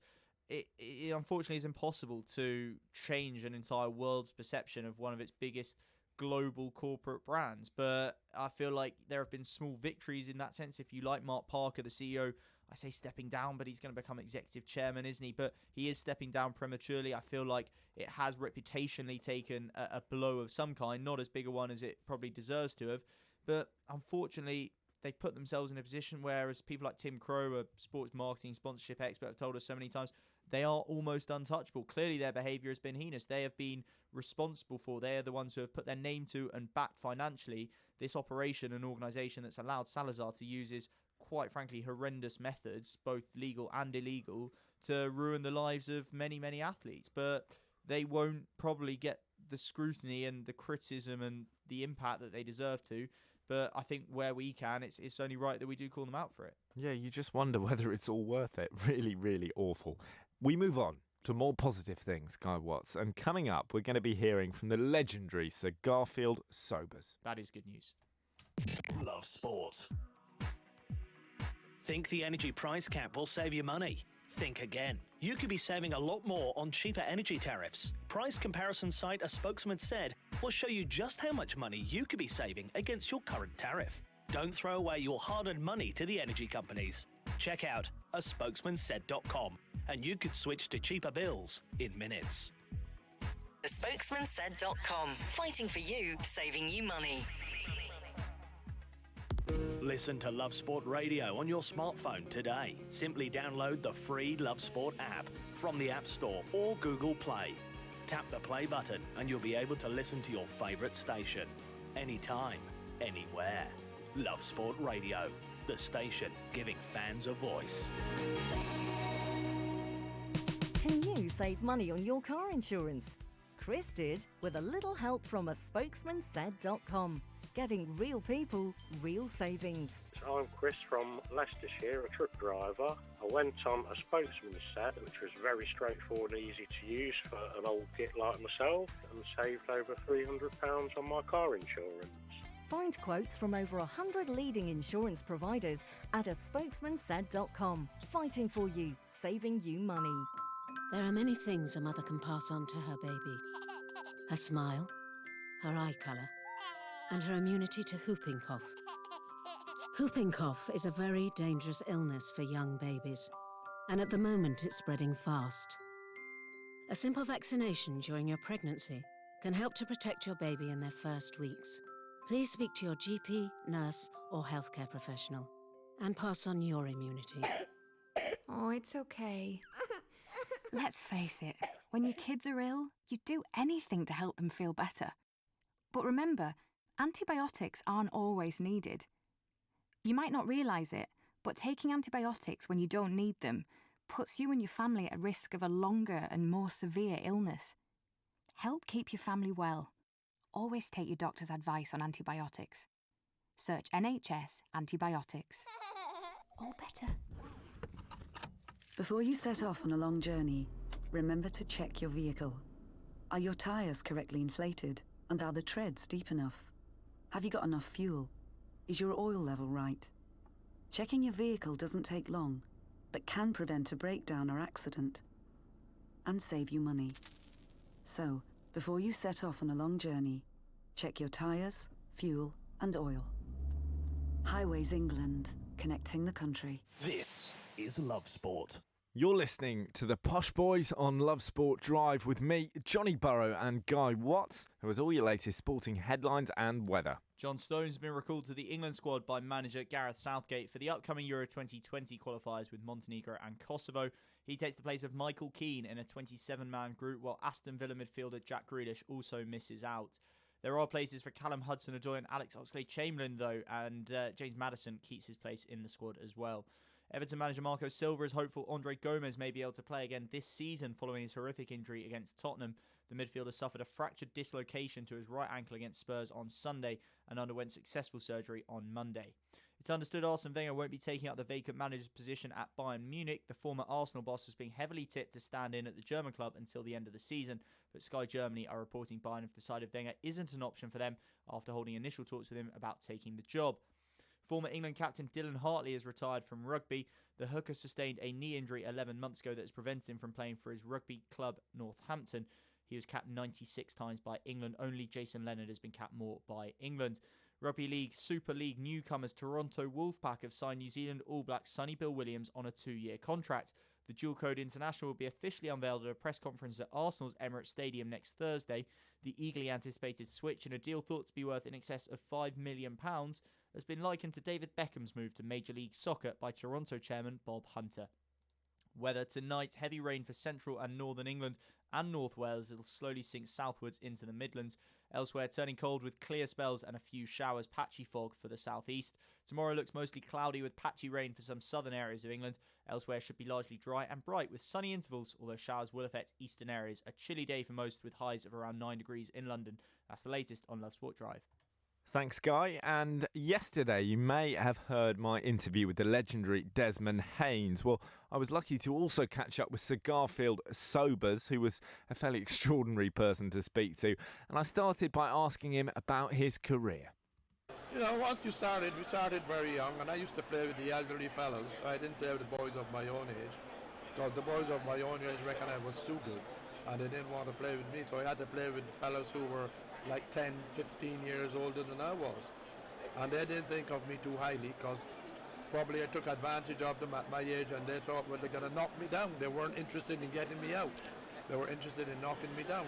So I had an opportunity to learn at that level from that type of player, which held me in good stead for when I grew up and got older. And they also admire you at the age of 13 and 14 playing with fellows in their 20s, and all they're trying to do is knock you down. They don't want to get you out because they reckon you're a little upstart and you shouldn't be there, you know, and you're crying but you're not getting out and you're not moving. And that is how I learned. And you know, I was always hoping that one day I'll play for Barbados and play for West Indies. And you ended up, of course, as more than a little upstart. You ended up as the kind of star tormenting the greatest cricket teams of the era. As I've got to ask, I was talking to my dad this morning, and I said I was going to meet you, and he said, Sir Garfield Sobers is the best cricket player I have ever seen, and you've got to ask him about getting 6 sixes in one over. What was that like? Well, it wasn't predicted. It wasn't really. I didn't go there to do that. But it was a situation. I never even thought about it because my whole build-up was the team. The team was first. What I do and what I made was only there to help the team. And it was a situation where I needed quick runs. We had quite a lot of runs on the board already. And as a boy growing up, I listened to people like Manny Martindale, Larry Constantine, Everton Weeks. I was fortunate to play with him when I was very young. And I remember listening to Larry Constantine and Everton Weeks having a conversation, because Larry used to hit the ball in the air, Everton used to keep it on the ground, and the conversation went something like this. Larry, what is your version of the game? Why? He said, well, if you hit it in the air, there's nobody up there to stop it. But you have to make sure you clear the boundary, otherwise there are 11 people looking to catch you. Everton was different. Everton said to keep it on the ground, they can't catch you, And at this particular stage, when I played against Glamorgan, we had enough runs on the board already, but I wanted to bat a little longer and get some quick runs. Getting out was no criteria. It didn't bother me at all. And Malcolm was bowling, and I knew he wanted to get me out. And there was a little boundary on the right-hand side. So I thought, well, I'll have a go at this. Never thought of hitting 6 sixes or thinking of it. It was only when I got to the 5th, the 6th one, I decided, well, I have to do it. And Malcolm must be realised it too. And, and he was trying to trick me, an old pro like me, because I had played a lot more cricket than he had. And I knew he was going to run up to me, looking like the slow bowler he was, and at the last minute, he was going to flatten it. So I was so far ahead of him that when he did do that, I was in position to hit it over the short boundary. And when I hit it, the whole crowd went up, and the crowd ran out and everybody, and I stood up there. I didn't know what I was going to do. But it was just a matter of not trying to hit 6 sixes. I really didn't have that in mind at all. I had in mind to try and get as many runs as I wanted. Getting out was not a problem. I mean, it's an unbelievable achievement. But you were, of course, a brilliant bowler as well. And speaking as a bowler, did you feel a bit sorry for him? Because it's hard to come back from that as a bowler, to have every single delivery in and over go for 6. No, I felt very pleased about it. Because I remember after I'd hit the 6 sixes, we were asked to come across the ground to be interviewed, to go up this rostrum to be interviewed. And I remember I was walking in front of Malcolm and he was walking behind me. I looked over my right shoulder and he was smiling. So I turned to him and I said to him, "But Mally, what are you smiling at?" And he looked at me and he said, "I have to call him Mally." I said, "What are you?" He said, "I want you to know you couldn't have done it without me." Sports have always been very big. Cricket is very big because it was really one of the only outlets for a person who came from a humble background. And if you were good enough, you know that you had an opportunity of seeing the world free. I think that's one of the things that made myself stick to the game, because otherwise I would not have been able to see the world. Fantastic to speak to Sir Garfield Sobers. Brilliant. And I love the glee when I said, "Did you not feel sorry for the poor bowler?" He said, "No, I was chuffed. I was chuffed I hit 6 sixes off him." You would feel bad though, like with someone like Sir Garfield, where you're such a good bowler yourself, you must appreciate the frustration. Yeah, probably. But it would probably make you even more frustrated as a bowler, that you think, it'll probably get me out as well when I come out to bat. It's just an incredible cricketer, arguably the all-time greatest all-rounder and one of the very all-time great cricketers. Absolutely brilliant to have him on. Lucky you, Johnny, getting to go and meet him. Yeah, it was absolutely glorious. And talking of the all-time greats, we're joined in the studio by another one. Charlie Hawkins is carrying you forward for those Love Sport fan shows from 7 o'clock. Charlie, what's coming up? Coming up is the Spurs fan show at 7 till 9. And they did it, Johnny. They got an away win, finally. it was in the Champions League. They are still searching for that Premier League away win since January, beating Red Star 4-0. In the last 2 games, that is 9-0 on aggregate for Spurs against Red Star Belgrade. But they can't turn this Champions League form. Let's take away the Bayern Munich result, of course, but they can't turn those 2 good results that they did have against Red Star into that league form. You know, nearly got the 3 points against Everton on the weekend, a ground, Goodison Park, in which they have fantastic history. Just cannot get rid of their monkey off their back. They can't get the win, Johnny. They can't get the win. And the last time they beat Belgrade in the Champions League, there were calls for Poch to stick with that team. Go, hang on, these are the lads. They may not be the biggest names, but they're the ones who want to play for Tottenham. Play them at the weekend. He didn't. They got beat. So we're now looking ahead to the weekend. How much pressure is there on Pochettino to stick with the players who battered Belgrade? I think it's really difficult for the manager in that sense. And you're so right, Johnny. You've hit the nail on the head, because the whole show was literally dominated to, we need to stick with this side. We need to stick with this formation. These players, they're up for it. And, you know, winning breeds confidence. They're going to be really hungry for the next game. They've just had that 5-0 victory and they changed it against Liverpool. But ultimately, let's be honest, and this is no disrespect to Red Star Belgrade, they aren't Liverpool. They aren't Everton at Goodison Park. They're just not the same side. You have to adapt a little bit. And on the same token, or the same page, should we say, if he would have kept that side and Spurs still lose to Liverpool, there would have been calls for, why didn't he change it up? You can't play that way against Liverpool. They're a completely different side. So it doesn't work. You know, hindsight's a wonderful thing, but we don't have it. No, we don't. And we were talking to Ricky Sachs earlier on the show, who'll be with you from 7. And he was talking about the importance of a settled back 4. Do Tottenham have any prospect of that this year, next year, the year after? Their left back they want to get rid of. Both of their centre-halves want to leave, and they don't have a right back. Doesn't sound all that settled to me. No, and it doesn't stand promising. And this is what the manager speaks about. He says, we're going through a painful rebuild at the minute. We're calling it Tottenham 2.0. And fans don't really want to hear about a rebuild, do they, Johnny? Because these things take time. It's not done in one window. You know, sometimes it takes more than one season. And fans, it's all instant, isn't it? We want to be competing now. We got to a Champions League final last season. We don't want to go for a rebuild. We don't want to see our team languishing in the bottom half. This is Spurs. We should be up there. Can we really go through this? And it's all well and good signing players here in positions, but they need to sign players where they would eventually lose players and bring players through. He's got a big job on his hands. You know, there was only one person that could do this, was the master of this, and it was Ferguson. He rebuilt so well. That's why very other managers struggle to do it, even to a degree. And I hate to say this, Wenger struggled at the end to adapt. No, Charlie. When you said only one person could do this, Guy Watts and I gave each other a little glance, and Watts was going, are you going to nibble? Are you going to nibble? I was thinking, he's not named Wenger, but I'll let it go. And then you said Wenger couldn't do it. He wasn't on Ferguson's level, but I think he did it all right. Right. Well, Arsenal had a season in which they went unbeaten 0-3-0-4. And after that, when did he change that side up? Where was the next side? This is what Ferguson done so well. Don't get me wrong.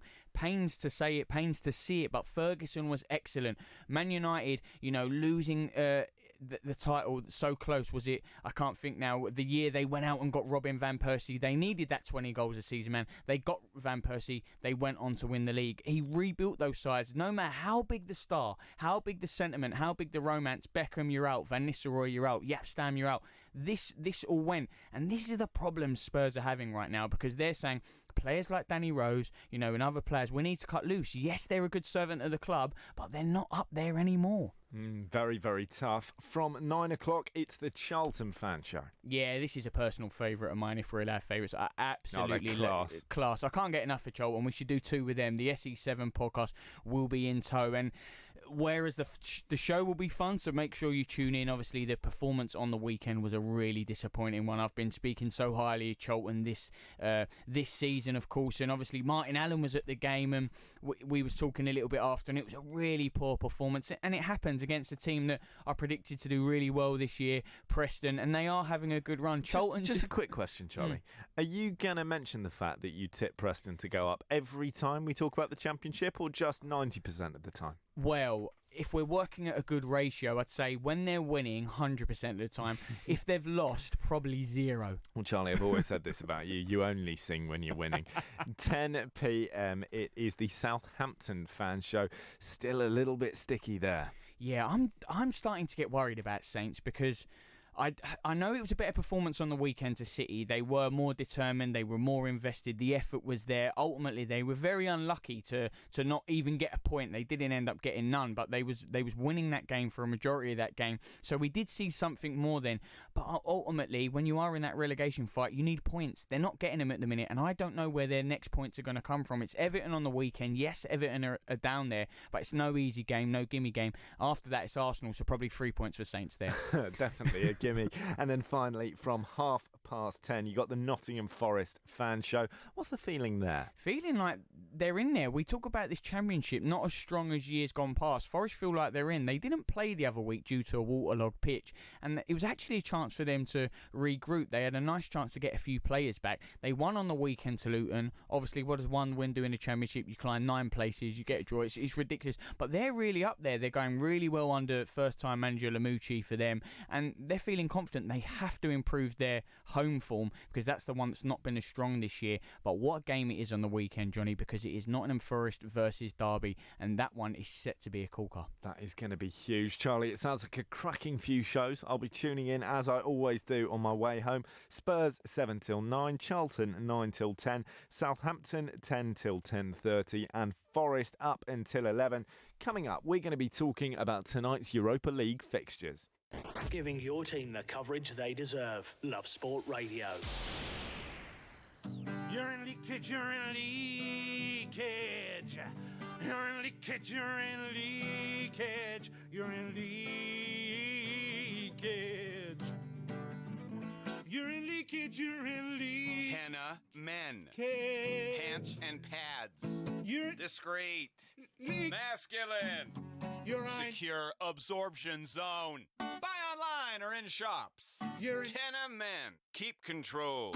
Urine? No. When looking for the best possible deal for his car insurance, Jim went on a spokesmansaid.com and saved hundreds. I'm Jim. I'm a radio presenter based in Glasgow. I couldn't believe how expensive the car insurance for our Citroen C4 Picasso was going to be from my existing insurer. I went on a Spokesman Said and saved an incredible £600. Just amazing. Find quotes from over 100 leading insurance providers at a spokesmansaid.com.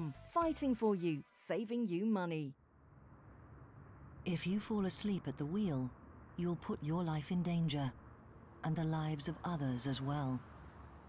Before you feel tired, pull off the road into a services or other safe area. Drink some strong coffee, and take a quick nap while the caffeine kicks in.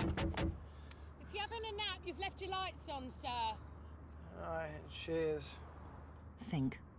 Don't drive tired. Exercise. It doesn't have to mean Lycra or a fancy gym membership. All you need is 10 minutes and you.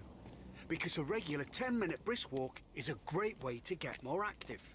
Whether that's walking to the shops or getting off the bus to stop early. Picking up the pace and getting your heart pumping can make a real difference to your health. So, to see how much brisk walking you're doing and how you can fit more into your day, download the free Active 10 app, because there's only one you. This is Love Sport. Well, Premier League sides have got a couple of big fixtures in the Europa League tonight. Wolves are taking on Slovan Bratislava and Manchester United host Partizan Belgrade. Guy Watts has team news from both of those games. I do, Johnny. Yeah, do you think Wolves are going to fill their stadium with a load of school kids tonight? As I think it's the honourable thing. Oh, no, wait, you're only allowed to do that when you've had a stadium ban for being massively racist, as I understand it. Yeah, so they can't, unfortunately. I'd have been insulted if I was one of those kids, right? I was only being wheeled out because it was a way of getting around. Wouldn't. No, I wouldn't. You've been given a free ticket and carted out to the football. You'd be chuffed. Yeah, fair enough. All right, the Man United team then. United, of course, can qualify for the knockout stages, the mammoth knockout stage as they are in the Europa League, with a win tonight. It's a strong team, 4 changes, but here it is. Sergio Romero in goal, Aaron Wan-Bissaka, Harry Maguire, Marcus Rojo, and Ashley Young as captain as a back 4. Scott McTominay and Fred in the 2-man midfield. Mason Greenwood, Juan Mata, Marcus Rashford, and Anthony Martial making up the 4 attacking players. So certainly a strong side. A lot of the newspapers thought James Garner, the young midfielder, might get a start. He's on the bench along with Lee Grant, Phil Jones, Brandon Williams, Andreas Pereira, Dan James and Jesse Lingard. So plenty of options there for Ole Gunnar Solskjaer to call on if he needs to. Jesse Lingard, of course, not included in the England squad named earlier today.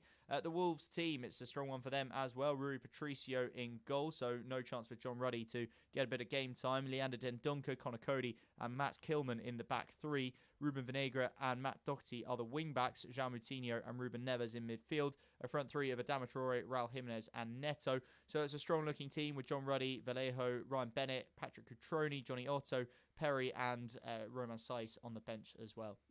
It's a good lineup. I've been surprised by the extent to which Wolves have struggled in the Premier League by their own lofty standards as a result of the Europa League.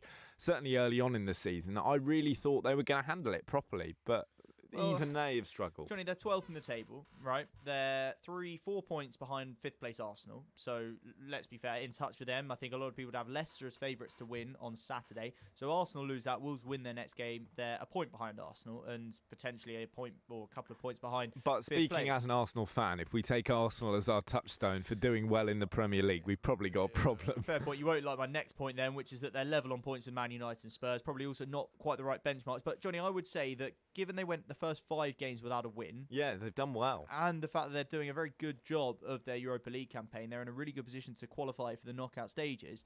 I've actually been quite impressed. I know what you mean. We got so used to them being, well, they were outright the 7th best team in the country, weren't they? There was the top 6 and Wolves. You know, they were the teams that you knew were going to give everyone the toughest games. We got so used to that, we forgot, I think, that they were still newly promoted, didn't have the challenge of midweek fixtures on a regular basis as they've had this season. And I think they've done themselves a great credit, to be honest. If they were in the relegation zone, you know, they wouldn't be that far off safety even if they were, and even then you'd say, well, it is a new challenge for them. You know, these guys were playing Championship football 2 seasons ago, and how far they've come is remarkable. Most of them weren't. Most of them and the were year playing before that, they were playing Champions League football. Yeah, most of them were playing for Porto the year before. That's true. That's true. So, yeah, you can see it both ways, I think. We'll only be able to properly judge at the end of the season, but I would say, I'm not a Wolves fan, if you want to kind of correct me on that, feel free to get in touch, but I would say a mid-table finish and a respectable showing in the Europa League, and I would say as soon as you're in the knockout stages, you've qualified in that regard. That's a good season. Yeah, particularly because then you don't have the Europa League fixtures the year after, right? Well, that helps. You go and spend a load of money, then maybe a Champions League tilt.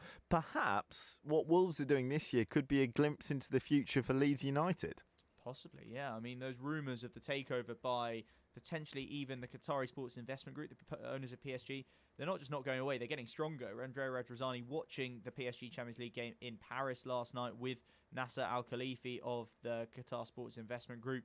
That'd be a heck of a story, wouldn't it? I'm not sure how I feel about more Middle Eastern money coming into the country, full stop, coming into football. Does it matter where the money's coming from? Well, it changes the game in the same way, right? Yeah, true. Although the Middle Eastern money is not quite unique, but different to that of ordinary billionaires, if that is such a term. Certainly not to Jeremy Corbyn, but it's almost bottomless, and it is the Qatari state which would be backing them. And to have a state backing a football club, it is a bit of an uncomfortable situation and scenario, I think, and we've got used to it in Man City, and there are other examples too. But I just think with every one that comes, you're sort of chipping away a little bit more at the history and the tradition. Look, if I were a Leeds fan, and I'm not digging them out, I were a Leeds fan, I would be welcoming this news like it was the second coming, 100%. They've had such a torrid time. I wouldn't say they deserve it, but you can see why they'd want it. But overall, if you're looking at it morally, it's more difficult. But at the same time, if it makes Leeds a competitive force once again, gives us another good story as it has done with Wolves, then you probably can't complain too much as a football fan and part of the media. You certainly can't. And just finally, you're a big United fan. You got Partizan tonight at home. Surely a win. I hope so, Johnny. We managed to beat them last time with 1 shot on target. That was the penalty, Martial's penalty. I think they had more shots on target than us. But Fred hit the post from about 40 yards, didn't he? That's true. Good player, Fred. Good Top player. class. Yeah. Yeah, I think United will win. I think we'll get through to the knockout stage, which will be a nice little boost, I suppose. But it doesn't really matter. If we keep losing at Bournemouth, then it doesn't particularly matter what you're doing midweek. That's fine. Marcus Rashford says you're going to get top 4. Yesterday I said to... Look. Everyone's sort of mocking this now, going, oh, it's stupid for United. United were 11 points off the top 4 when Mourinho was sacked and Solskjaer took over. I know that we didn't finish in the top 4, but at stages we were as high as 4th in the table. We did breach that gap. The gap currently to the top 4 for Man United is 10 points. Well, maybe that's the secret, guy. They need another new manager bounce. As ever. Oh, I've got a glare there. A glare to end the show. Guy, glares aside, always a pleasure. Thanks for the wonderful 4 hours. Thanks to you for listening. Posh Boys back from 3 o'clock tomorrow. Stay with Love Sport for the Spurs Fan Show. Love Sport. It's cancer, they said. My first thought, Let's just say it wasn't money, but time off work for treatment and trips to the hospital, paying the mortgage, and the cost of living doesn't go away just because you're living with cancer, and Macmillan can help with that too. My advice? Take their advice.